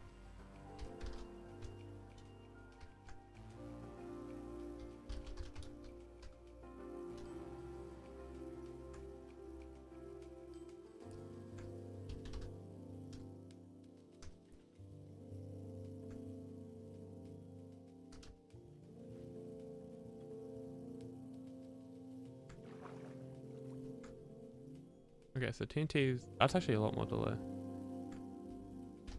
The wave tech one. That's too much delay, jeez.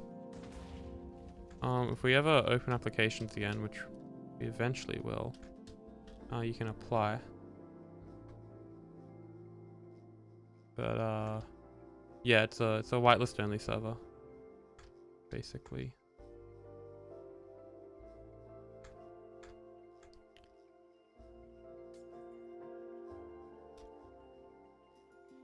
Oh shit, what's that? Activate?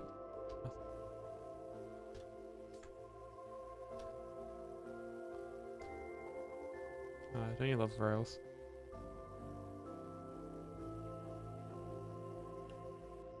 Oh, the huge fungus one. It's in the description. If you look at the links section, it should say like Nether Tree Discord or something similar to that. And then like how to join. So I took off 2 there. that.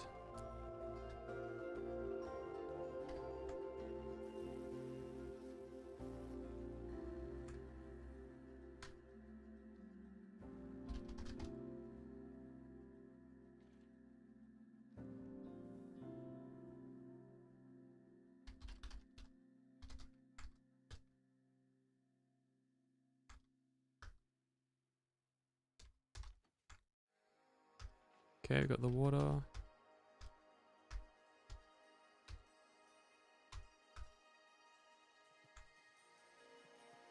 See how well this is timed now. So the water goes on top, and then 1, 2. Yep. Okay, that's basically fine. Okay, so we need just a little bit more delay in the TNT. And a little bit less on the trapdoor. So that can go to 3.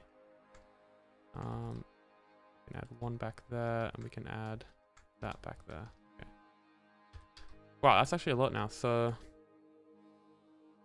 it's looking very interesting. Looks like an AI generated redstone thing, to be honest. But it is functional. Half functional. So you can quickly go through it.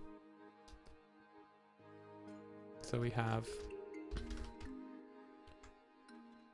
a lot of things happen all at once. Powder snow comes out, trapdoor opens, these pulse, this starts bone milling.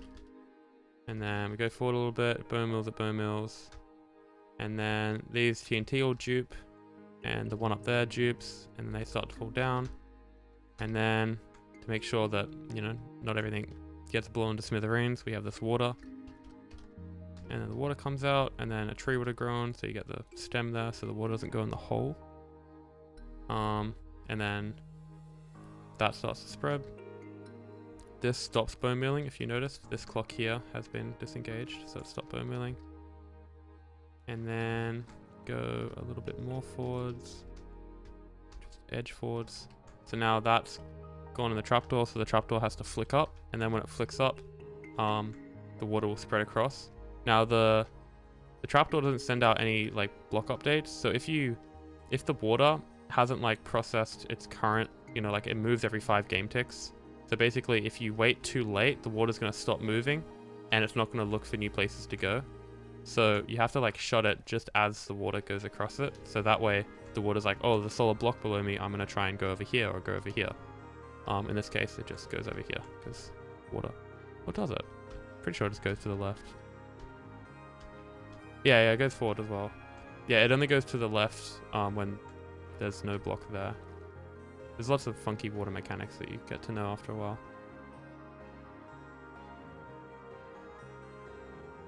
Bone meal system for this farm or another farm in particular?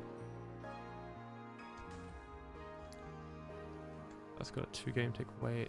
That's chill. And that comes 18 game ticks after.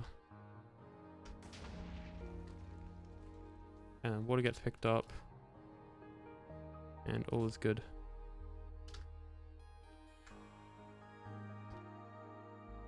Okay, I don't really know where I want to get to in this stream, to be honest. Because I'm not going to be able to do all of this now, because there's a lot that still needs to be done. This is really satisfying to do, I gotta say.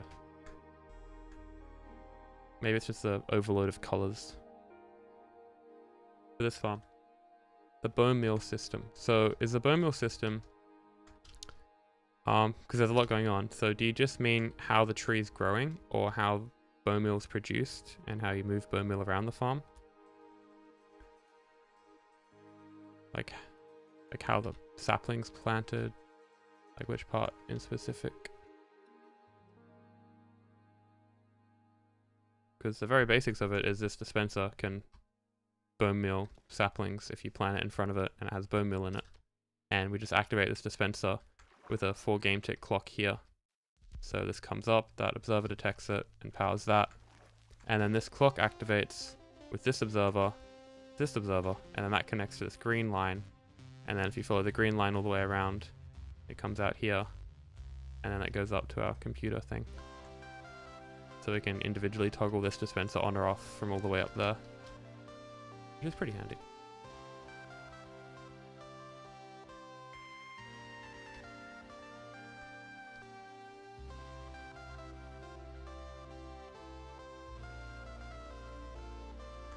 Okay, so what are we missing right now?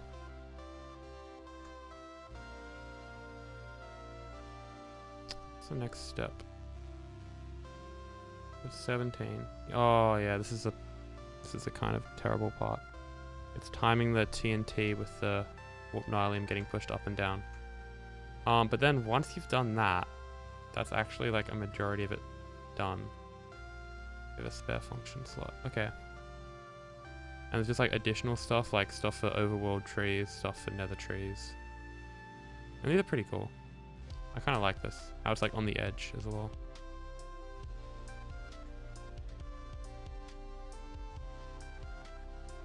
Oh, enjoy. Do you do Premiere Pro or the DaVinci? Cause I tried DaVinci, but like, nah. If you have access to Premiere Pro, might as well use it.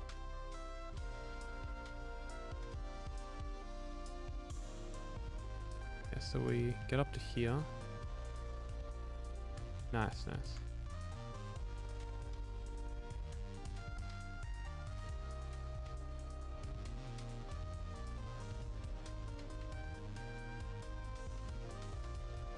You might just have a look at these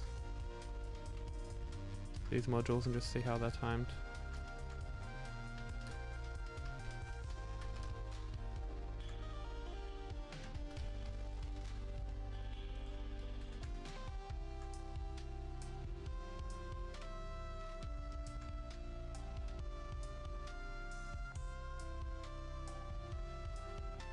There's quite a few languages.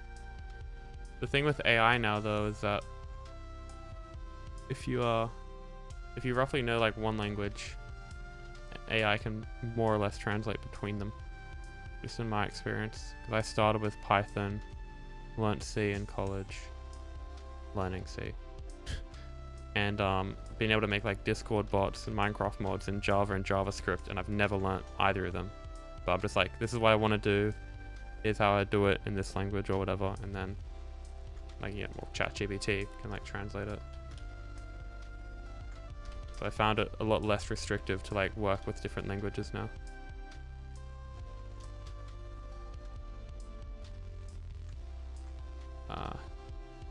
Class 10. Not aware of what that is, sorry.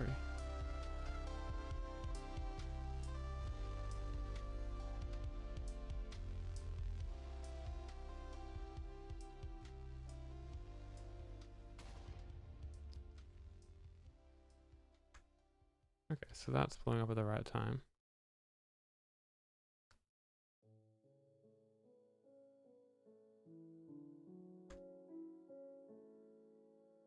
Enjoy.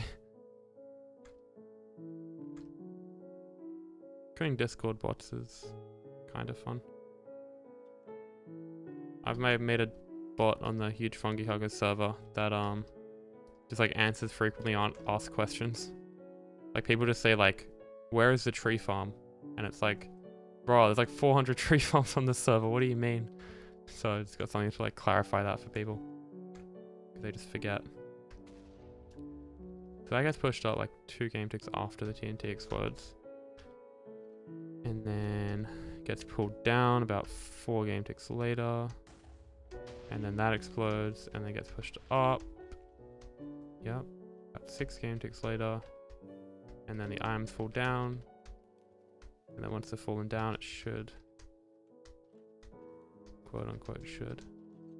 Wow, that's actually a long time. Jesus. Then it gets pulled down. Okay, so. That's a lot.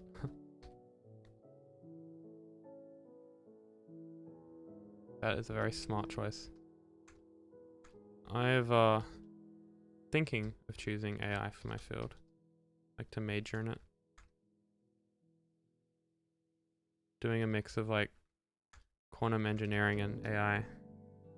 Although I'm not doing quantum for like another 2 years because it's like the classes run in like 3rd, 4th year. It's basically like an electrical engineering degree, for the most part.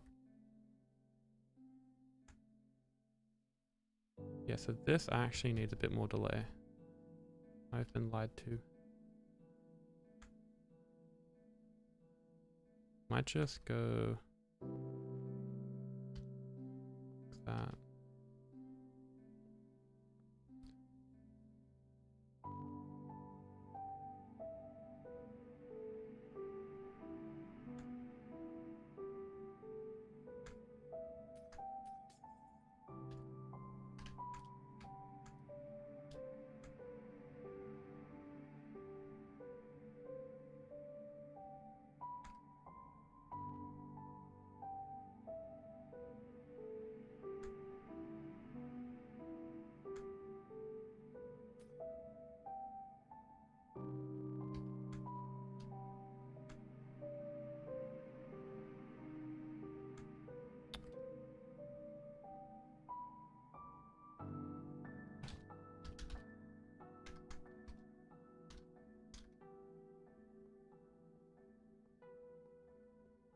Fun. Okay. So that is pushing it up and then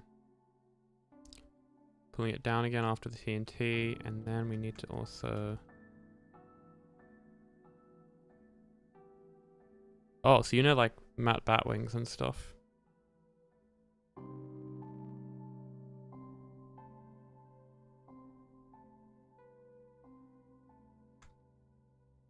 So that pushes it up after the first TNT, and that pulls it down before the first, and then there needs to be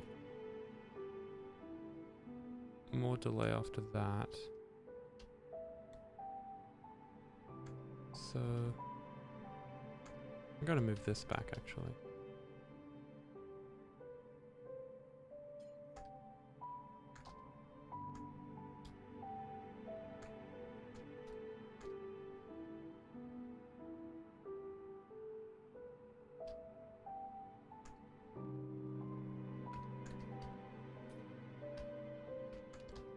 That's probably too much delay. So that happens at the same time, and that's another 8 game ticks. Actually, that might be really close to what we need. Oh, okay.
Okay, so that goes across, then that goes up 2 game ticks later. And that spreads, and then 2 game ticks later, probably 2 game ticks later that exploded. And now that goes up, so that's probably gotta go up about 2 game ticks later. And then comes down, probably a bit too early. Yeah. And then stays up and then comes down a lot later. Okay. I'm not sure about the last one, but definitely add another Discord SRV. What does that one do?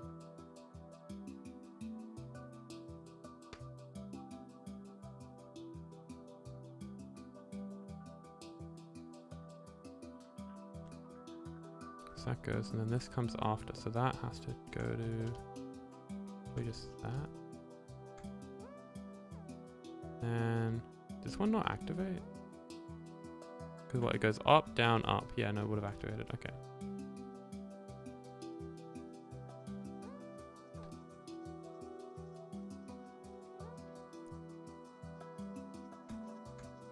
Oh, why is there water?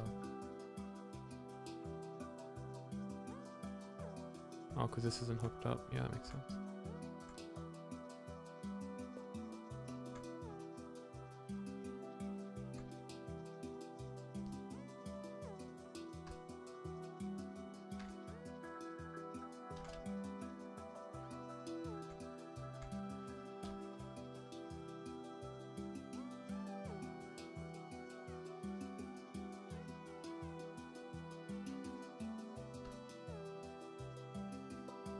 You gotta plug into your server. Just. Oh yeah. Like a chat bridge kind of thing. Yeah. No, I've seen those. Pretty handy.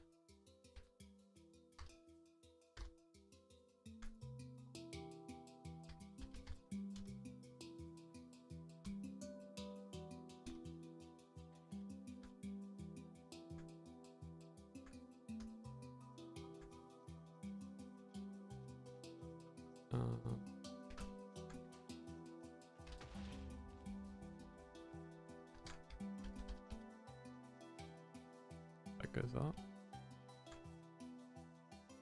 Halfway there.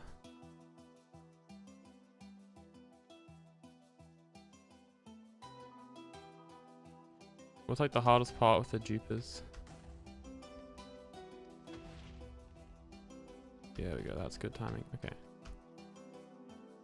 So a way we can test that the timing is actually optimal with some of these.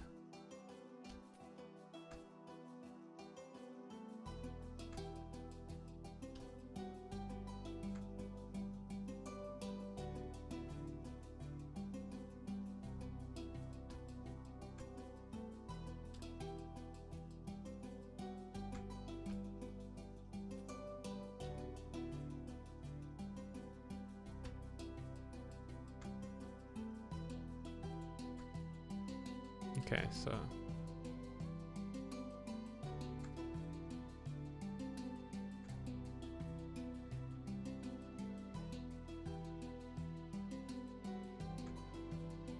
can do like dirt scaffolding and stuff, so you don't have to like. Are you using scaffolding? Because then you can just build it like layer by layer. If you build yourself a little platform below the duper.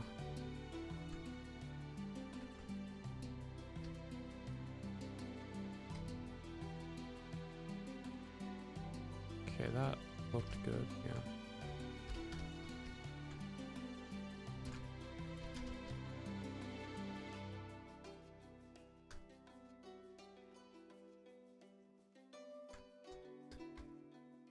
Yeah, no problem.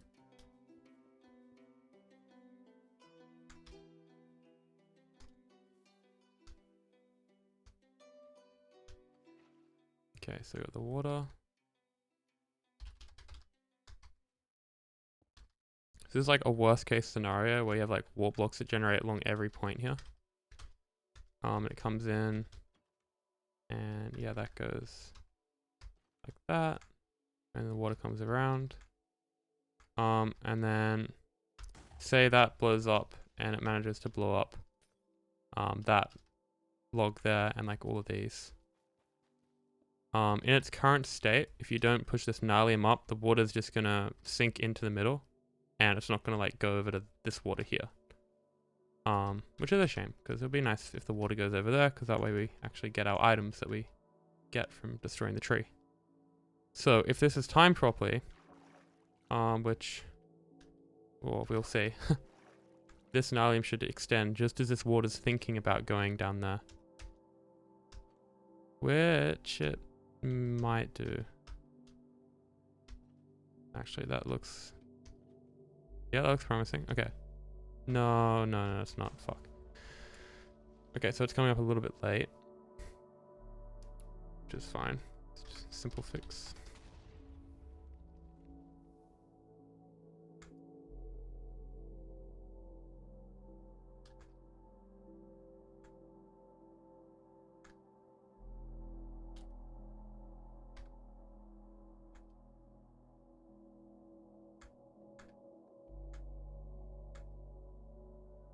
Yeah, I mean, no scaffolding and no tweakeroo. It's kind of a death wish.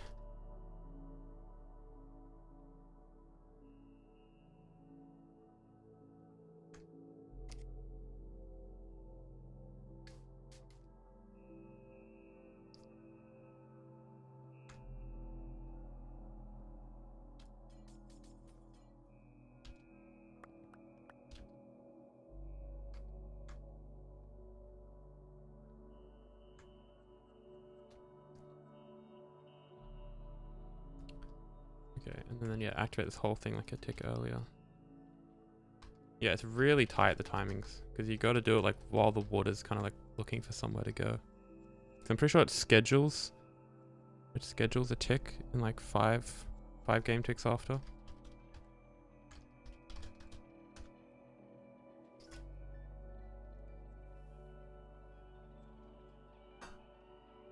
Just gonna have some water.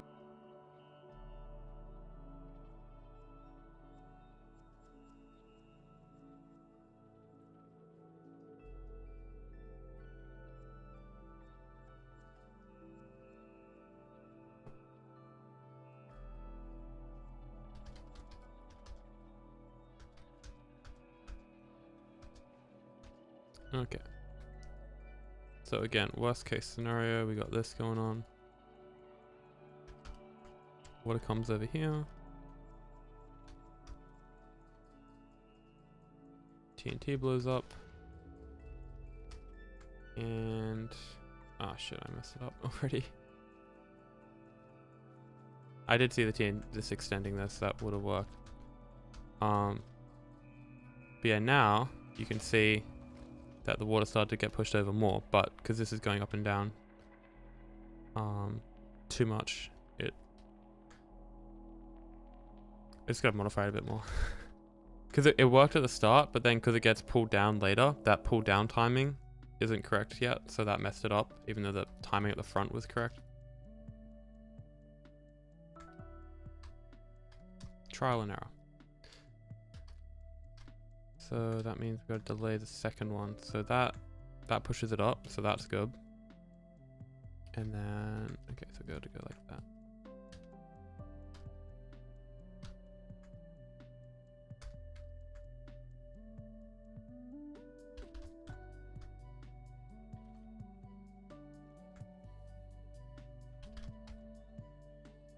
Okay, let me go this again.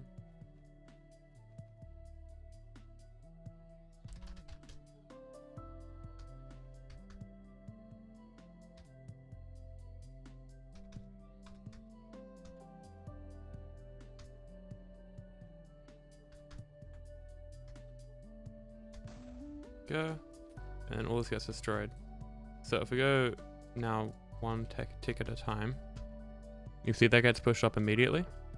So the water's like, oh, maybe I can't go there. So that's gonna move over, and then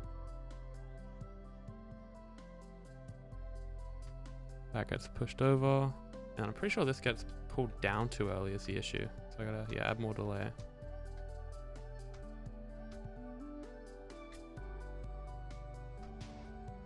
Like there, it gets pulled down.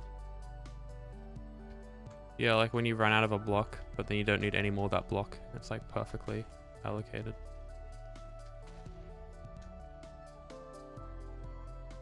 Yeah, I could honestly do with a bit more delay. Because this water's getting stuck. That's actually kind of troublesome though. Kind of don't have space. Best we can do is that for now. Without a major rework. And then that's...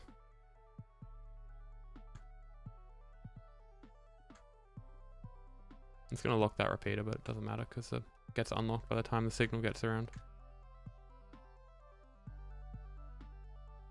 Yeah, I want to see what the timing's like on the completed module.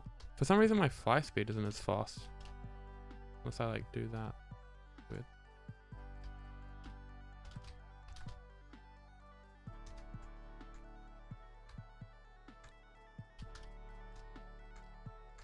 Alright, so... oh, we got the smallest tree.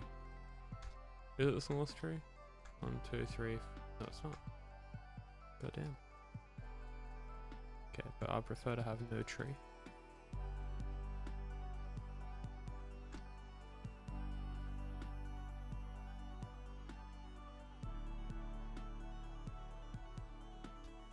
Okay, so what should happen here is this TNT should blow up first.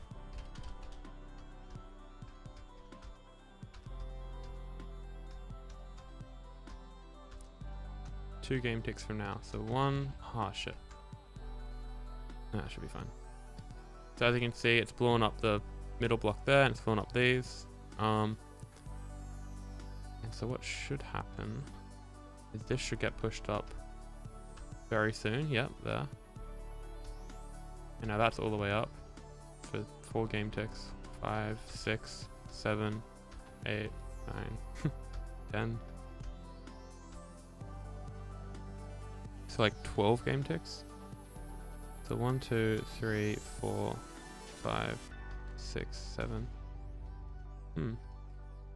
Oh, actually, you know what? Even on this version, that gets stuck. Okay, maybe I'm testing this wrong then. Let's see. So say you get this happen.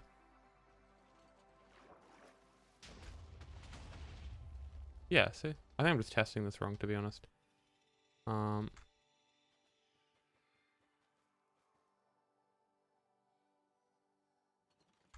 just see what's happening here. Oh, we got a big one.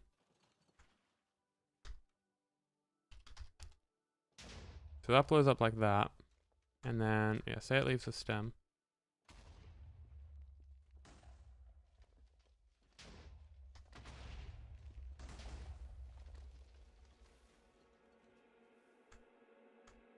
Is it like...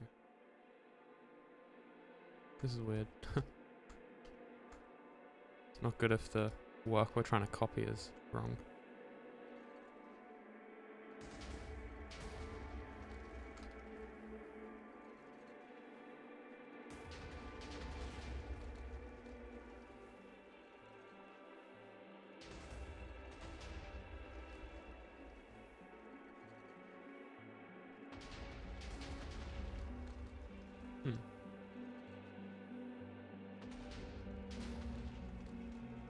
Okay, I think I actually know. I think this is a non-issue. So, first of all, this issue is an efficiency thing. It doesn't break the farm if the water doesn't get all the way over, because it always covers these components. So, fixing this makes this farm a little bit faster. But if we look at how it happens, it only happens when you have blocks like all the way around here. Like this, I'm pretty sure. No, not even like that. Okay, maybe if you have it like this. Yeah, and it stopped there. Okay, so I think... Yeah, if you have warp blocks like at the front here, almost.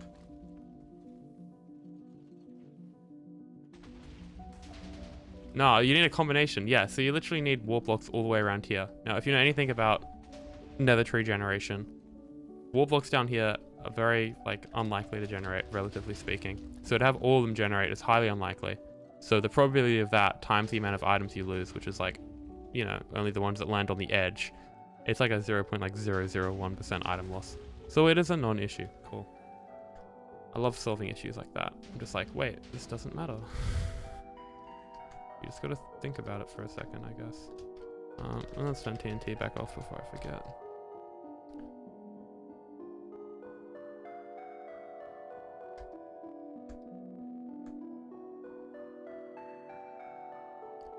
Alright, so that means... What is left with this then? I guess getting these timings right, yeah, which I do have to go back over here and work out. Because even though they weren't wrong per se, I want them to be very similar, if not exactly the same as this. Because I need the clock speed to be the same.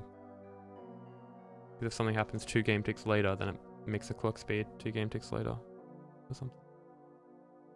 Oh, that was a lot quicker, that third one. Compared to the other one.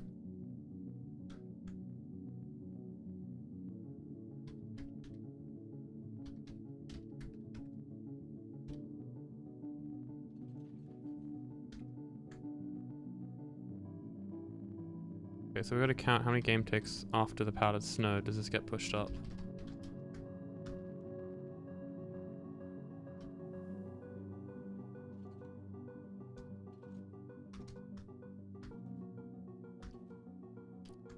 Okay, so 4, 8, 9, 10, 11, 12, 13,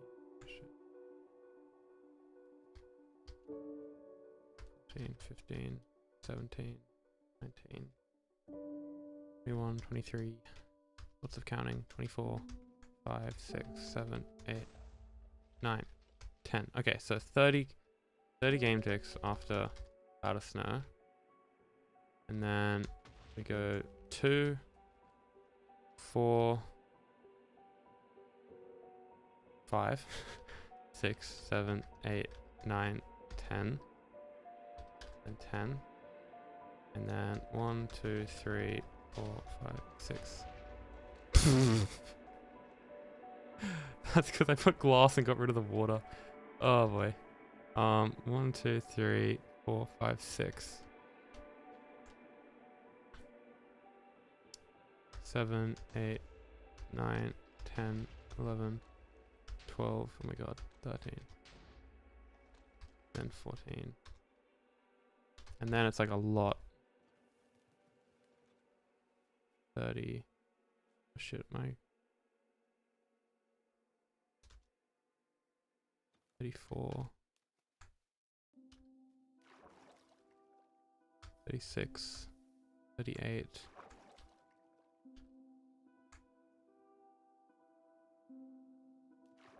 40. 44. 46. 48. Oh my god, this is a lot. 50.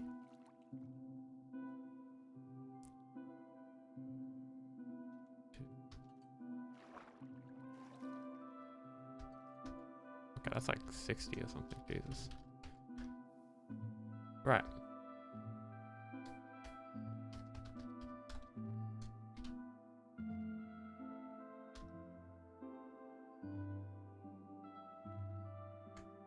Okay, so we got 30 game ticks after Powdered Snow. And 10. And 14. And then around 60, but we'll do that after. So it's just this.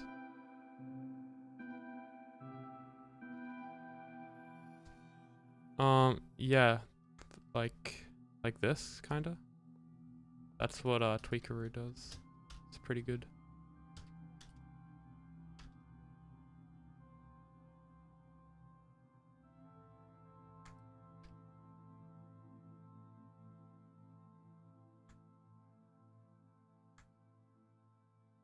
Okay, so what does it currently sit at?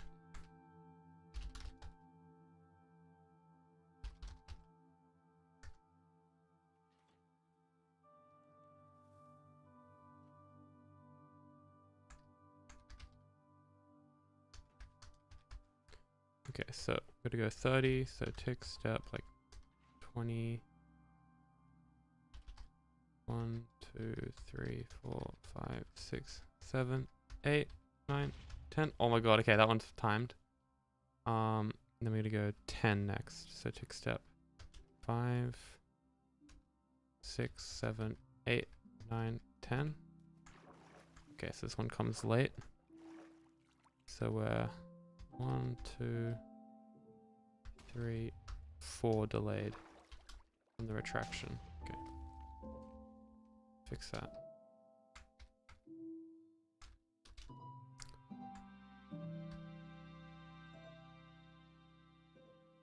So pushing up was fine, and then this was, yeah, 4 game ticks too much. So I guess we can go like that, and then that. Try that again.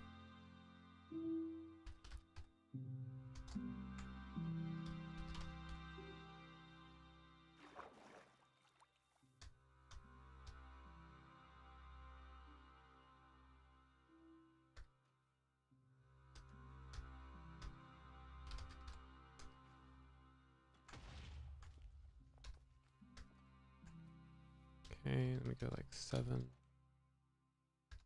8, 9, 10.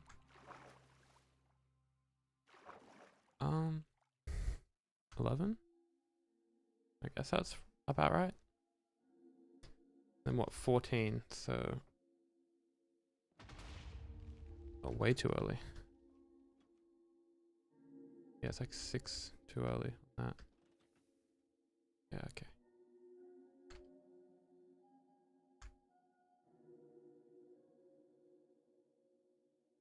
Yeah, that's a lot, jeez.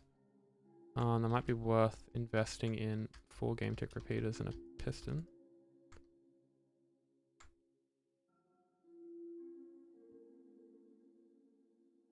So that covers those 2. And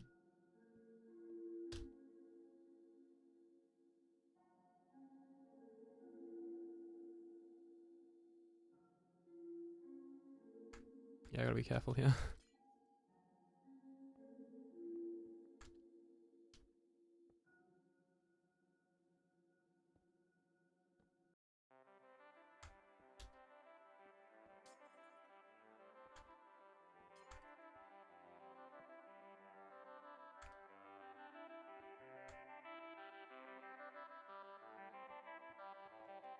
Oh my god.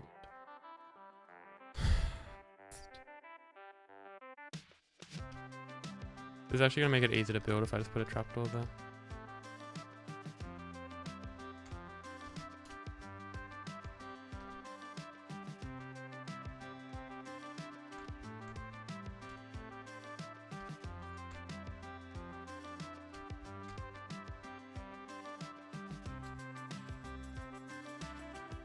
Agreed. Okay, that is a lot of delay. I do not think we need that much.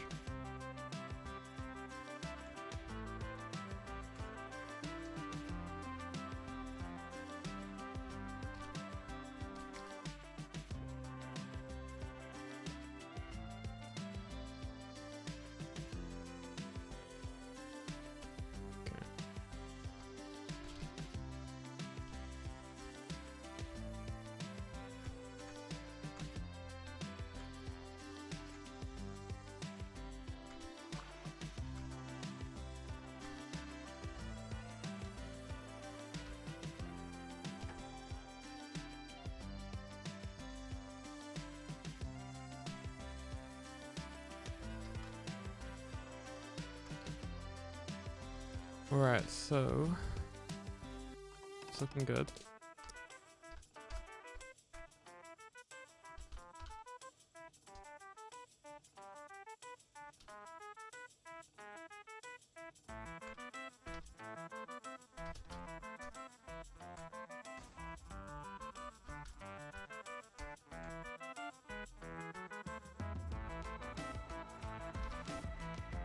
There we go, 10 ticks after that gets retracted. And now 14 game ticks later, it should go up, but who knows.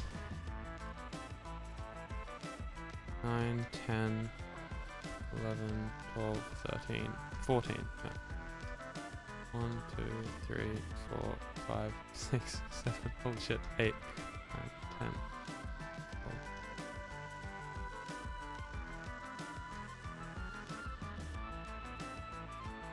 No, it just didn't output. I must have messed up something. Or did I? Wait, what? No way the timing's that long. Oh, because that branches off that. That makes sense. Yeah, okay. What the hell, bro? Not that long. Okay, maybe we don't need this then. Interesting.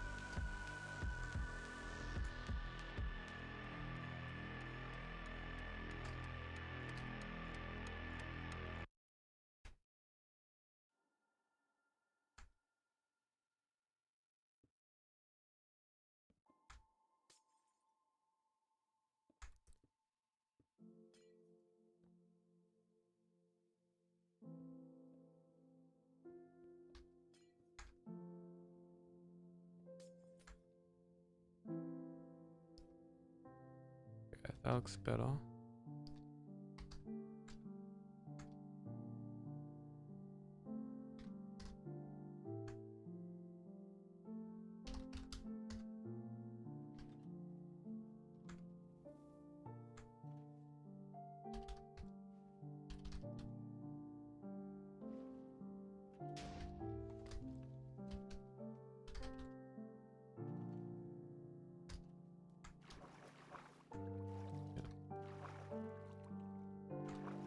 That's actually a block 36 right now, even though it like really doesn't look like it. Oh my god, you can see just the very top of that dispenser. That's... See how like just goes down for a bit? But like on another block. Actually, you can see it on there. Oh, because it's also a block. What the hell? But it shows like a bit of the downwards part of the outline. Anyway. Taking me this long to build this farm. How long did it take to build this simple? But yeah, don't know, simple is in inverted commas, so like it's not actually that simple. But relatively, this is definitely the simplest one.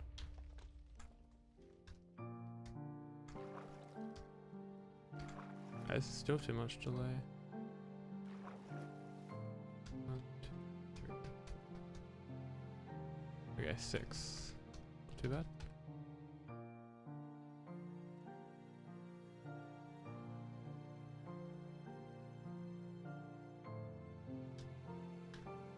What goes to the other block? We're gonna get rid of 6. I mean, that's kind of 6.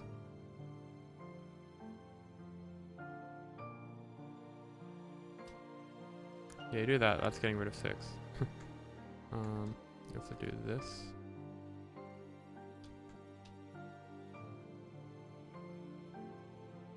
Yeah, no, that's interesting.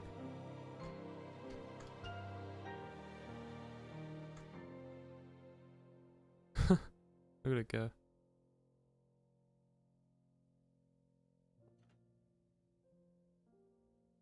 Okay.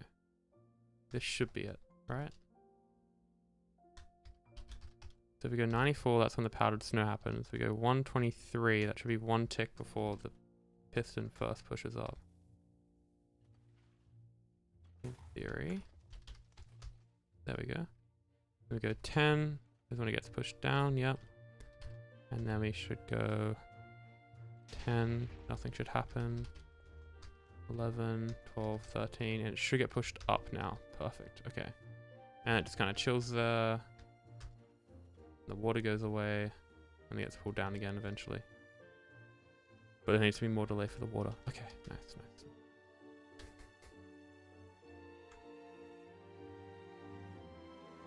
So yeah, I'm actually going to get rid of this.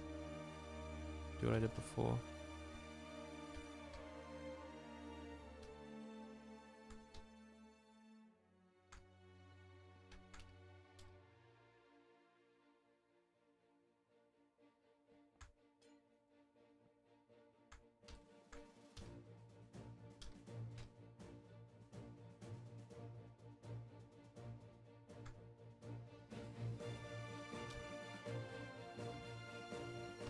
No, I like this look better.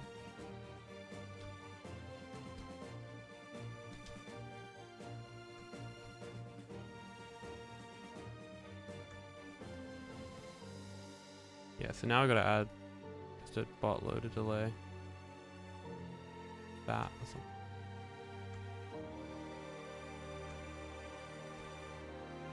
And Jupiter's at the end. Have you done like the storage and stuff?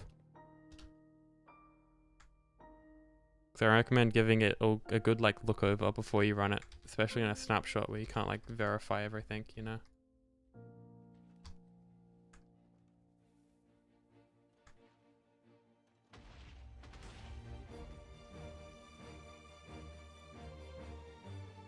I don't think I linked that up.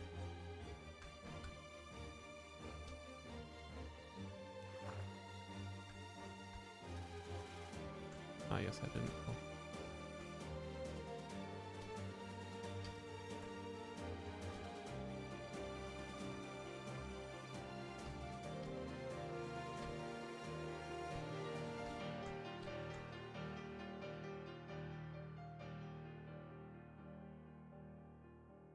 Alright, so it's looking good. So that will retract the nyllium at the end, and then what else do we have to do? We have to push out this cobble here at some point and activate this black line. So I'd probably say like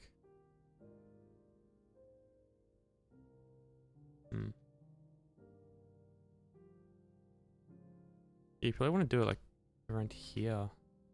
God, this is so arbitrary. But anyway.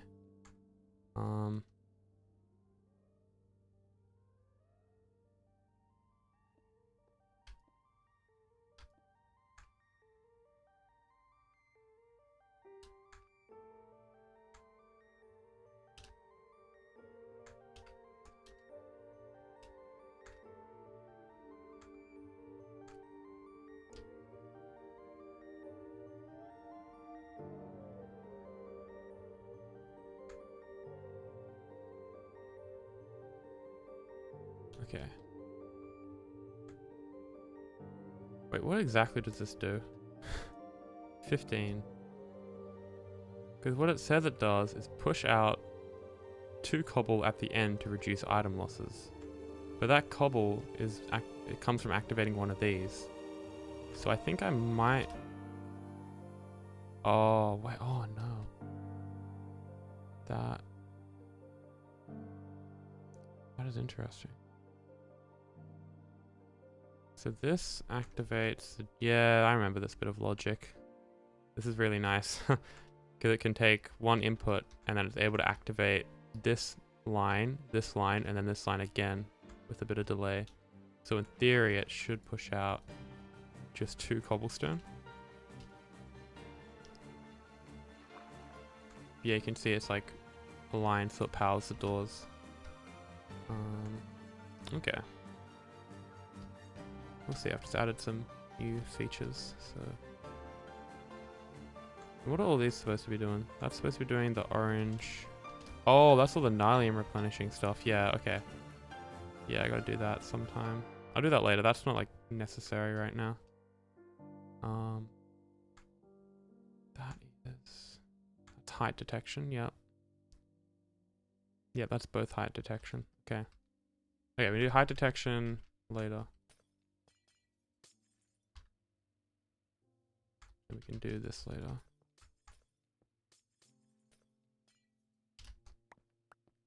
That's fair.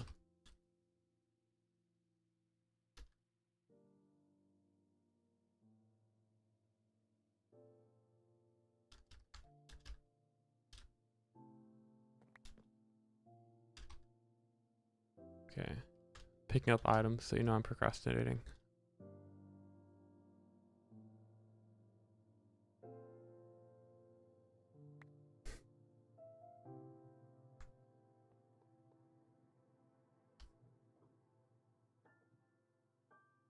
Yeah, okay.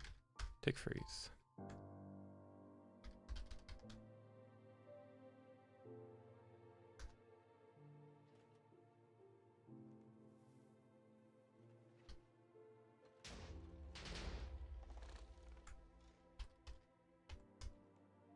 Yes, it gets pushed up.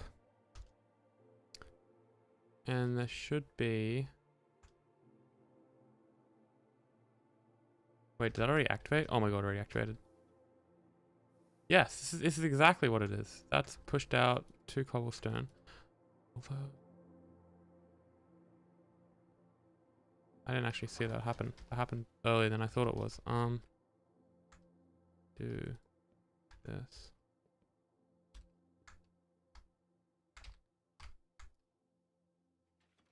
Okay, so that's going. And then that's not good. Oh no, that's okay, that's fine.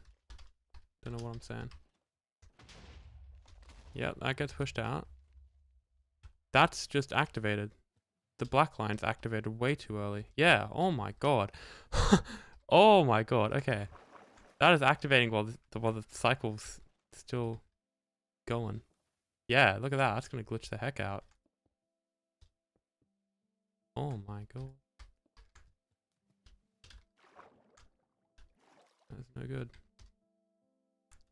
Yeah, no, that's not surprising why that broke.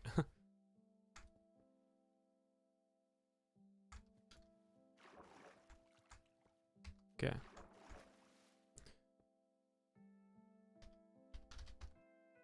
So what we actually got to do now then is move this line to be marched later.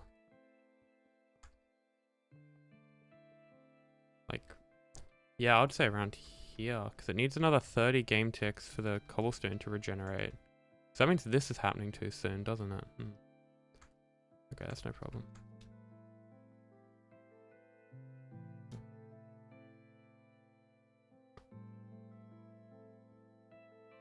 Yeah, let's go this side.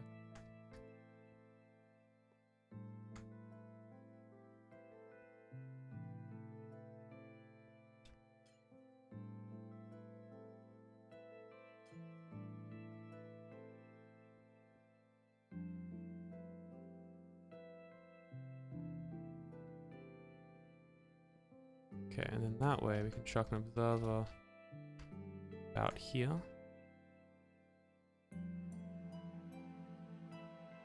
And run this rail line. It's off.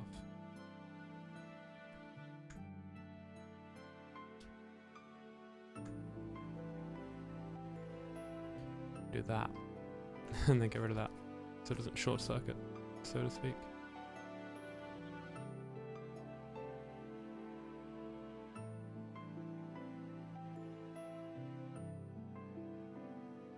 Okay, cool.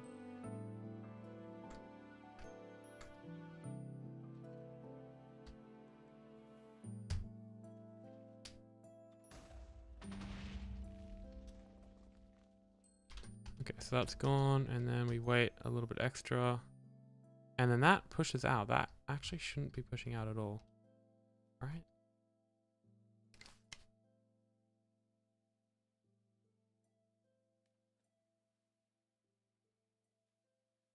Thank you. Do try to focus on aesthetics a little bit. There's if you've seen the next one's really cool. It's got like a scaffolding tower that comes out of the middle of the farm, or like where the tree is. I can just show you after this.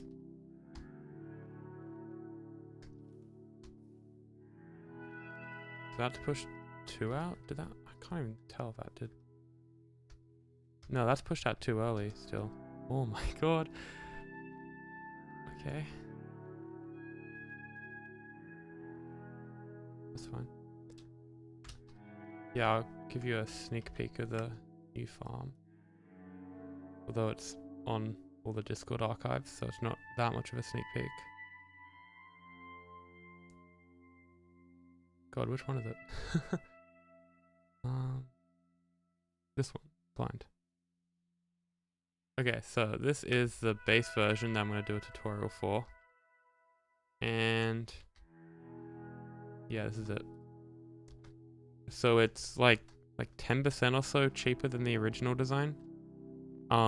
It makes like 3,000 or 4,000 more warp blocks an hour, but the original only makes like 500 shroom lights an hour, but this makes I think like 3.6 thousand, and then it makes 97,000 logs an hour versus the 75,000. So yeah, it improves in a couple places, namely all the ones that matter. And then, as you might notice, this scaffolding tower is in the dead center. So as you grow trees, it's also a lot easier to grow trees now. You just come up here, go like this. So you don't have to like crawl into a tight space like you do with the current design. It'd be funny if this just breaks.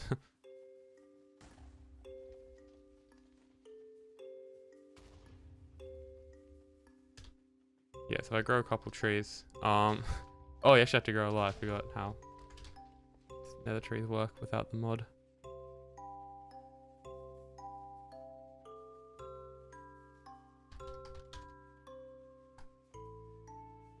Yeah, this should work in theory. Yeah, it's getting there.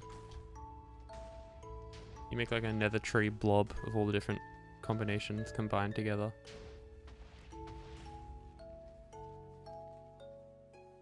What's the TPS at?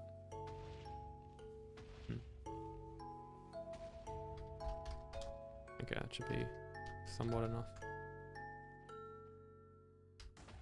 Oh yeah, you can see. So it looks like it's taking an input.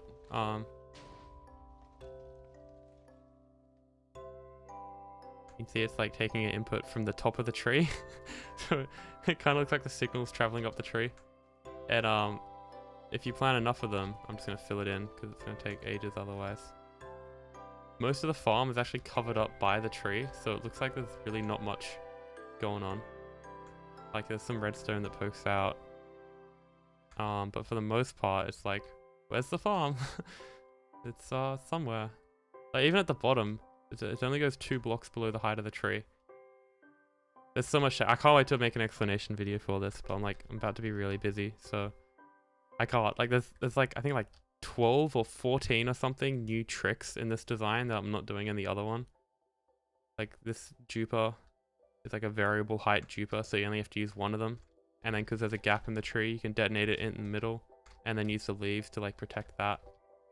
And then there's like the scaffolding tower. Oh, it's so cool. I'm really happy with this. There is room for a version 5. But yeah, I like to release one of these every like 1.5 years or so. There always seems to be something you can improve on. Like storage tech. Yeah, the main thing with this one is that it gets shroom lights, because the other one didn't. And I mean it's good because I had 2 nether tree farms and they weren't really competing with each other because one got shroom lights and the other got like lots of logs and stuff. But yeah, that's just like we just got sidetracked there. I think with your farms you can tell that a lot of... Aww. Yeah, thank you. I really do think about it. I just trying to like place things non-arbitrarily, because what happens is when you're designing a farm, if you have like more than one option where you have to place a block, then unless the outcomes are like equal, so like equal lag, equal delay, equal rates, then there's going to be one of those outcomes is going to be more optimal than the other. And if you just place it randomly, well, you might not place that block in the optimal spot for the farm. So you kind of got to really think about every block you place and how it affects other blocks in the farm and if that's really the best spot to place it. So like a clear example could just be, this is going to activate the TNT jeepers, but like you could have a redstone dust there and that works, the farm works, but that's another redstone dust. Or you could have a solid block there. The downside of having a solid block there though is that because it like goes diagonally up and down, it looks slightly more complicated to build. And because it is actually, like if you're building it like this, you could just place like glass like that and then redstone. But with this, you kind of got to like, you know, if you don't have tweakeroo, like you have to place a scaffolding block there and then delete it. It's just like a little bit extra work. So it's like upsides and downsides to everything. And you kind of got to weigh it up in your head. Like even something as simple as having these repeaters on different delays is a downside. Because if someone's just placing these repeaters, they're like, oh, that one's on 2 game ticks of delay and that one's probably also going to be on 2, and they don't really like think about it, and that's like how errors pop up. But that really has to be on 3 because of how this circuit works, so I can't really change that. But yeah, it's fun, like it's like fun, challenging, trying to work out the best way to oh my god, look at all the items. Oh my god, look at all the items, Jesus. Okay, farm does work, can verify that. No, okay, the 3.5 years is done in the last like 3 weeks, because if you tick warp, it tick warps the statistics timer. So this is about 3 years worth of testing one of these Ncore modules to make sure the blast chamber is reliable. So I got 200 million cycles tested without it breaking, and previous designs failed at like around 100,000, 800,000. So there's a very high chance it's reliable. Essentially the only way it can jam is like if 3 blocks get pushed all the way over, but this blast chamber here has space to house 3 blocks, and if it detects a single block, it deletes all 3 of them. So unless the TNT detonating here somehow fails to blow up blocks there, then it can just never jam. And it didn't jam for 200 million cycles. So yeah, I mean, if I run into a problem in the future with the blast chamber, that'll be really disappointing. But I'm pretty confident in it for the time being, which is something I haven't been able to say in 2.5 years. So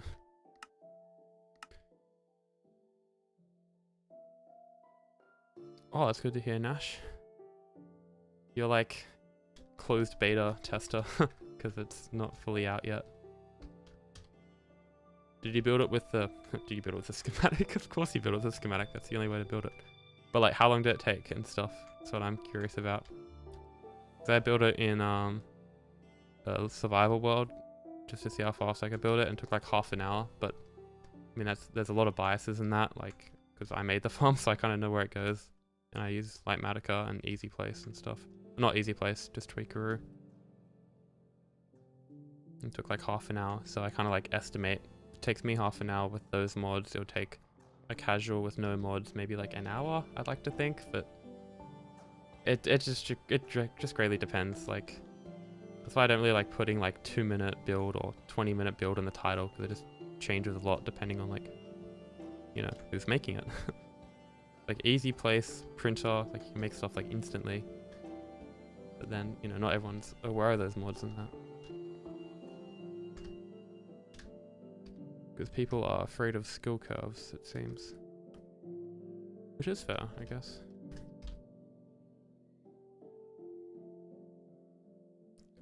What is left to do now? I need to add more delay to this.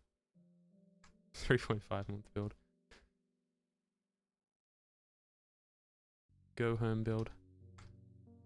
Yeah, this is still activating way too early.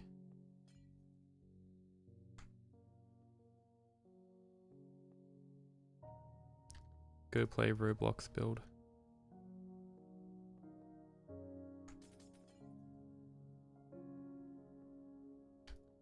Oh, any of you played Jedi Survivor? Because that took up like a week of my life. It's like awesome.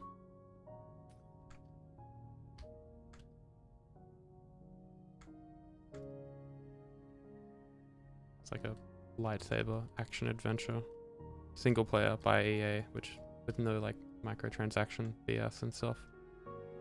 And like the story is better than the prequels, which isn't, not prequels, sequels, which isn't saying much, but yeah, the fact that a video game has a better story than like a trilogy made by a multi-billion-dollar company, it's just stupid.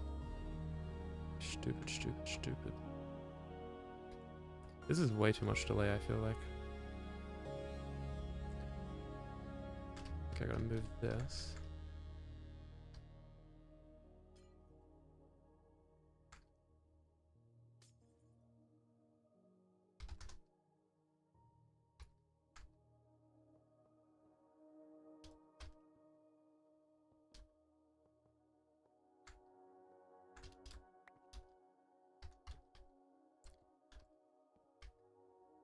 Okay, so now I got a lot more room to work with.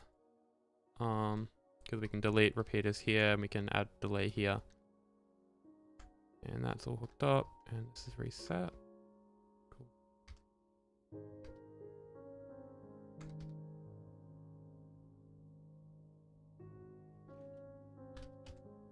Awesome.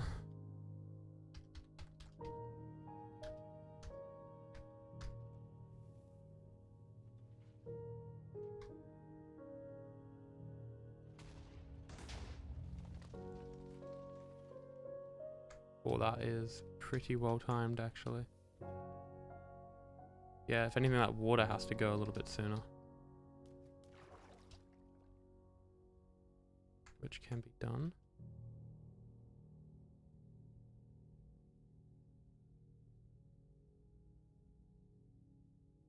Yeah, that was like perfectly timed, jeez.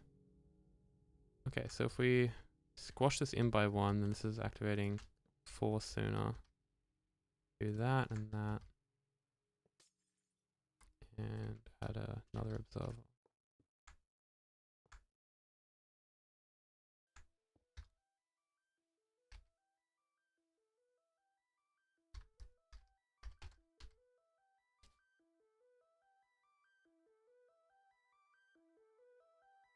Gonna make it semi-self-sustaining. Oh, it's like the composters and that.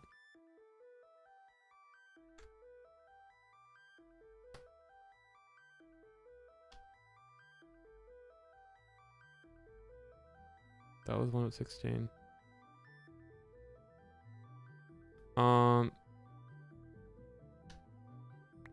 What do you mean by 1.16? There's a one I just released. It should be on my like channel. It's like a minecart based one. It's basically like, because fungus farming is, once you understand it, it's pretty straightforward, and you can like max out a design and like know it's maxed out like mathematically, because it has a certain range it can spread to, and you can only use a dispenser every 4 game ticks. So if you're able to harvest that area every 4 game ticks without any loss, then it's the fastest farm you can make. And the minecart design means it's the fastest farm you can make, and also it's material efficient. So you're not using like a bunch of hoppers and stuff, and it's helpful with lag. So I would just suggest, yeah, making the most recent one I made. There's not really any other continuous fungus farms going around, and all the other ones are slow because they spend time with like water to collect items and stuff to like flush off the drops, which is also laggy because then you have a bunch of items sitting around, and the item stream is like, it's like a sine wave almost. Like every now and again you have a massive pulse of items and then nothing, and then a massive pulse and then nothing. A half rectified sine wave, you know what I mean? Probably not do that. Maybe. You guys are smart, right? Is that even right? Half rectified sine wave?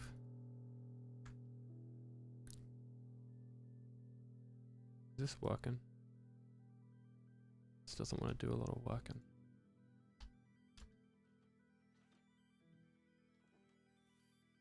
I think the only thing the Enderman can pick up is like the Nalium.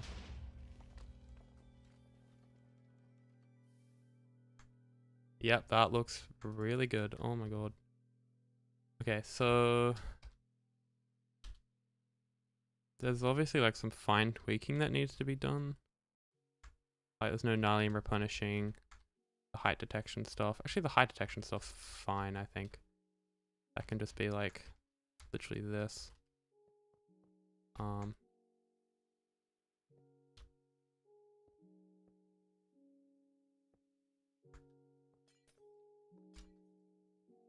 And then this needs to be done.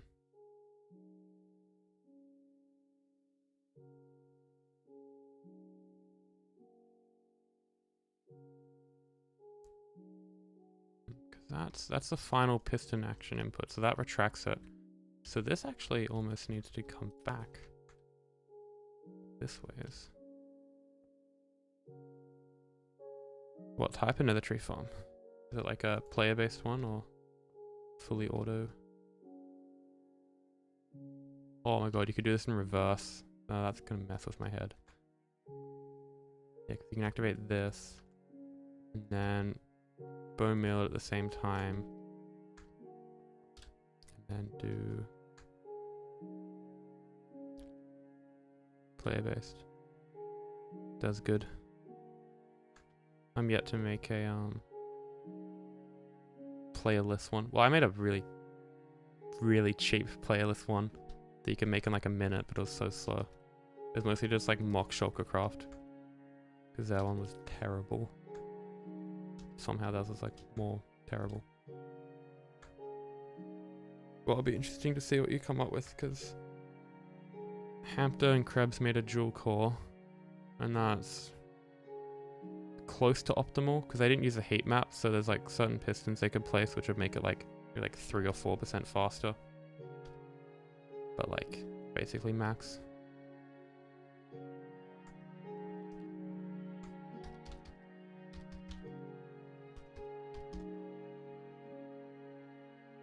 No, I was thinking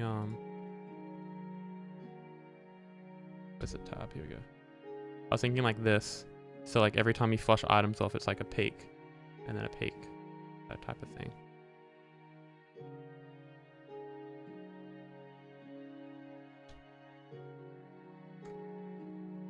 Okay, I've just like chucked these in. These times are not going to be right. But that is actually everything. Is it? Is that it doesn't feel like everything. I mean, we have the spare slot here. We have these 2 specialty things. What are these again? Oh, that's the block swappers. Yeah, okay. so you can switch between modes. So that's like another feature I need to add.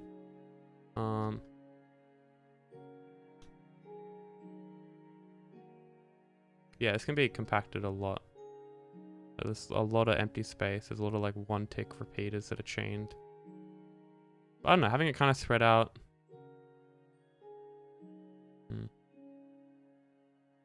Doesn't really need to be compacted though. It's not like it's something that gets tiled a bunch. It might be easy to build if it's spread out.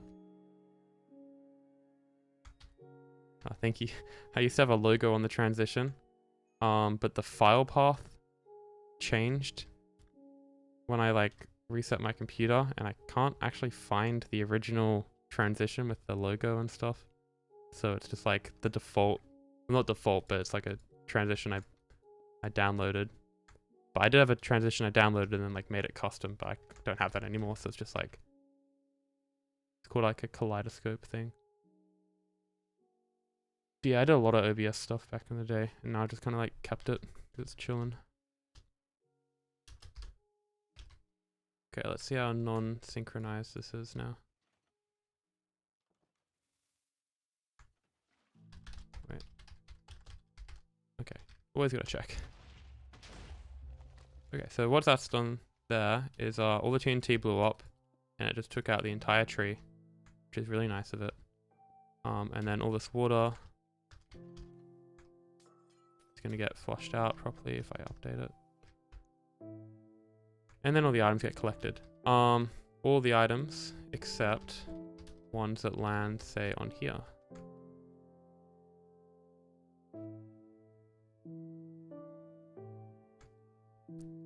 So say you have an item that lands on there, gets pushed off, and then look at this. Will the item make it? will the water push it before we run out of water? Yes. Yeah, the answer is yes. So that actually looks almost doable. I did not think I'd make that much progress. So I'm gonna make a backup. Oh my god, you know this is the first save I've done in the entire stream? Kind of scary. Okay.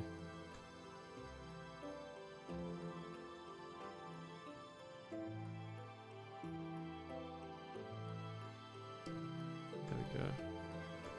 Don't mind the water.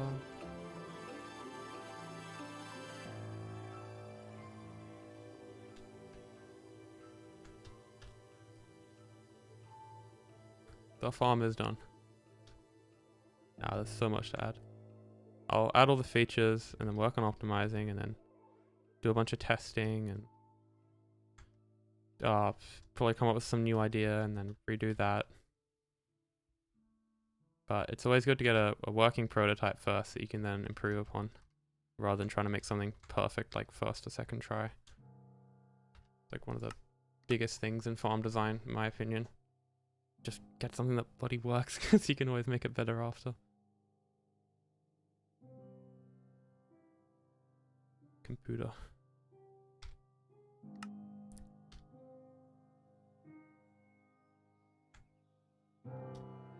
Oh, you finished the farm.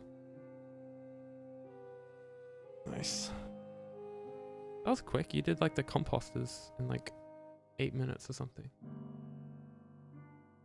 Fungus one should go down a lot quicker because the tutorial video is like half as long. So that means at least half less work. Half less work? Yeah.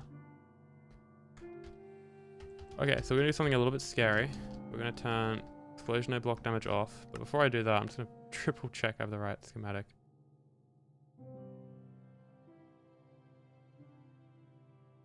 Oh, the menace, yeah. I don't know what to call version 4 now, because it's only got like one version that I'm showing, and then I'm just linking a storage version in the description. So I don't want to make another 37-minute long video.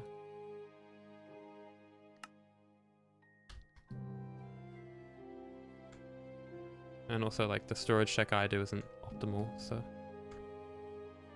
it's just, I don't know, I don't like making a tutorial for it. So yeah, that saved. Cool. So this will be interesting.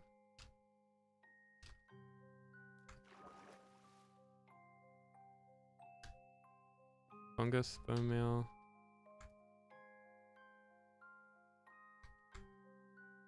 I reckon nothing's gonna blow up and it's gonna work first try, because that always happens.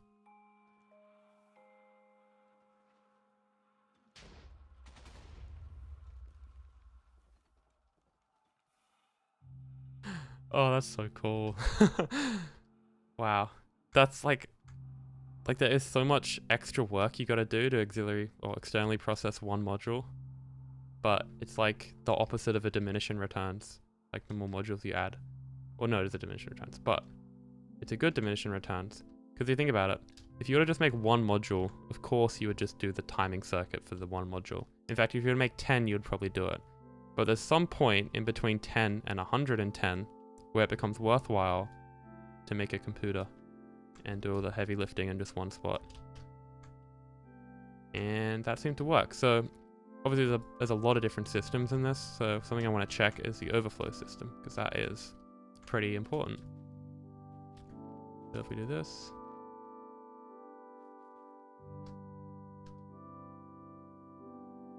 and okay,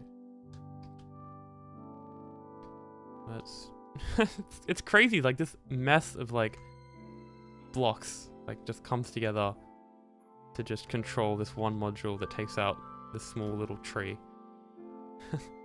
Ridiculous.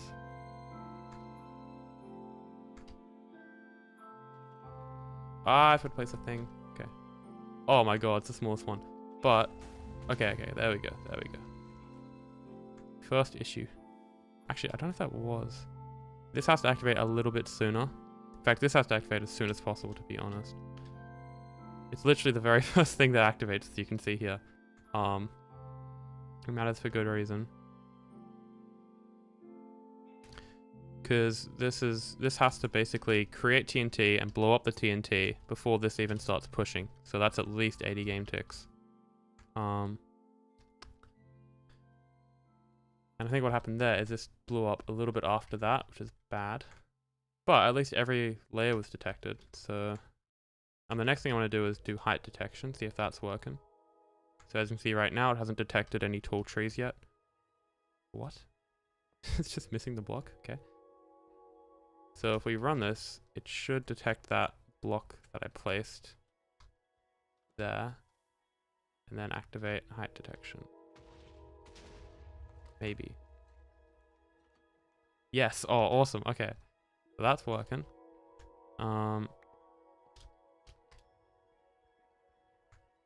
Yeah, I'm not gonna fix any of these issues right now. I just want to see roughly if everything's working okay. The last thing I want to check is if this is replenishing the nylium. And okay.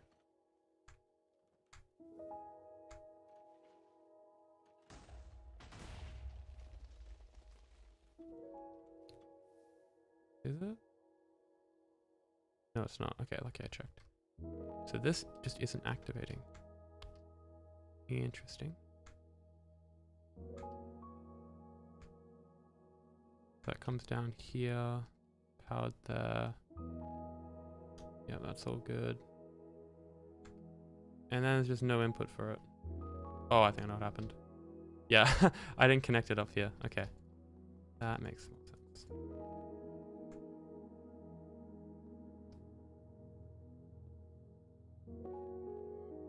Actually, no, I can do it.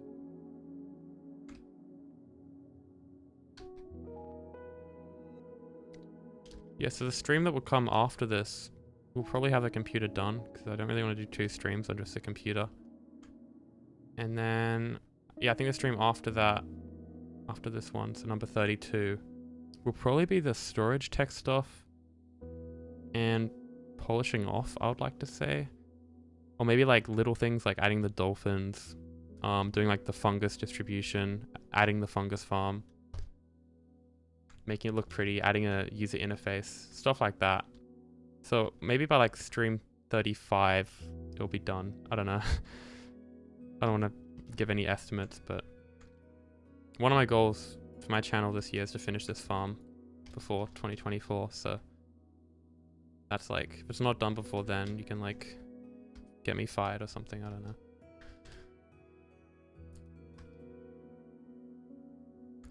Yeah, let's see if this is going to replenish said nylium.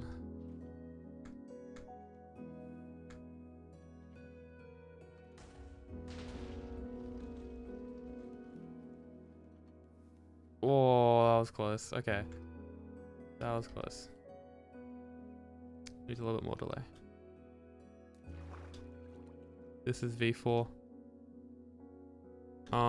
Which one's V4? There was a fungus farm over there, or nether tree farm I showed. That was version 4. I think this is like... There's one...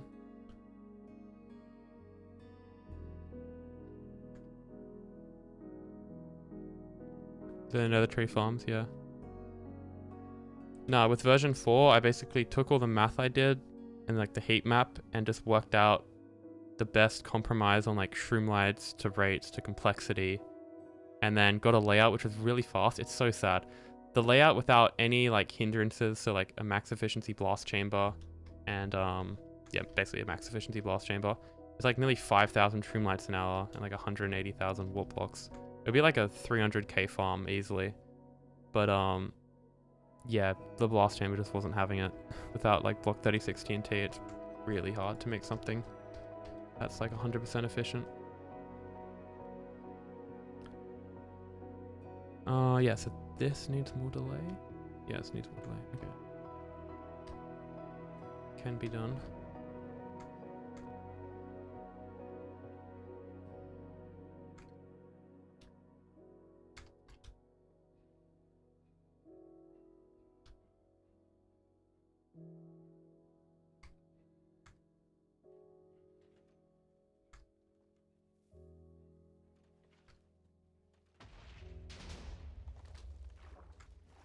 That could honestly be like pushed down a little bit earlier.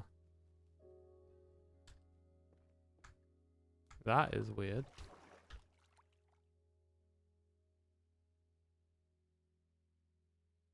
That is really weird. This is what controls placement block retractor, also used to retract for replenishing. Yeah. It's activated once and then it bone milled and then activated again. So that's, oh, that's happening in like the same tick almost.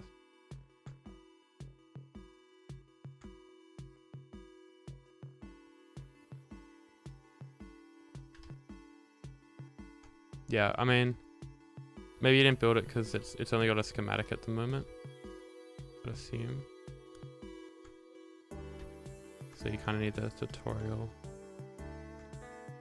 Because, you know, you're in 1.20, so you don't have Lightmatica. So this... I can't tell if this is activating too early or too soon. I have to run it again. But pay more attention to when it fires. So this has bone meal in it, of course.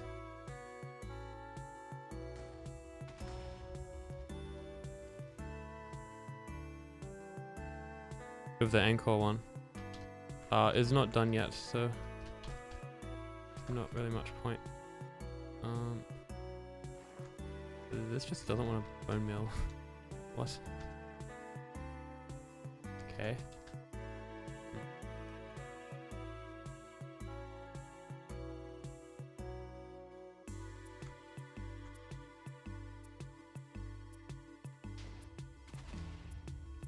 Disable particles is off.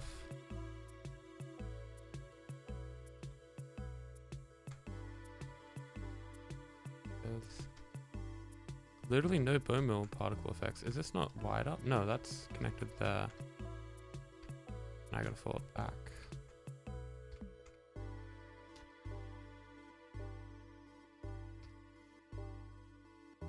Oh my god, it's not. Are you kidding me? Okay. Yeah. I'll do it.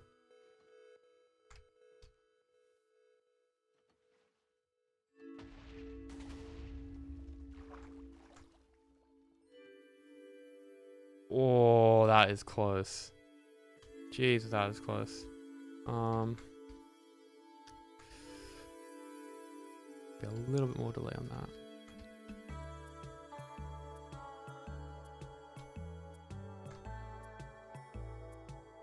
Yeah, that's good. Iron block tree.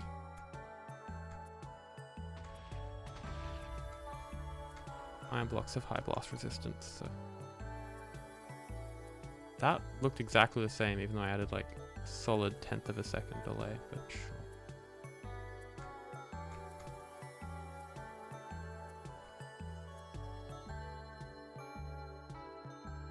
Honestly, I could activate both of these at the same time. Like that would help a lot. And then that can just delete. I'll keep that. Okay.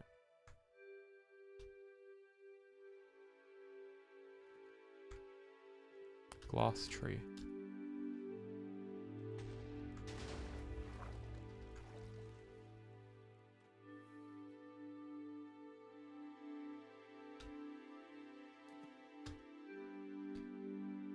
Okay.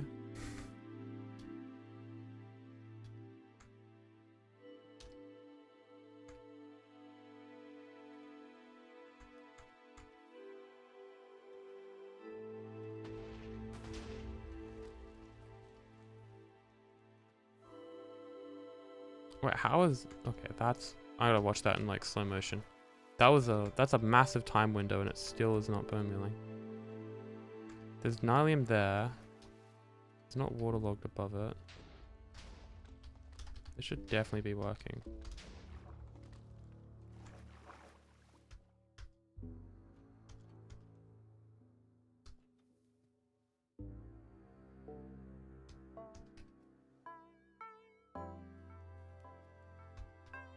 Wow, this is a long delay. Okay. So it gets pulled back. And then where's the signal at the moment? It's... That's orange. That's the signal to push it back up. Is it even being sent yet? It has to have been. It's here, it's here, it's here.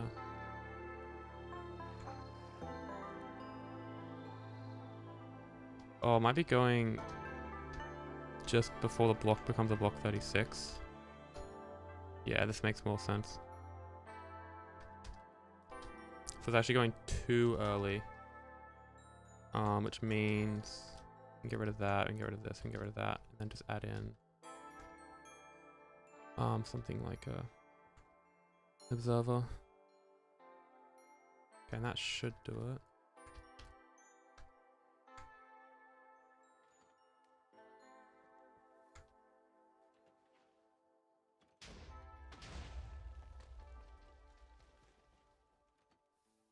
There we go. Okay, sweet. And yeah, that'll probably do it for tonight. Trying to make the streams less than 6 hours now, because the last ones have gotten so out of control. It's like a 7-hour or something. That's 7 hours working on the most outdated concept since well, the outdated concept before that, because this is like version 5 of this thing, and it's hopefully the last one. But I mean, you can do like a 2x2 Ncore. You can do a 1 game tick Ncore with placement either side of the player, but that's not reliable. If IET was a thing, you could do like less than 1 game tick Ncore and go bloody crazy with it because how fast it can transport the player.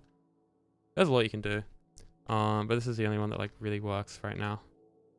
And yeah, so thanks everyone for tuning in. Will Galaxy?